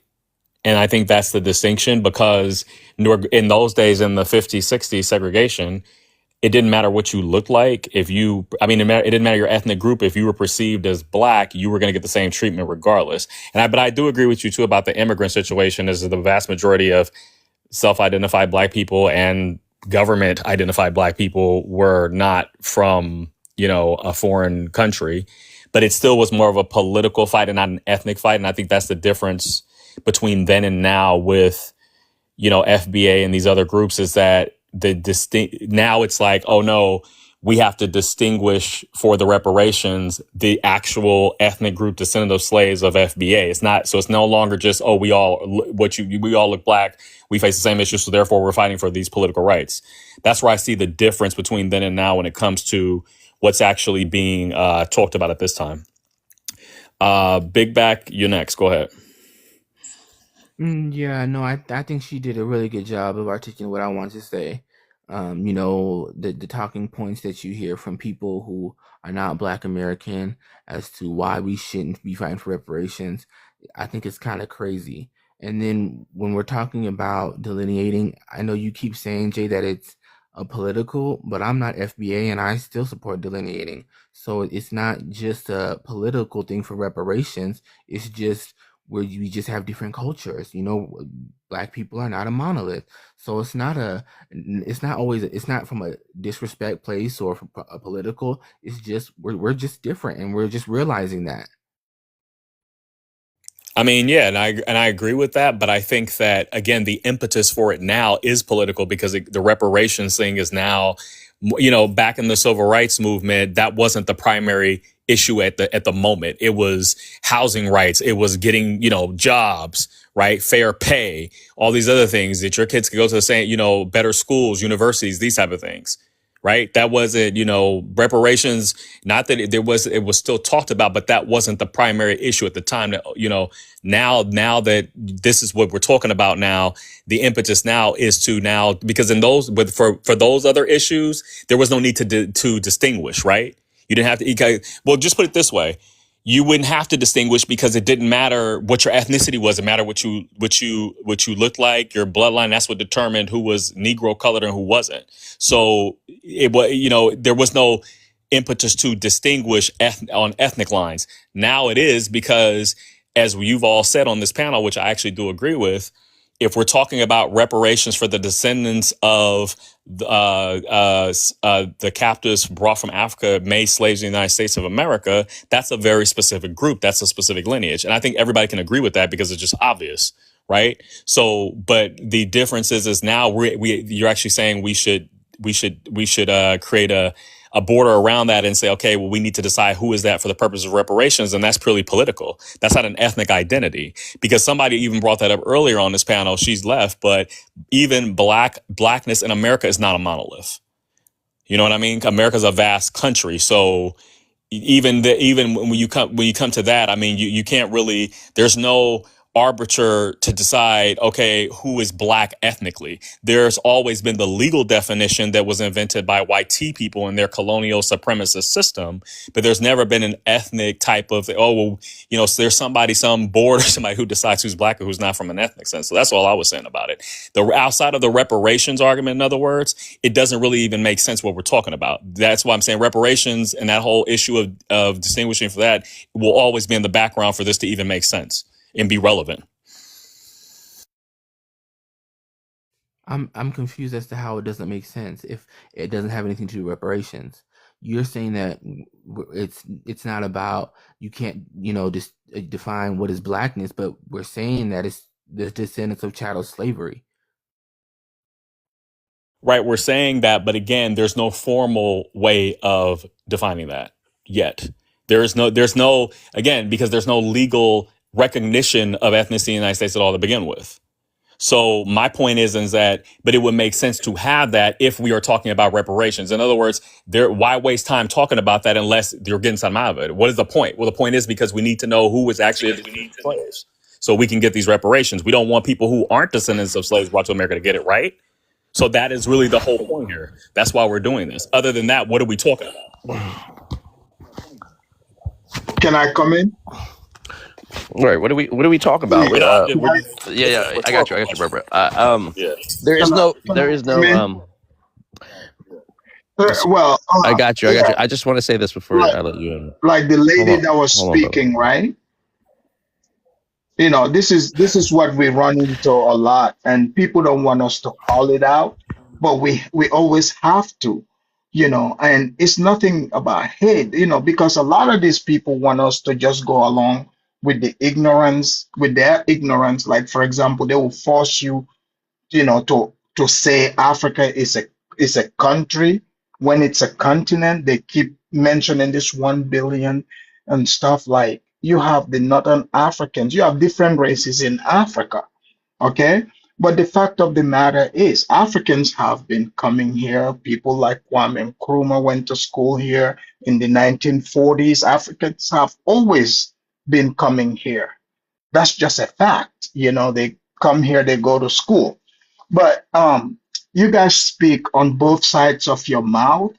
You claim that Africans are calling you slave babies, but if you keep saying you want reparation, the only way you get reparation is you would have to be the babies of slaves. Even President Donald Trump himself said it. He said the 14th Amendment was made for the slave babies. Why didn't you guys go say that to him? And when people say things and you guys are offended by it, why do you want to claim it? Nobody's trying to, take over, you guys' position. Okay? I can assure you, most people stay far away from trying to assume your position. It's not an attractive position to be in.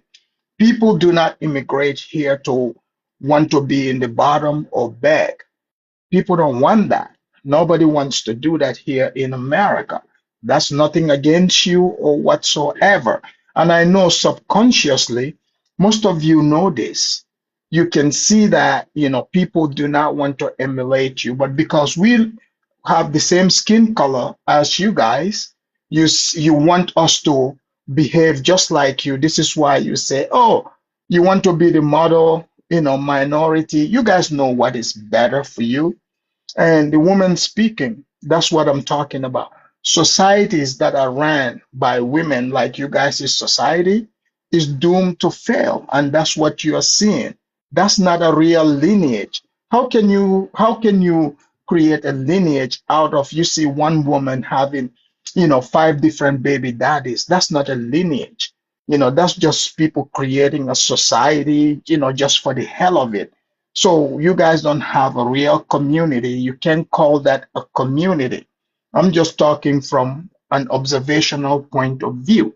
And a lot of Africans observe this and they see it because they know associating with that is a lose-lose situation. Who wants to be around a group of people or a woman who believes that she can have different baby daddies?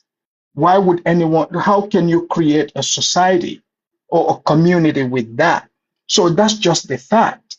And when you say the reparation, hey, by all means, if you can get it, go right ahead. But what I know what reparation is, you have to win a war against the people. Or they can feel sorry for you and give it to you. You keep talking about the natives. The natives are not, they are not in your position. It's different position.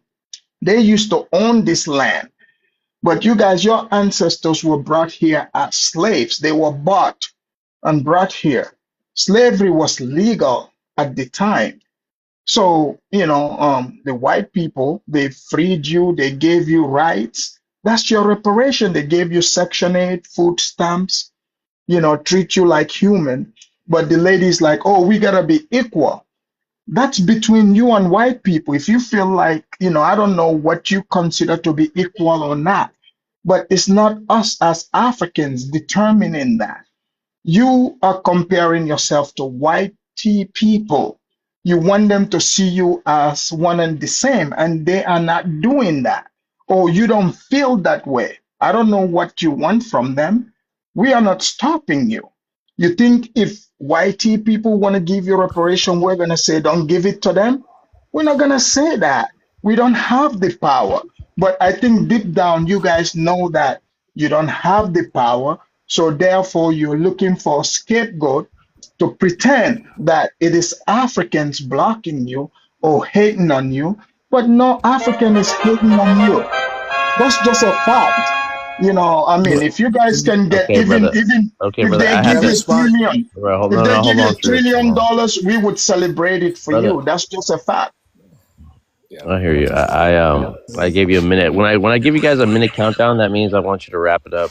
But I still appreciate your insight. Look, there's a reason why Afrodamus is saying what he's saying, and he's bringing up points that obviously can be incorrect in your mind frame. But I mean, he is setting the example of what you guys say is happening with African people or immigrants that think this way.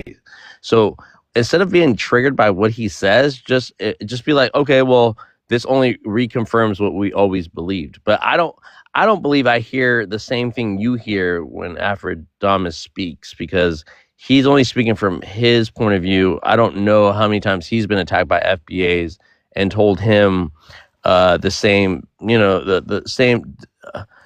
I can feel that. I can feel him that he's dealt with this issue before, and his just the same way you feel the need to come up on this panel and defend Tariq Nasheed or FBA in general, right? I can still see Afrodamus, like I can see it from that point of view, right? And it is because I'm African. It is because I don't relate myself to an FBA. I thought I was a Black American, but I know now. Even then, I can still claim Black American, but I'd rather say Black in America than give to subscribe to FBA. But that's a neither here or there. I still love my FBA people. Still have love for you. Still want to hear your opinions and your perspective. Okay, so just again, we don't subscribe to what everybody says on here. You guys can't hold us to that. Not on this panel. Okay. Jay have done a really good job of trying to be neutral in these situations while still sharing what we believe in and what we're proud to be. Okay. So with that, Jay, I don't know if you know who's next. I wanted to respond briefly. Hold on, guys. Let Jay run this, please. Yeah, no, truth was next. Go ahead. I just wanted to respond. Now, I must say that, when I speak my truth on various different panels, and I retort, you know, and I basically respond or refute things that are said, sometimes people get triggered. Okay. But first of all, when we're taking the whole concept of these folks saying slave babies, they're not saying it from the point of view of sympathy and understanding. They're saying it from a point of view of mockery. Okay, some of these African immigrants will say that. They will make mockery of saying that we were slaves and calling us slave babies.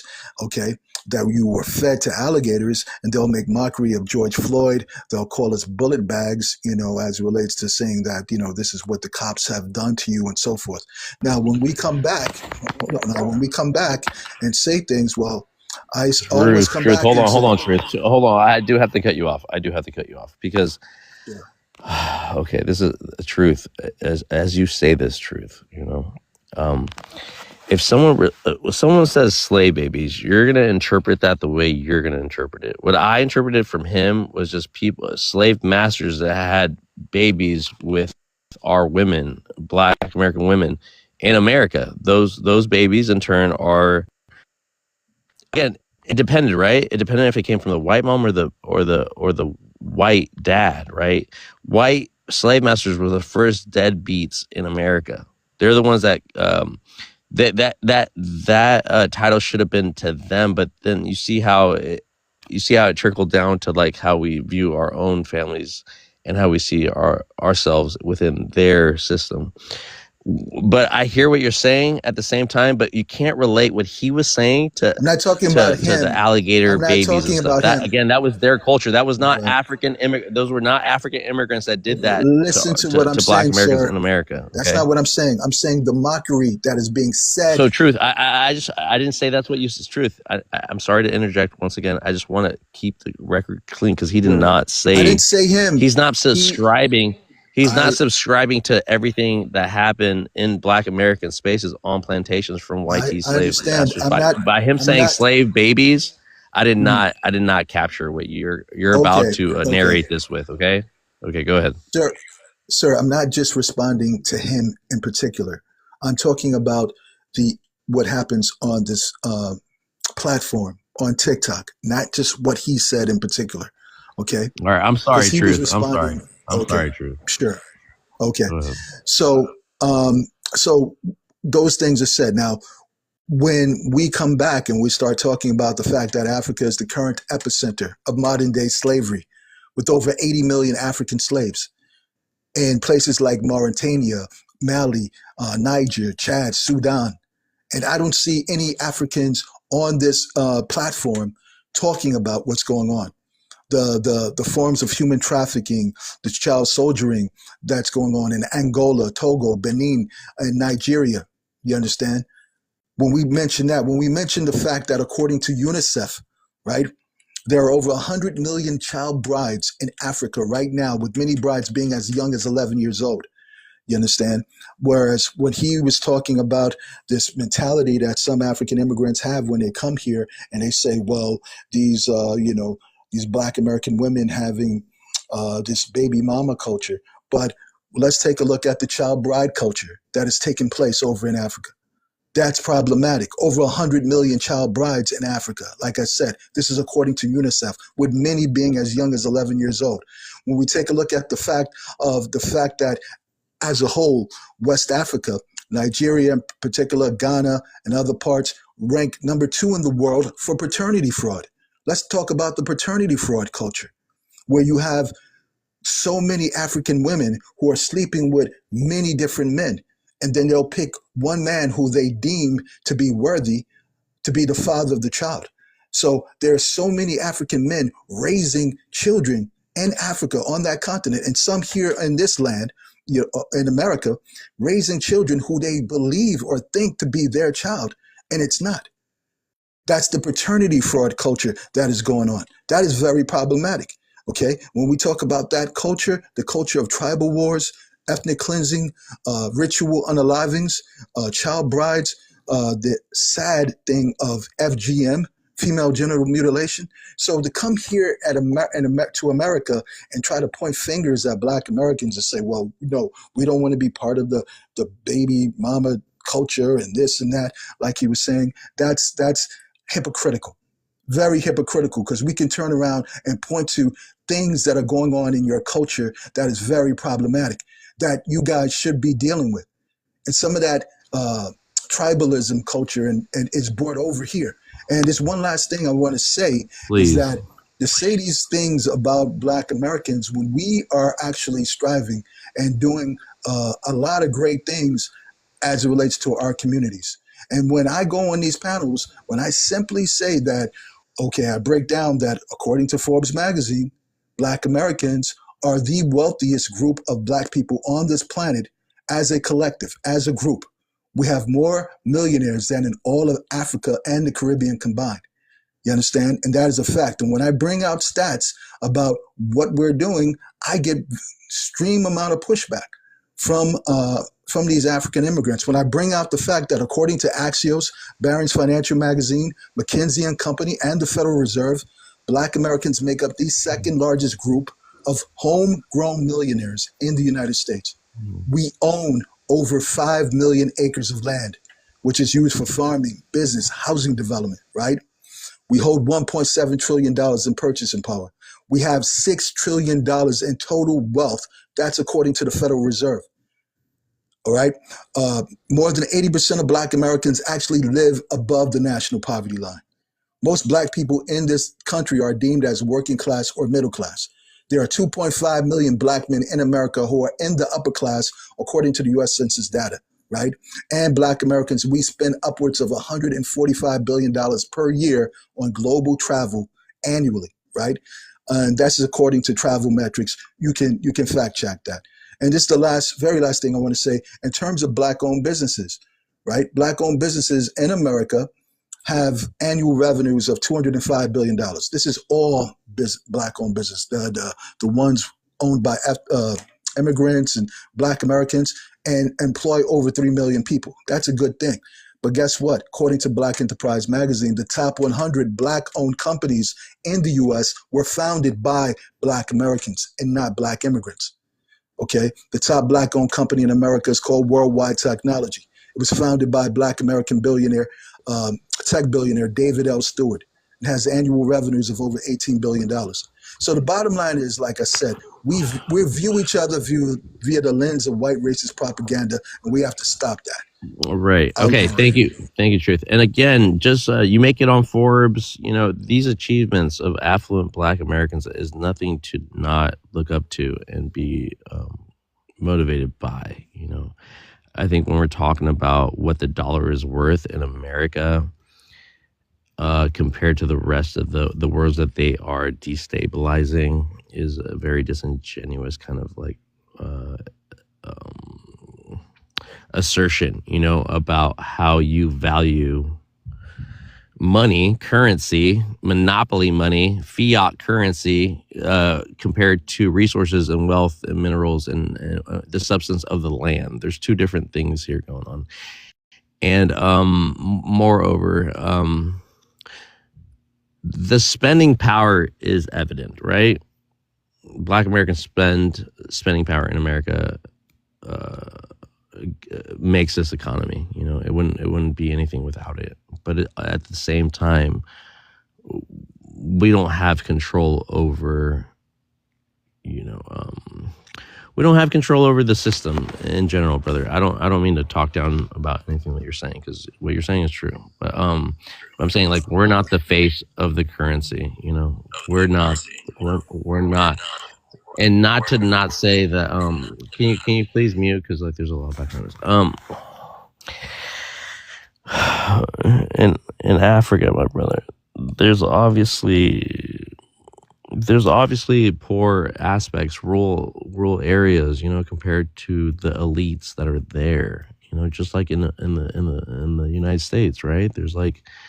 There's the suburbs, and then there's the people in the city, and then the country people. Like, you have the same kind of spectrum, you know, in other areas.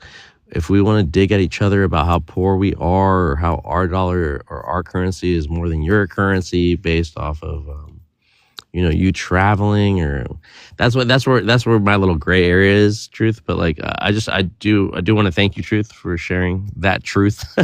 Too many pronoun. But I do want to give the balance to that. Okay, so Jay, go ahead. I don't know who's next. Jay, or if you have any thoughts. Can I respond to what he said? It's up to Jay. It's up to Jay. Jay's Actually, moderating. Afrodamus, I want to respond to you and just kind of what you were saying. You just speak a lot, and we gave you the floor to do that. I think that, and I can appreciate what some on this panel may feel. It seems like you tend to overgeneralize a group, and you're with this whole building a lineage on 5 baby dads and this, as if that's somehow the collective of all Black American people or self-identified Black American people. That's not what I'm saying, sir. You can ask me. Right. I even said it here. Not all. But the ones that I'm seeing, I'm just telling you. That's why you got to Afrodamus, you have to let Jay speak. No, actually, he's gone because we let him speak for a while, and Yeah. he thinks he. Afrodamus, come back up. You have to listen to the mod. The mod round. He's done for the night. I think he's done. I think we've heard enough of him tonight. No, because I was just trying to say that he seemed to be overgeneralized. He said he didn't say that, but you did say that. That's exactly what you said verbatim. You talked about people having 5 baby daddies and building a lineage on that. So I heard it. Other people in here heard it. So I think the issue is we don't want to have this panel where people are just, again, as you said, taking digs on other people's cultures or ethnic identities. It's like we can point out things about various African ethnic identities and what they do and point out negative things, but we're not going to say that therefore represents the collective of the entire ethnic group. And that did seem to be what he was trying to say. So I'm just going to point that out, and I don't really care what he thinks about it. But moving on from that, did anybody have anything else they wanted to add to this conversation? Just wanted to piggyback off that shit.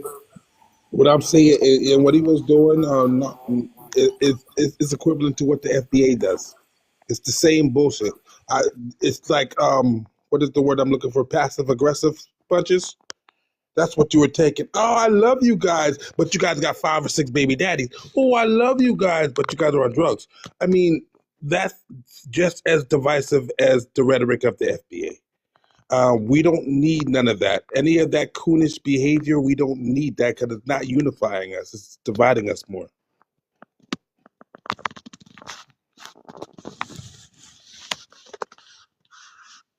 Thank you for that comment. Did anybody else want to add into that or anything? I'll be brief. I'm FBA, right? And I think we have to stop generalizing, FBAs and generalizing African immigrants, generalizing Pan-Africans. I, for one, tend to sometimes generalize Pan-Africans, and I'm learning to cease from that. I look at Pan-Africans. To me, they usually romanticize the continent, romanticize Africa, and they tend to be very harsh and hard on Black Americans. Right, but I'm gonna, stop generalizing them because not all Pan-Africans are like that. And the same way, not all FBAs are divisive, and not all, African immigrants are divisive. So there we go. Well, yeah, and I would agree with that too, because as I've encountered on TikTok, you have different FBAs who say, self-identified FBAs who say different things. Some are more just culturally leaning and saying, okay, we just want to lean into being ethnically Black American and the cultural ethnic thing that comes with that. And then you have others that I have seen that are, actually, they, for them, America is a legal concept. You have to be born here in American soil to be FBA. It's more about the legal thing than the cultural thing. And then they go on to then say disparaging things about different African ethnic groups. But then on the flip side, I've also seen Africans and specifically Nigerians, for the most part, that you Black Americans don't have a culture and this and that and all this other stuff. So I see it on both sides. This is not just like a one-sided thing. So it kind of depends on really who you're talking to on this platform at the end of the day. There's this whole concept of just generalizing, all this one group, they're all like this, is just nonsense. So we're not going to talk like that here. Yeah. Just extremely divisive. That's all I hear. And we're all divisive. We're dividing amongst each other, but it's like it would be nice if I saw a FBA panel or a Pan African panel that wasn't taking dabs at a Pan African panel that wasn't taking dabs at the Aboriginal Americans in the FBA, or an FBA panel that's not taking dabs at the Pretendians. I mean, you can take all the dabs you want at the Pan African. It's American Pan African Americans. If you want to take dabs at us, it's okay. We Americans too. We could do it. But just hearing some of the things, I went to the panels. I went to the actual panels, and how they do it. It'll be a bunch of FBA and Pretendian mixtures, and it'll be like one or two Africans that they'll isolate. And a lot of times the Africans will come on the panel and they'll be respectful. And I watch them mute people, talk over them, and insult them, just brutally insult them for no reason. I wanted to respond because I've been kind of quiet. I'm just curious on why Hey, you Sammy, haven't. hold on. I was gonna say Jay blocked up Jay. You went that far. Okay. Either way, Mr. I'll fix it Beavis, later, but I yeah, I think told we've you done. yesterday. I think we've done a good job on this panel to try to respect every. Bro, you can't hear you. You can hear me? Now we can hear you. Yeah. Oh. No, I was just well, I do respect people that have a genealogy and stuff like that too, because I'm not here to invalidate anybody's perspective, but this is a panel where you have experienced other people's points of views without like one side or the other getting too far. Even I have my own way of thinking about all this stuff too, but I won't stunt my growth to not listen to somebody else's perspective. But as soon as it gets disrespectful, as soon as it gets to the jabs and stuff like that, like that's where we might be able to police ourselves a little bit better, And I like to thank Jay again for even things that I see. I was like, okay, well, he made a good point there, but he did like lay some jabs in there, and that triggered your guys' responses, right? Sometimes for the algorithm, this is all they do, right? They focus on this toxic behavior to get the numbers going, and that's what goes viral, and I'm very aware of that. Like you guys have seen me. I'm not asking people to like my shit or share my shit. I'm more concerned. I'm more interested in the conversations that we're having right here. I don't even care what they're talking about in the comments either. But like, we have a very short attention span, and what we're entertained and what hooks us, But it's really based off the experiences that you have with other people, like genuine experiences, where people can really you don't want people to speak from a mind frame of fear or defensiveness or like their back is against the wall, and that's what we're experiencing on TikTok, and that's where people are speaking from. And so let's try to alleviate that like pressure, because like we're just here talking amongst ourselves about the things that are happening in our communities and the spaces that you entertain on TikTok. If you happen to be in spaces where the algorithm hits you with this toxicity over and over and over again, that's all you're going to see. We have to be very intentional how we use our time, or our space, and I feel like some of us, like, we just get caught up in the cycle of the algorithm, because that's what it's shooting out, and that's what they want us to divide, so if we can create a space where we can just speak and be heard, I think that's what's more important. So again, I'd like to thank Jay again, and I appreciate you guys for hanging in there. Go ahead, Jay. Yeah, Simi, I know you wanted to go next, so you can go ahead. Yeah, I really wanted to respond to Aphrodamus. He said a lot of like inflammatory things, and a lot of them were like YT talking points. So I just want to draw you guys' attention to that. This is what Black Americans are encountering. So we're not encountering people often who are just like, hey, we're from wherever we're from. We're just here to, enjoy the American dream, respect everybody's culture, acknowledge everybody's existence. No, we're getting people coming to us saying, oh, how come we're doing better than you? There's always this weird, like, competition. And then to say, well, your culture is 5 baby daddies. I'm like, what are you talking? Or a culture that's run by women. And again, I could really like revert that to the continent and go down the list. But I appreciate Truth Champion because he actually listed the facts of, there is toxic cultures in all countries, okay? No matter where you are in the world, there's toxicity. But to generalize Black American women as being loose, when the truth is, we are not being sex trafficked. We're not sex trafficking our children to tourists and things like that. We're not doing that sort of thing, okay? We're not leaving our children in orphanages. We're not doing that sort of thing here. So the truth is, if we were comparing apples to oranges, the truth is we have had a lot of, hardships here in America. We're in the enemy's territory, yet we're thriving. So people can say what they want to say, but the truth is, if Black Americans weren't doing well in America, Black people from other parts of the world would not want to come here because they wouldn't think it would be possible for them to succeed here. So again, it's all about showing respect and acknowledging. I would never go to Ghana and talk about how this and that, how I don't like this and how the people there are trashy. I would never do that because it shows my lack of intelligence. It shows my own ignorance, right? So it's no different when immigrants come here and try to disparage the culture that they're trying to come into. It makes no sense. And it really just feeds the fuel, the fire of saying, yeah, get them out of here. You know what I mean? So when people like that start talking, then you do have people that say, you know what? I really didn't like Trump before, but now I'm gonna have to revisit that because maybe he's onto something. You know what I mean? Because I'm gonna tell you right now, I don't like him. I think he's a terrible person. But hearing some of the disgusting things that I've heard, like saying there were bullet bags and stuff, the stuff that honestly nobody acknowledged what Truth Champion was saying. So like all this like slave baby thing, that's one thing. That's a jab. But to call Black people bullet bags and whatever else they were saying, disgusting things, I couldn't even think of saying something like that.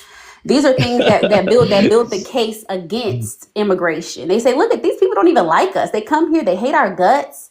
Why on earth would we advocate for more of them coming here when this is how they feel about us? You know what I mean? So if it's a conversation, we need to have a real conversation. That's the type of stuff that builds the case for division. Semi, you can agree that that's what we're trying to do, not generalize all people or all interactions that you have with certain demographics of people, right? So this is the thing, though. The thing is that the media, right, plays it works off of this. It's like, how are we going to align ourselves with someone that feels the same way? Like, oh, well, I didn't like Trump, but like I can understand why he's kicking out these people, right? And who do we have first? We have the Somalis, right? Somali Africans are getting kicked out right now, right? That's the first wave, right? And then they're talking about denaturalization, right? Like naturalized citizens, people that were born here. I mean, that's the next move, And so again, I feel that a lot of the contention or a lot of the, and it's valid, it's valid, Semi, because, I'm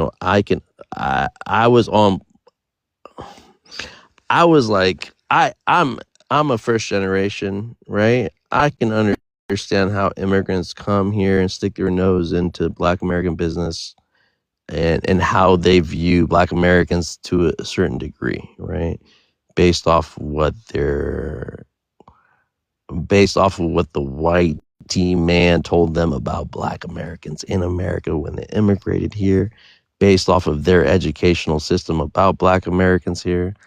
And so every time I think about that, I wanted to stand up for Black Americans, and it took to a point where they were like, well, you're not even a Black American, like stay out of our business, even though all my degrees and stuff were like focused on that.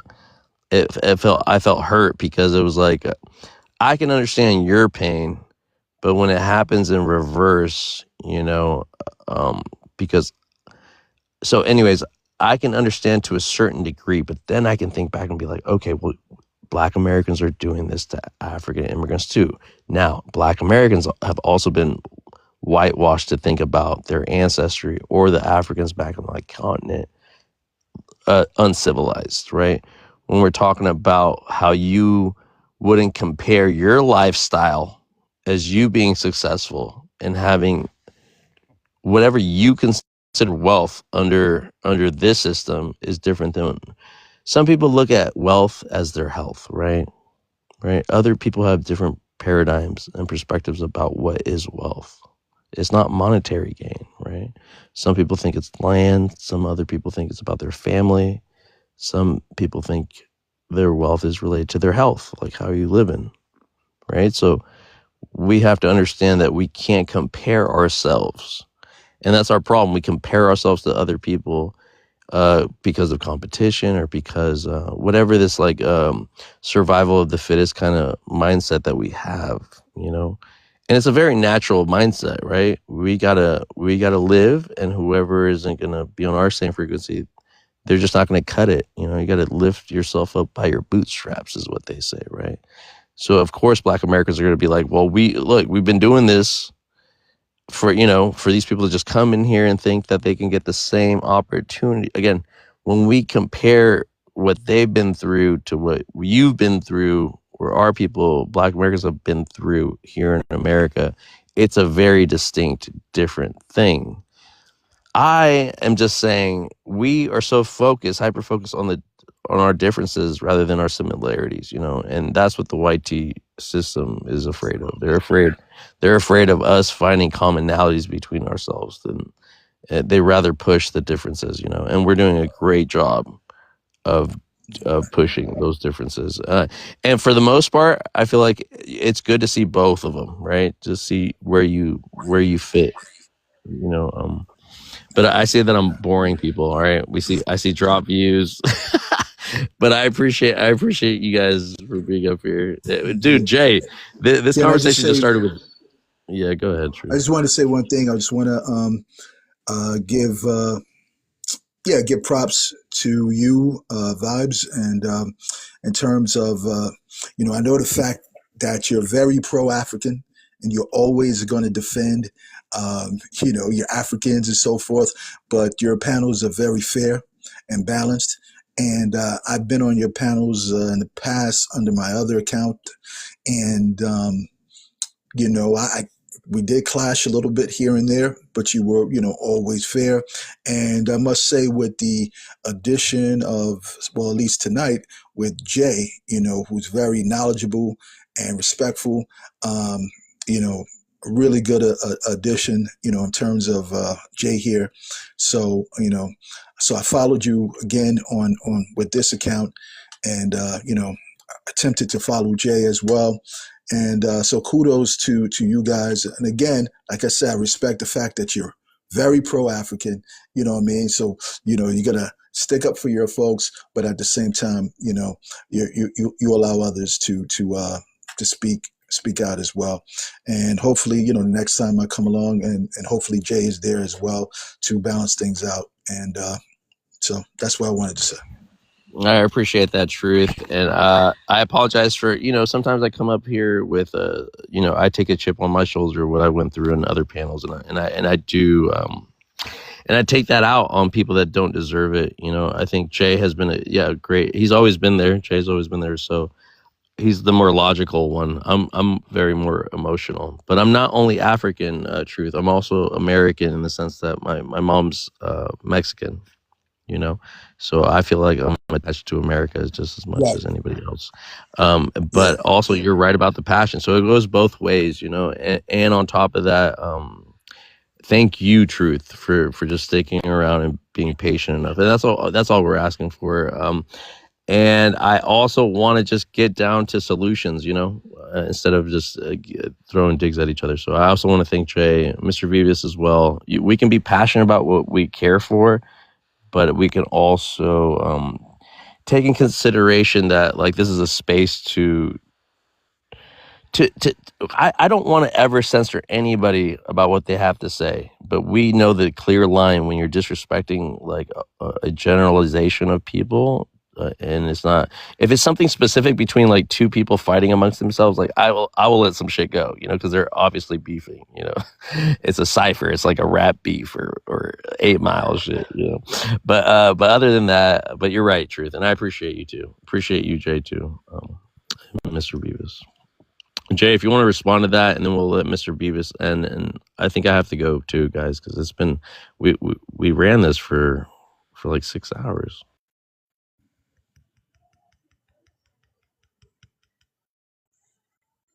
Any last words, Mr. Beavis or Jay? Yeah, only thing I want to say is, like I said, I love my people. I love black people, period. And that it just, I hate when it's divisive. And I mean, I've been to Nigeria a couple of times. I've been to Ghana. I've been to Kenya. I've been to South Africa. I've been to Morocco. I mean, even North Africa, I got love in North Africa. I got love all throughout Africa. I never had a bad experience. Maybe in Ghana, when they found out I was American, they try to hike up the price on some of the things in the market. But outside of that, outside of that though, I was upset about it. But I'm like, hey, it comes with the territory. So I mean, but that was just a couple of the vendors. They were trying businesses do that. You know, it's all based off location, right? So when the tourists are there, obviously, right, bro, they got to market it. Yeah, I'm not even. I don't be worried about stuff like that. But as far as my above all experience, I can't do that. But I mean, I'm an Army brat. I grew up on military bases, and I was stationed. My father was stationed in Germany for a long period of time, and like cities like Frankfurt and Heidelberg, when you go off the base, the people that you hang out with is usually other BLK people from around the world. So I was hanging out with my little clique was black people from the UK, black people from France, black people from different parts of Africa, including North Africa. We had a couple of cool Moroccans and Algerians that used to chill out with us too. East Africans, Kenyans, Nigerians from West Africa, people from Chad, Uganda, South Africa. We would all chill together. So it was never a type of issue like that. My girlfriends, I dated as many African women as I dated African American women. So I mean, I'm passionate about it because I see the unity. I know how they treat us over in Africa. We're like superstars down there. Them passports. So yeah. I mean, it's so. I mean, I don't like that divisive behavior, and I don't want the newer generations that just coming to TikTok thinking that all Americans feel the same sentiments as these people that were bashing them. You know, so that's it. I just like love. I don't like all that Willie Lynch shit. Yeah, Mr. Beavis, I appreciate you for your passion, man. A lot of things resonated, you know, and you were able to do it in a way, kind of like the other brother up here. And here, I don't have a big contention, but Jay's totally right about how we have to try to, I don't know, mitigate like I really don't care how an FBA feels, to tell you the truth, but I also have empathy for Black Americans that, you know, I want to make sure that they know what they're subscribing to before they do it. So we still have to uplift our own people, you know, and I hope those people still have an affinity to Africa, you know, and honor their ancestors, honor their mothers and their fathers. You feel me? It's not just them though. I mean, just take away the political thing. We got passport bros going into Kenya making us look bad. So it's not just the FBA; it's other groups of Americans that's making us look bad outside of our continent. That's just it. I mean, it's just embarrassing. You go to Kenya now, they side eyeing us, thinking that we're gonna exploit their women because of some passport bros.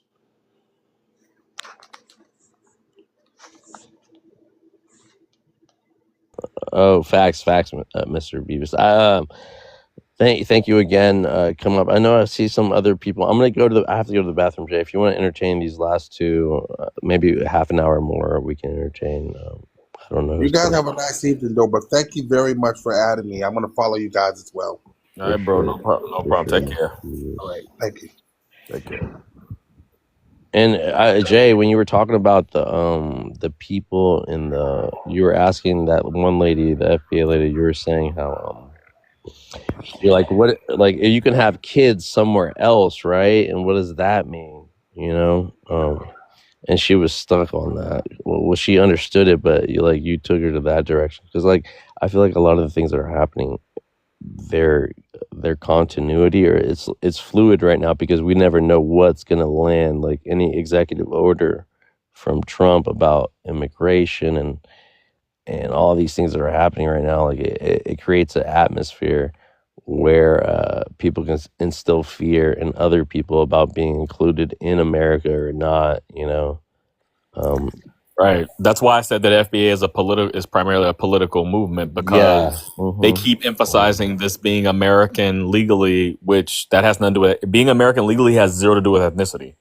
Ethnicities are not legal concepts. So if you're saying that in order to be an FBA, the American in the foundational Black American means born in the United States, therefore an American citizen under the Constitution, well, you're not talking about ethnicity at that point, right? You're talking Right. about It's something else. threats. So Yeah. right, and that's why I was, but again, she gave me a different answer. The Ogun dude who was FBA the day before gave me a different answer. So They're it's not just on the good to same see page about their, this. yeah, it's just good to see their perspectives about how they feel, how they identify as FBA. Because but at least both of them can admit that FBA is not a group like Or a lineage recognized by the government. it's Period. not a group. It's more of like just a idea in terms of like understanding and distinguishing ethnically or whatever. So that's what I'm saying. You just get different Right. different understandings of the thing. And even with this guy, what he was saying is like he's encountered ones that are like very, say disparaging things about Africans. I've seen that too, but then I've seen the opposite with Africans saying disparaging things about them. So there's no like good guy, Yeah. bad guy thing. It's kind of like there's a lot of confusion going on. There's a lot of remarks He going said, on. she said. Yeah. Yeah. And then as far as the Afrodamus guy, he's clearly non-Black American.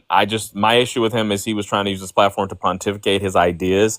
If you notice in the comments, he even said, well, this is just the truth. It's going to be the truth whether you accept it or not. No, that's Right. just your perspective, but you're just trying to go here and preach your perspective. And I'm not going to allow you to do that because that's not what we're here for.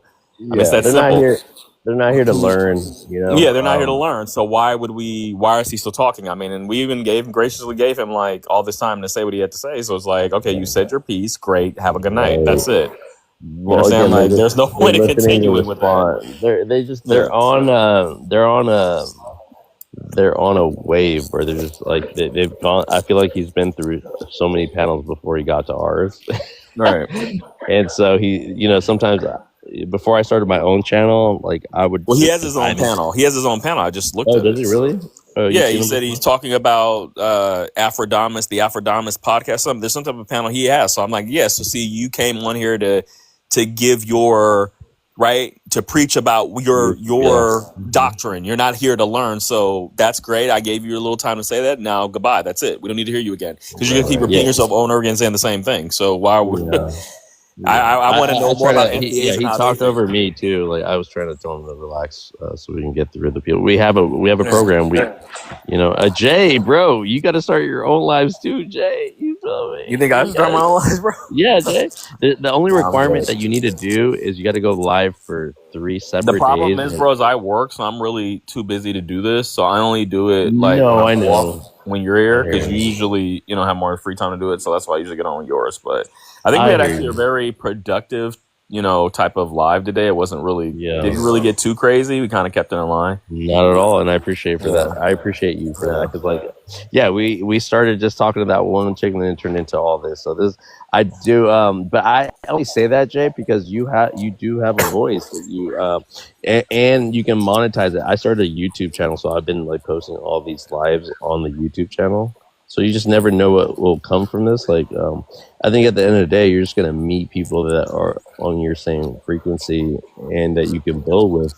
Because like we can't find people like this just like on our everyday walk in the park, So if this is very valid about what we're doing and we want to create something new, like you're building a community regardless if you like it or not, But what do I want to say with that? I just wanted to say that, and you can hear yourself, right? Like commune with other people without. We're changing the game. We're changing the game, Jay. All right. Pero es un fase para ti. With that, Manito? No. I think Es it's un fase. on both sides. Nah, but more than that, so just like us, Jay, just like us, we met, bro. We actually met face to face, but we met through here. You know what I mean? Yeah, I forgot about that. Yeah, So that's how I that's forgot about that, how bro. For some reason, I feel like I met you separately or something. It's crazy. yeah, you saw all my drama go down. That's You why I'm know? like, I feel like I've known you for years, bro. Like, I'm like, I know this nigga for years. Yeah. And that's the thing though. I really do believe that we all have like I ain't know nothing. connections. These are the things that this is why they want to get rid of TikTok because of these connections, you know. And Yeah. they just can't have people work together like this, you know. It's not feasible for them. Like, why would they? Well, I think they want to get rid of it because they can't. You know, the old way was they controlled the narrative. You got all your your news, everything from the mainstream media, very tailored, very controlled. You know, they were paid by corporations or whatever to say certain things, and now with TikTok, you people can report their own things, right? Even if the media is saying something, somebody gets on TikTok and says, "Wait a minute, they saying this is going on in Columbus, Ohio, but I'm here right now in the field and I don't Yeah, see on the that." front So they're lines. talking about it, right? I'm on the front lines right now, right where they say they are. I'm right here across the street. They're not even here. They're somewhere else, right? So They I think lied. yeah. So unfortunately, but see, it's like that people don't realize that's a tool that can be used for different purposes, right?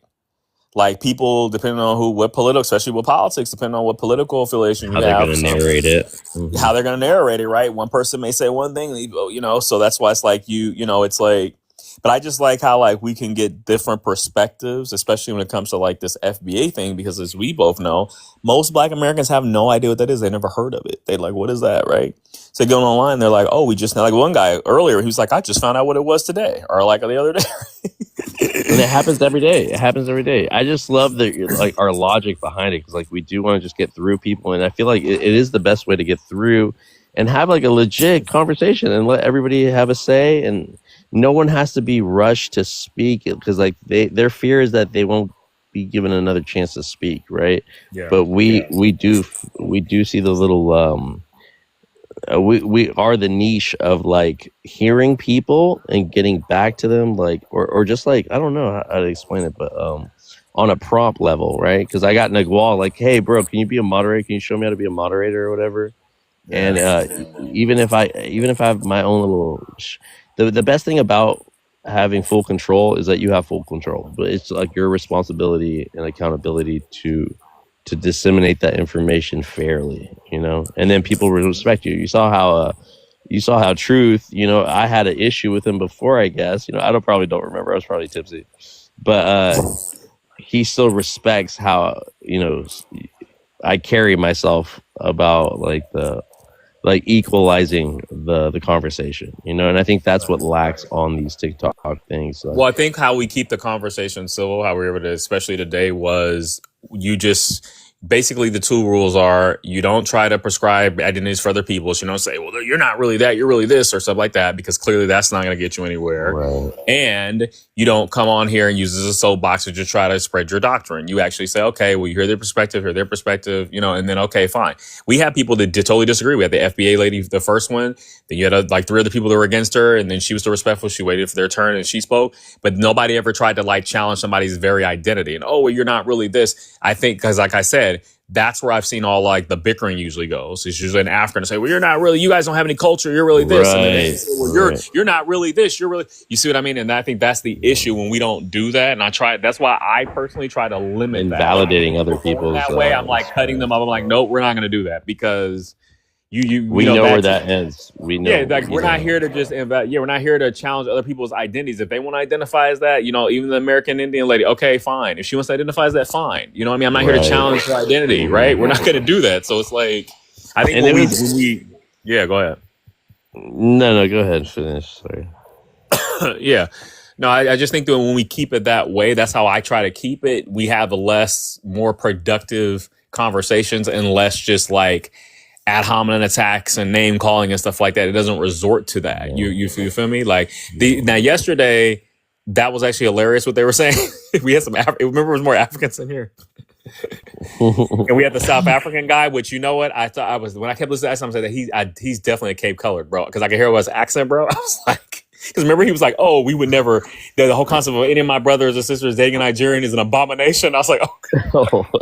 I said, "He's a quadrant." I knew it. He's a quadrant because he's a Cape Color quadrant. I know. He's worth more. He's worth more on the octagon. Yeah, I already knew where he was going with that. I said, I already knew. That's why she was saying, "You guys are xenophobic, you South Africans." I already knew he was going with that. So I was like, let me see how far this goes. Dude, Grace just came in there and fucking was like. And then Grace came in there. I remember, she's like, she started. You gotta put her in her place too. Today, you gotta be like, I'm running this show, okay, Grace? But here, you can back me up. No. Grace, I don't. When she comes, I'm like, I'm. Is that one of the ones that you're like, I'm out? As soon as I'm out. Anytime Grace comes in, I'm out. I don't. But also, you're out when like I see that you're out too when the conversations get to a place where we're not, being logical about, I do let just because sometimes I'm just like, I'm out of here and I'm not gonna run it. And I let somebody else in charge, and so I've let those conversations like lead astray because now somebody else is running it, But I'm not always present because of I can't be on here for that long. But I see that the conversation's good, so I just let it happen. But I have to try to instill like people that I can trust to lead a conversation and not get to that point. I think I've had a lot of females on here, a lot of women, black women that I'm, like that. I mean, bro, I'm not gonna. It's not even a woman thing. I think unfortunately, there's a lot of men that are also. I mean, women tend to naturally be very emotional, but there's also a lot of men on here that are emotional, unfortunately, especially with these issues. So it's not like I can even say, And I'm not trying to say it's a gender thing, right, Jay? It's just like women that I do respect, and I'll let them lead a panel. But like, I remember fucking Birdie came up here, the Jamaican brother. Remember him? Oh yeah, I remember Birdie. Yeah, and he was. He got into a run-in with West African and Grace too, and he's like, "Bro, why do you let these women run your panel and blah blah blah?" And I had it, dude. I was like, "Well, Grace was just like dropping him and shit. You know how they get." And so I was like, "All right, Grace, relax. It's Birdie. Like, let him run it this time." And she got mad at me, and then Birdie, dude. I let Birdie run that show, and it was a good show. But later on, I hopped on a Jamaican panel with his friends, and I was a little tipsy, but I felt like there was some kind of like something lingering, and I was trying to like say like, "What's going on, bro?" Like he's like, "You're just drunk, man." He started saying like, "You're just drunk. I don't want to talk to no drunk people." He just turned it on me, and I was just like, "Wow!" And he fucking dropped me from that live, and did me dirty, and then I was like, wow, all right, whatever. And then when I saw Grace again, I was like, oh, man, like, I'm sorry that I dropped you as a mod and had him up. Because, like, look how he did me later on, like. But I think he was just on a high horse in his, Rastafari and Haile Selassie, Rastafari, Irie. But it just, like, it showed people's true colors sometimes. But I still got love for him, but it's just like, it's weird how people treat you. But it is. I really can't remember what I said to him. I must have said, I was just trying to talk about our experience on that panel, but something got twisted where he was still thinking I like vouched for them more than I vouched for him, and it's like, I don't have to pick sides. Like, yeah, see, that's the emotional stuff, though, bro. I don't do that. I don't do emotions. Right. That's why I don't like all that sassiness. When people get sad, I don't do that. We're not doing that. Especially when a dude do it, bro. Nah, you gotta go. I don't get into that because this is TikTok, bro. I don't know these people. I mean, I know you, but I don't know. Yeah, we gotta set the new standard rules for TikTok. Yeah, like the one dude got on, he starts saying, "Oh, it's just an interview." Nah, bro, you're gone. I know that was hilarious. Yeah, that's that feminine energy. We're not dealing with that, bro. Here, that's too much. Like you coming on here already like that. We don't even know you, bro. You could everybody we had was just said their name, their age, but you gotta ask everybody the same. Yeah, shit. but you come on here and it's an interview, and all of a sudden now it's like you want to be main character. No, bro, go somewhere else. We're not here to validate your identity, bro. No. You feel me? So I just I don't know. I remember because I think what it is you're more I guess you have more patience than I do. I'm quick to just end people. Like I don't care. I do, but I don't. Because I cut. No, but then it wears off. thin because you give them time, and they start acting stupid. Then you're like, oh no. Right. I give them some, but I'm an asshole too. I interject sometimes. You do. But I do it to just to remind everybody so that's the best part about running your own live. Like you can redirect the narrative, redirect, and you have to do that as the host. You know, you want like you said, I have passion for my Africans, I have passion for my Mexicans, I have passion for this prompt, and that's why we got it up. You know what's so funny, Jay? Nobody answered anything. Everybody was answering based off what was said already. You know, like and We were earlier. that's how like fluid the conversation was, to the point where we didn't have to redirect people to the prompt. You know. Yeah, that's it. We started off with the prompt, but then eventually it kind of conversation kind of was able to just it was strong enough to where it could hold its own. Yeah.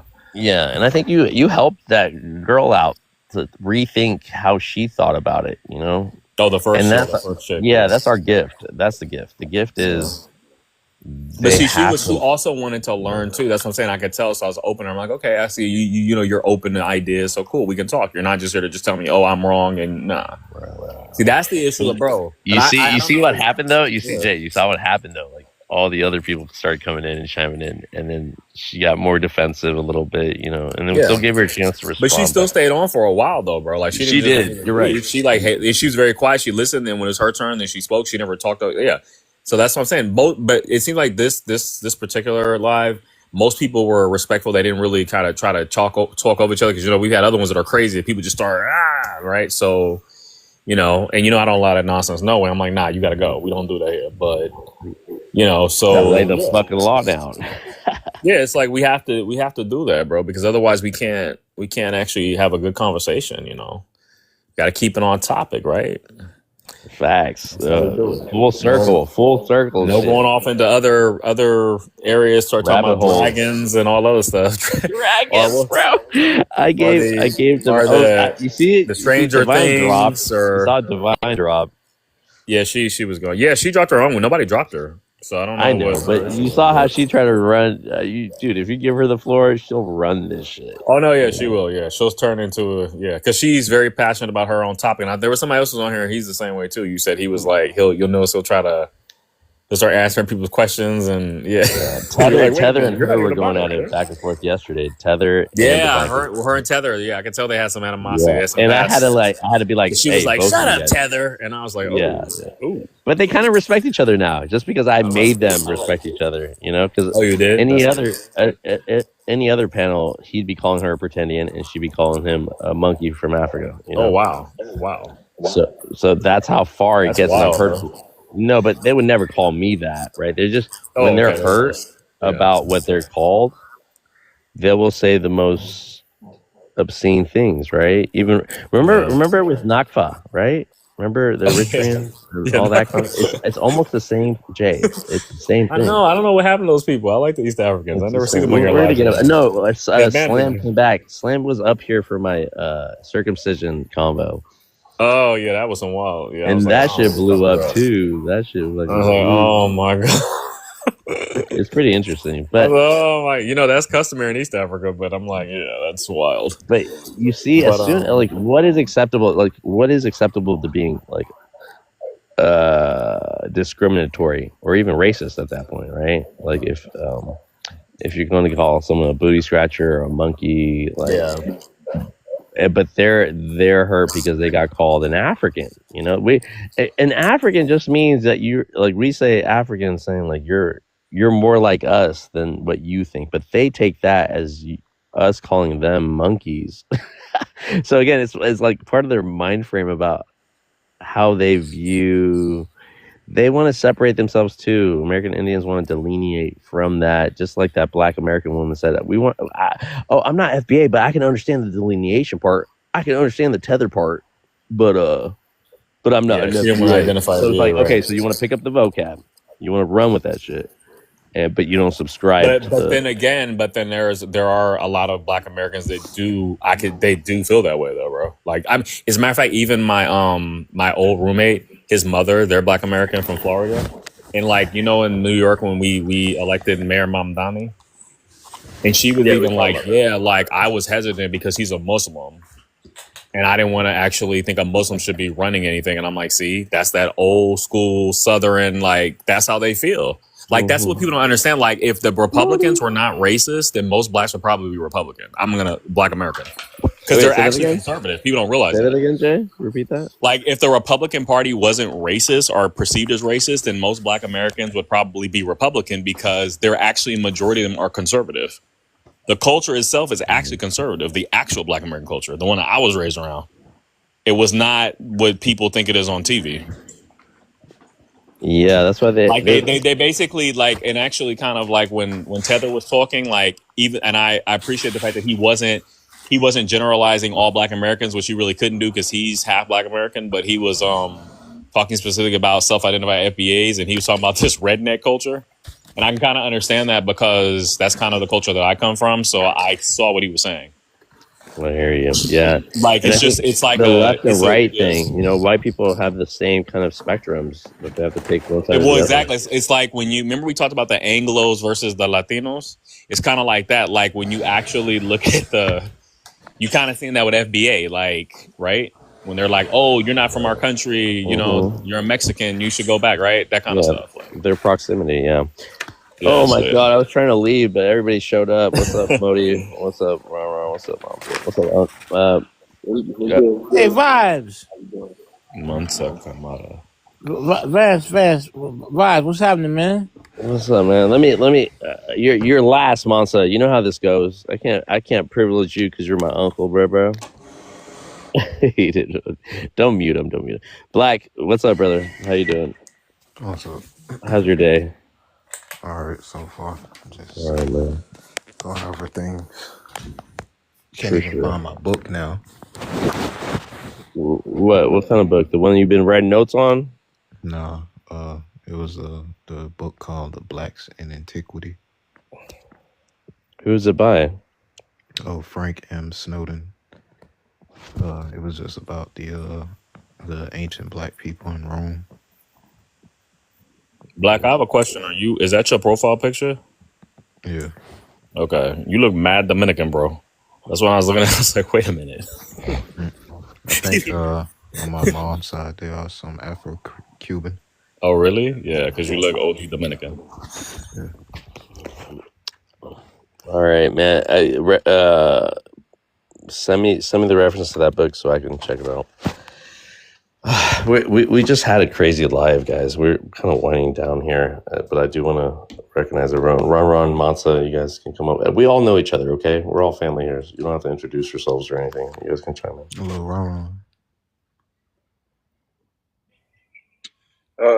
My name is Ron, Midwest. I'm Black American. You're all first time here. That's my first time here.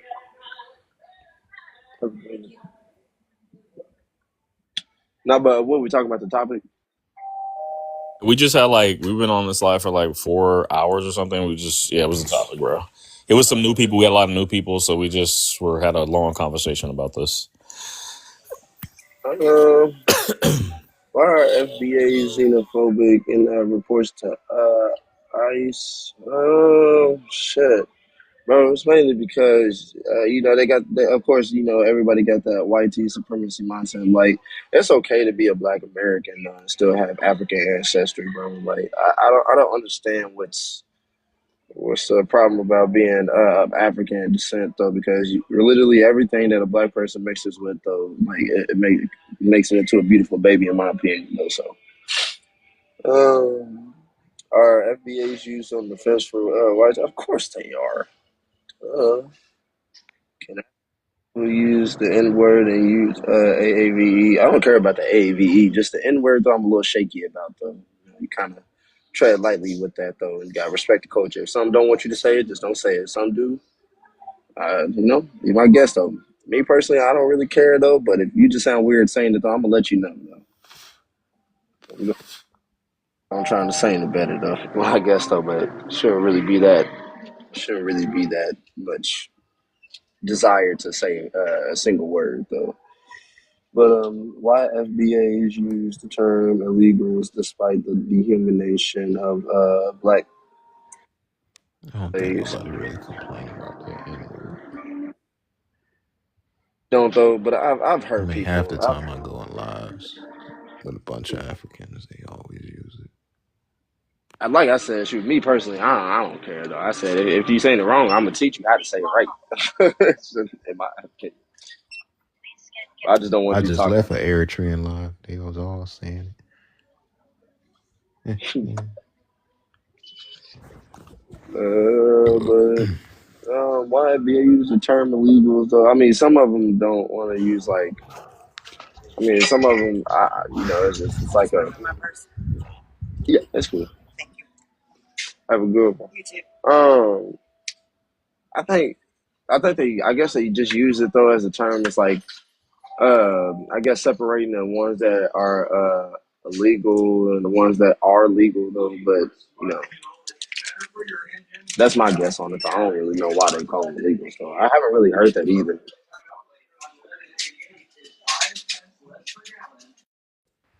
Yeah, we like to say undocumented, but yeah, we had some interesting perspectives. Mansa, what's up, Uncle? Don't hate me, Uncle. Come up, Uncle. We heard tether was used by YT people. This lady from the South said that they used tethered as YT people would call, like, let's go tether that N-word. You know what I mean? So that's how they had a reference of using tethered. So just it's interesting how they piggyback off that, and now it they take these terms and revamp them, but it still has the same foundation of the original intent, which is dehumanizing people, right? And so the more we can educate FBA people about stop calling people tethers, right, the more they can understand that they are practicing kind of the same lingo and the same kind of talking points that are not favorable to all black people in general, you know. But yeah, Mats, are you there? Uncle, you there? Uncle had a big day today and yesterday. He started his own lives. Black and Rowan, I told you guys, start your own lives. I'll be moderator there too. All you have to do is do Don't cuss me out now. Don't cuss me out now. Well, I didn't say one cuss word. I said go do your own live. And not that I don't like you on my lives. I love you guys on my lives. I'm just saying, like, just start with. The way you came at me, bro, I felt like I was getting shot. Stop being so sensitive. But no, all you have to do is do a. I was showing Mansa how to do it, and Mansa just started doing his own lives, and he's gathering his own people on his panel, and so now he's and then I'm posting all the lives on a YouTube channel too. It's on my what is it called? On my profile, you can see like a link to all the videos that we've had so far. Not all of them, because I've lost a lot of them, because it only records on TikTok. It records 30 days back. So a lot of the other lives I can't be too proud of, because I've been up there tipsy, talking shit, acting out, you know what I mean? And I'm like, damn, I gotta do better, you know when you listen to yourself again, and it gives you time to reflect and like correct your past mistakes. I think that's been very helpful for me, and like how I want to conduct myself like from here on out, but it's also, we have really good conversations, guys. We have really good conversations, and if we're willing to be patient and hear them out, but also not let anybody run the narrative, that's what you have control over when you run your own panel, So I just want to encourage my brothers to start your own lives, so I can come in there and be mods too, But here, let's go on to Anu Nike. I'm only here for another half hour, guys. It's been a long day, but thank you guys for coming up.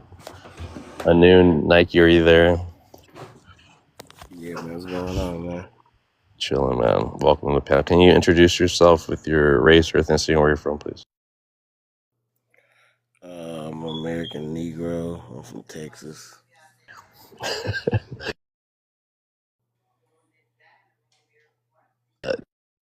Do you want to respond to Wait, what? question? FBA. I don't get that. What do you mean? Does one drop of Taylor blood make you a FBA? Like, ain't it the other way around with that?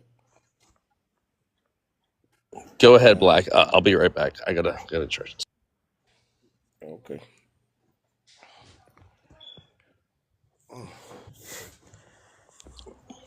I mean, I don't think it would be the Can other someone way give him some around. interpretation? I mean, if you was to say, does one drop of FBA blood make you tethered, that would be bad.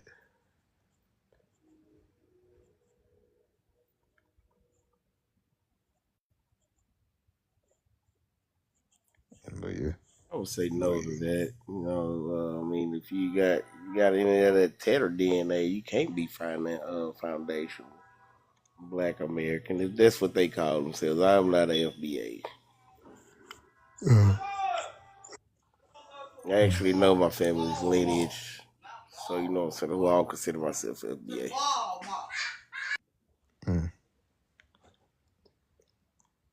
I cannot find this book. See, what else is it? Why FBA is xenophobic and report to ICE? Well, I don't want to say they xenophobic. We just ready to get motherfuckers off our land because they come over here with that disrespectful shit. They don't show us no appreciation or nothing. Like, we open the doors for these tellers to come in. So, you know what I'm saying? That shit. Look how they treat us, man. They like we ain't did shit for them. And, you know, it was time for everybody to go home. Fuck it.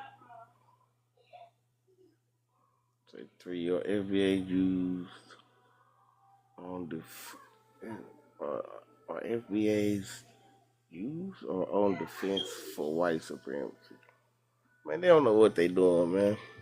They actually advocating for white supremacy in a sense, though, because, like, especially if you, like, you know what I'm saying, you still holding on to the slaves from Africa thing. That's white supremacy right there. Cause, like, the whole moral of that story is a white man brought you to America. So if you believe that, you're still, like, tethered on the white supremacy.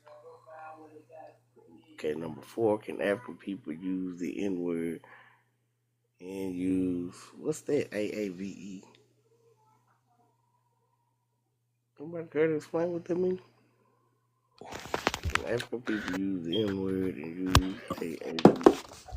I don't give a fuck. Just don't say that. Watch how you say that shit to me, though. 'Cause you know what I'm saying?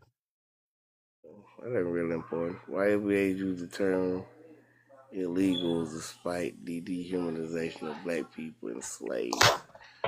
I don't know, man. Despite dehumanization of black people and slaves. Well, I don't know. A lot of us weren't even in no damn slavery, though. That's a whole lot. Nobody brought us here from no damn Africa. You just got here, huh? We've been here the entire time. Who told We you was here that? before anybody made it. Be nice, Monza. So here, hold on, Monza. Let me give you just some. Let me give you some context, my brother. I know most of y'all don't care. Hold on, Monza. Hold on. So I know most of y'all don't care. Like, I hate how you guys don't care, but not you, Anu. I don't know you personally, but these are things that we care about, and that's why we're asking these questions, you know. And I think their importance based off of the context, right? So illegal is just a term it's a legal term. We understand that, right? But a legal term as slaves, you know, they use slaves to dehumanize a demographic of people, right? So that's where that context is coming from, right? There's other words we can use. We can say undocumented. We can say, you know, other things. But once we pick up their vocab about how you speak to other people, I mean, it just can be disrespectful, you know? So I was just trying to relate that with how, you know, we're not calling Black American slaves today, right? We're calling them Black Americans. So these people aren't American, right? So, and also the people that haven't figured out their paperwork, they're just undocumented. They're not represented in America. And so you could say the same thing and still not dehumanize people by calling them illegal. That's all I was saying.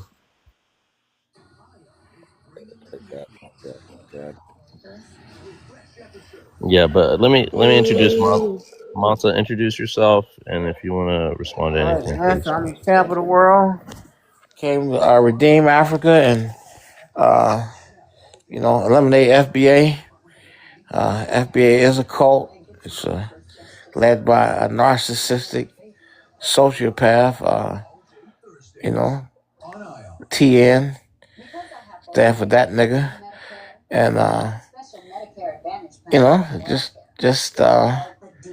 it's a travesty. It needs to be eliminated because they spew all this anti-African hate, anti-Caribbean hate, and they align themselves up with the white man. So this is a good picture.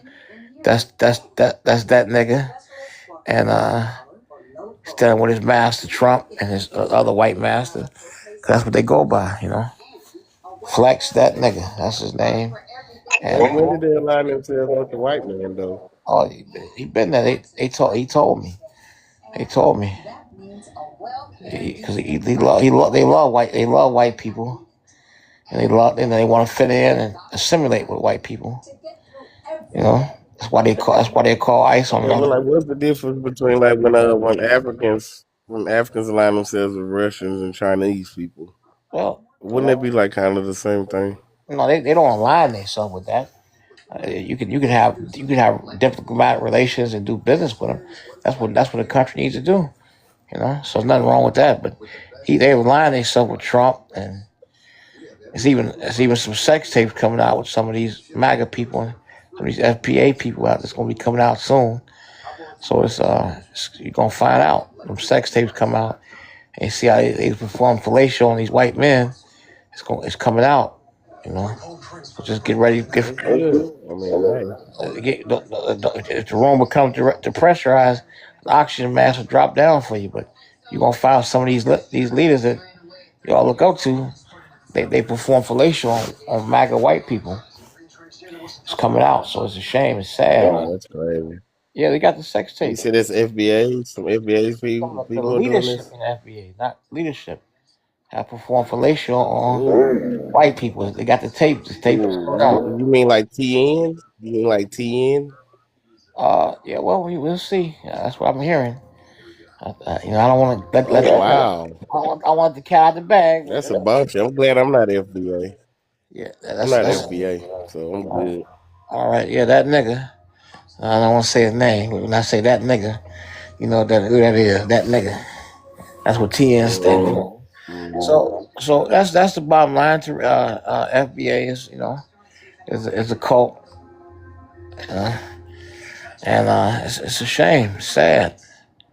That's a bold ass claim you got there, sir. So you saying me that nigga has a mix tape that's about to be released of him goddamn giving a MAGA supporters some fellatio, huh? That's boy, that'd be devastating to the FBAs. Yeah. Ooh wee. That's what I heard. Ooh wee. I hope that ain't true, boy. That'll be devastating. The FBAs will just be out of the way then. They're gonna have to come over and claim American Indian now. Vi, did you see that? They're gonna have to go find their tribe. Vi, you seen that tape? Huh?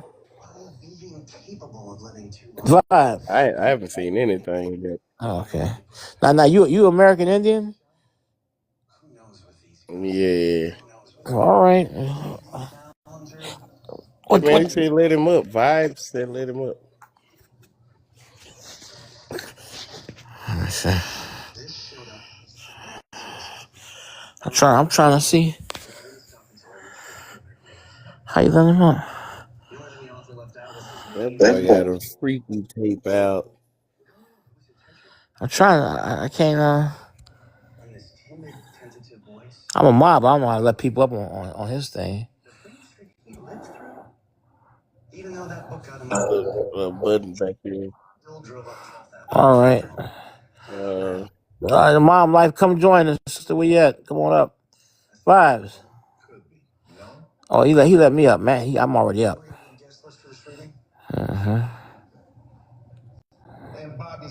Oh, okay, we go. I got it. All right. I let him up. Who's that? I just let somebody up.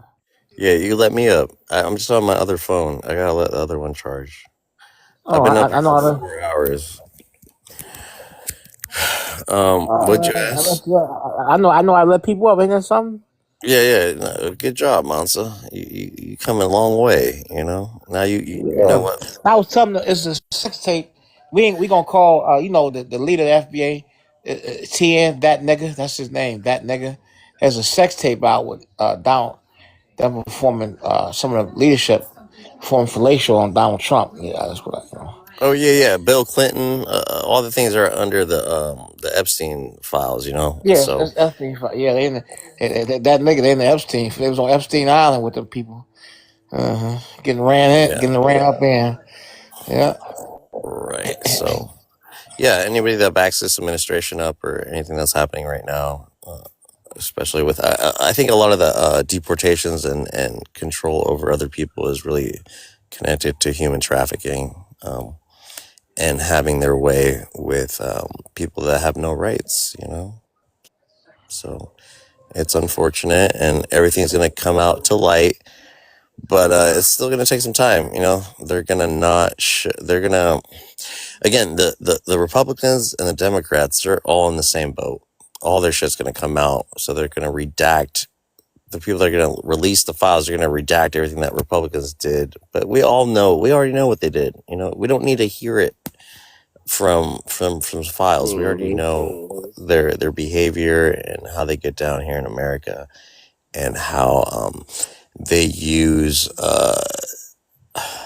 they have everything at their disposal, right? To use against the American people. They've been doing this to us forever. So now there's going to be some enlightenment, some information out, because this is the age of Aquarius. This is the age of information, right? So everybody's going to be like, okay, well, everybody knows what Donald Trump did with, he's had a bunch of cases that he settled with minors. Like PDF stuff is the lowest.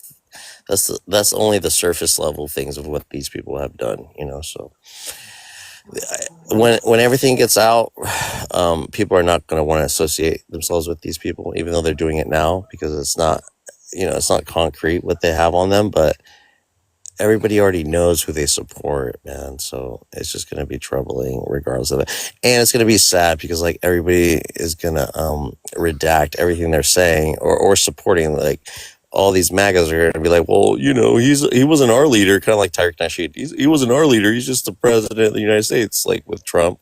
He's not our leader. He's just the guy that we take all our talking points from. And he trademarked it too, but like he's not our leader, you know. So He's gonna get that bag once everybody start buying is it FBA possible to get t-shirts and this stuff. like from another side? That bag. Hey, how you do that picture? You did that on ChatGPT?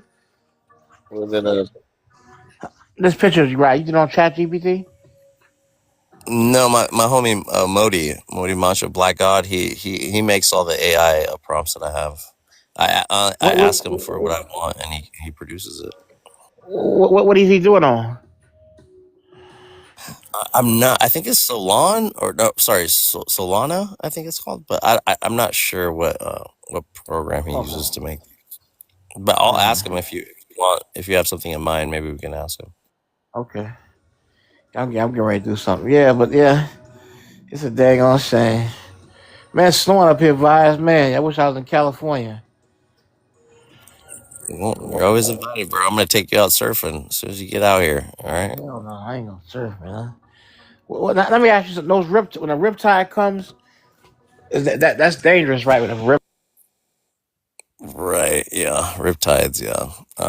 What you want to do if you're caught in a riptide? You want the what is it called? Let's just call it the riptide, but the tide, right? The tide pulls any direction that it's pulling, right? But like, so you don't fight a riptide. You don't try to swim to the shore as it's pulling you out, because you're just gonna get tired and exhausted and passing out and drowning, right? But so you just let the tide drag you all the way out, and then instead of swimming towards the shore, you'll just swim laterally, right? So you'll swim parallel to the shore until you're out of the riptide. and then you can swim safely to the shore once you're out of the riptide. That's how So it so works. so so, so while it's taking you out, you swim parallel. You swim like you swim. It's taking you out Parallel, yeah, parallel to the shore. to your right or your left, right? Yeah, either way. Yeah. You can do that while the riptides take you out.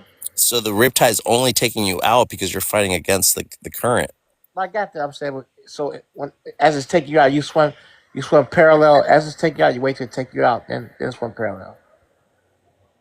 So when you say taking you out, so yeah, so the current is taking you further back, right? So the only part that I do want to just explain, you're fighting against the current, and it will take you out by unaliving you because you get exhausted and you'll drown fighting the current. So instead of fighting it, you just let the current drag you all the way out, and then once you're out there, then you swim parallel either way until you're out of the rip current, and now you can safely swim to the shore. So you wait till it take you out as far as it take you. Then you can't do that. Why the current's pushing you out? Or you swim parallel as it's taking you out. Instead of fighting the current, just swim with the current out. Go all the way as far as you can until you're out of the rip current, and then you'll just be in like normal water where it's not like pulling you one way or the other. And then now you can swim freely, but you have to swim parallel, not go back into the rip current and keep fighting it to get back into that shore, to the shore. Oh, okay. You swim parallel. Then when can you start swimming towards the shore? Right, you swim out, like I can't tell you the exact, like you'll tell, because if you try to swim back to the shore and it still pulls you back, then you're still in the rip current. So you want to swim far enough to the point where when you're swimming back to shore, you're not getting that resistance. How far would it take you out? I've been dragged out there, not too far, but the rip currents can go like, I can't give you feet or measurements because I'm really bad at that. But the only indication that that you're out of the rip current is when you try to swim back to shore, that it's not pulling you back out like you experienced it the first time. Would it take you a mile out? We'll take what? Would it take you a mile out, mile back? Not a mile, less than a mile for sure. Yeah, that's the only thing I worry about, them damn riptides.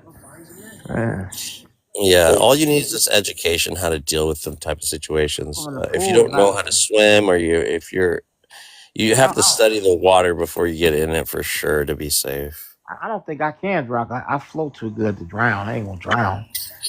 I float real good, so I'm gonna drown. And that's the first thing I teach is floating. Just in case anything happens, you can just float, and it's sea salt, right? So it's buoyancy.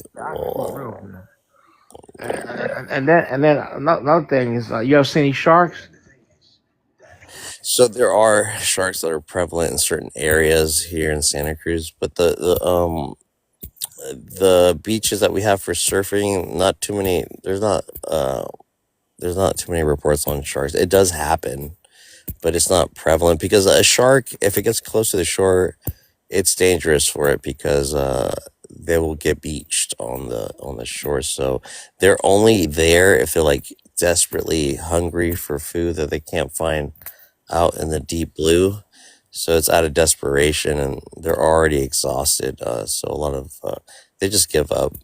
That's with any sea animal out there. But yeah, sharks are a thing, but not prevalent to the point where you have to worry about them attacking. So shark attacks. They're what's the statistic? It's five unalivings of sharks every year, and that's worldwide. So you have a better statistic of dying in an airplane, taking a flight, than you would by than a shark attack that unalives you.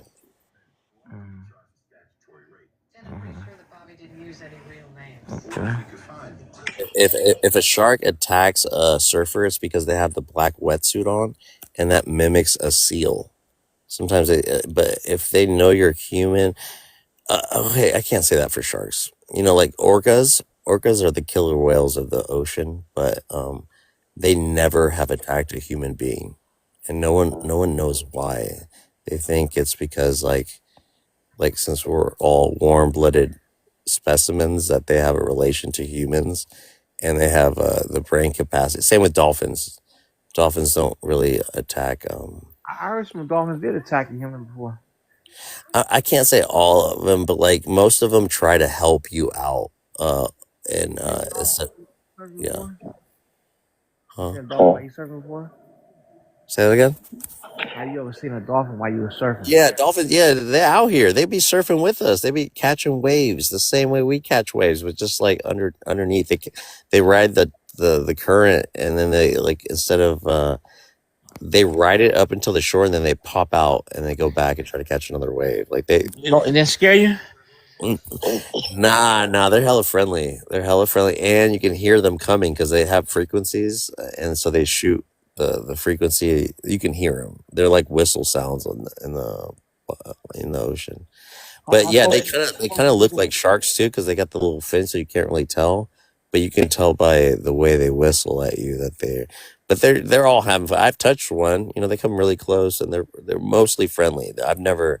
It's not a thing that dolphins attack people. There are scenarios, right, Mansa, where they're in like the aquariums and stuff, and so those that are in captivity and domesticated go through a lot of trauma, and then they take it out on the instructors and the people, the fans that come, because they're just like slaves, right? The white man captured them.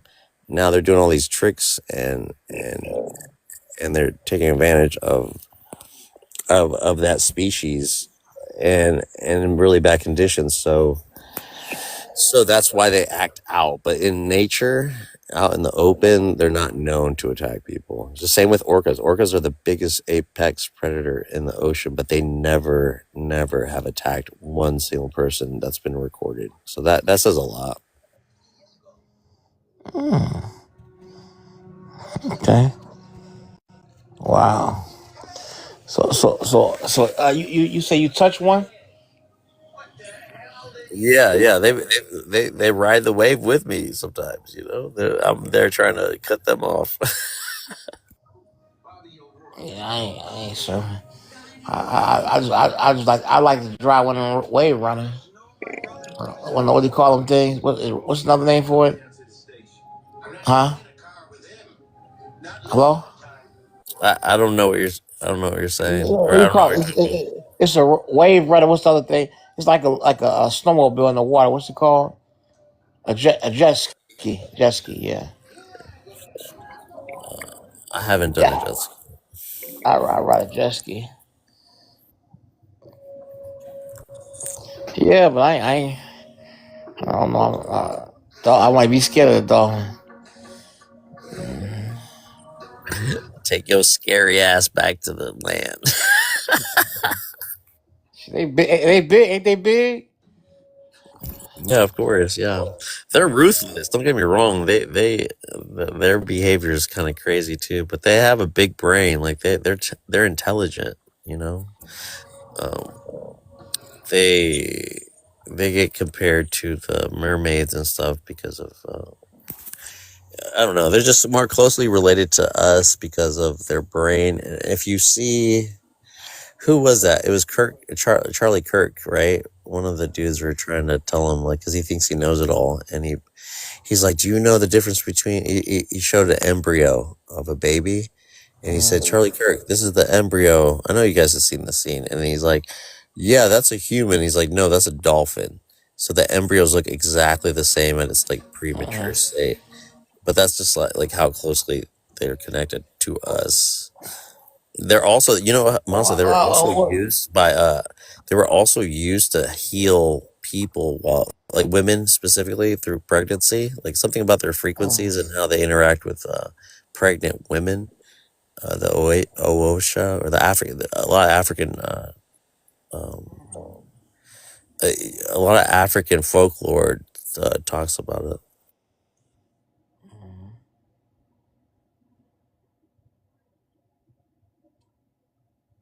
That's good. Yeah, Monsa. Try to tell you about but I'm good, Monsa. I'm back over here with the fam. I'm gonna fucking I'm With gonna your get some mom? rest tonight. With But your mom? definitely. Hey, you gonna fly me out to Chicago? Or you Yeah. gonna make me? You gonna get me get out there? I hear you. I hear you flying out people. So I better be Yeah, on we're that gonna VIP list. yeah, we're gonna fly out, yeah. Now, if I don't know if I'm where I'm gonna be at that time. So hopefully I can be. I think I'll be closer. You gonna make the If I can make pancakes it, for the I'll make it. But if I don't make it, don't. you gonna make the pancakes for the breakfast? Pan I'm African gonna, I'm gonna, breakfast?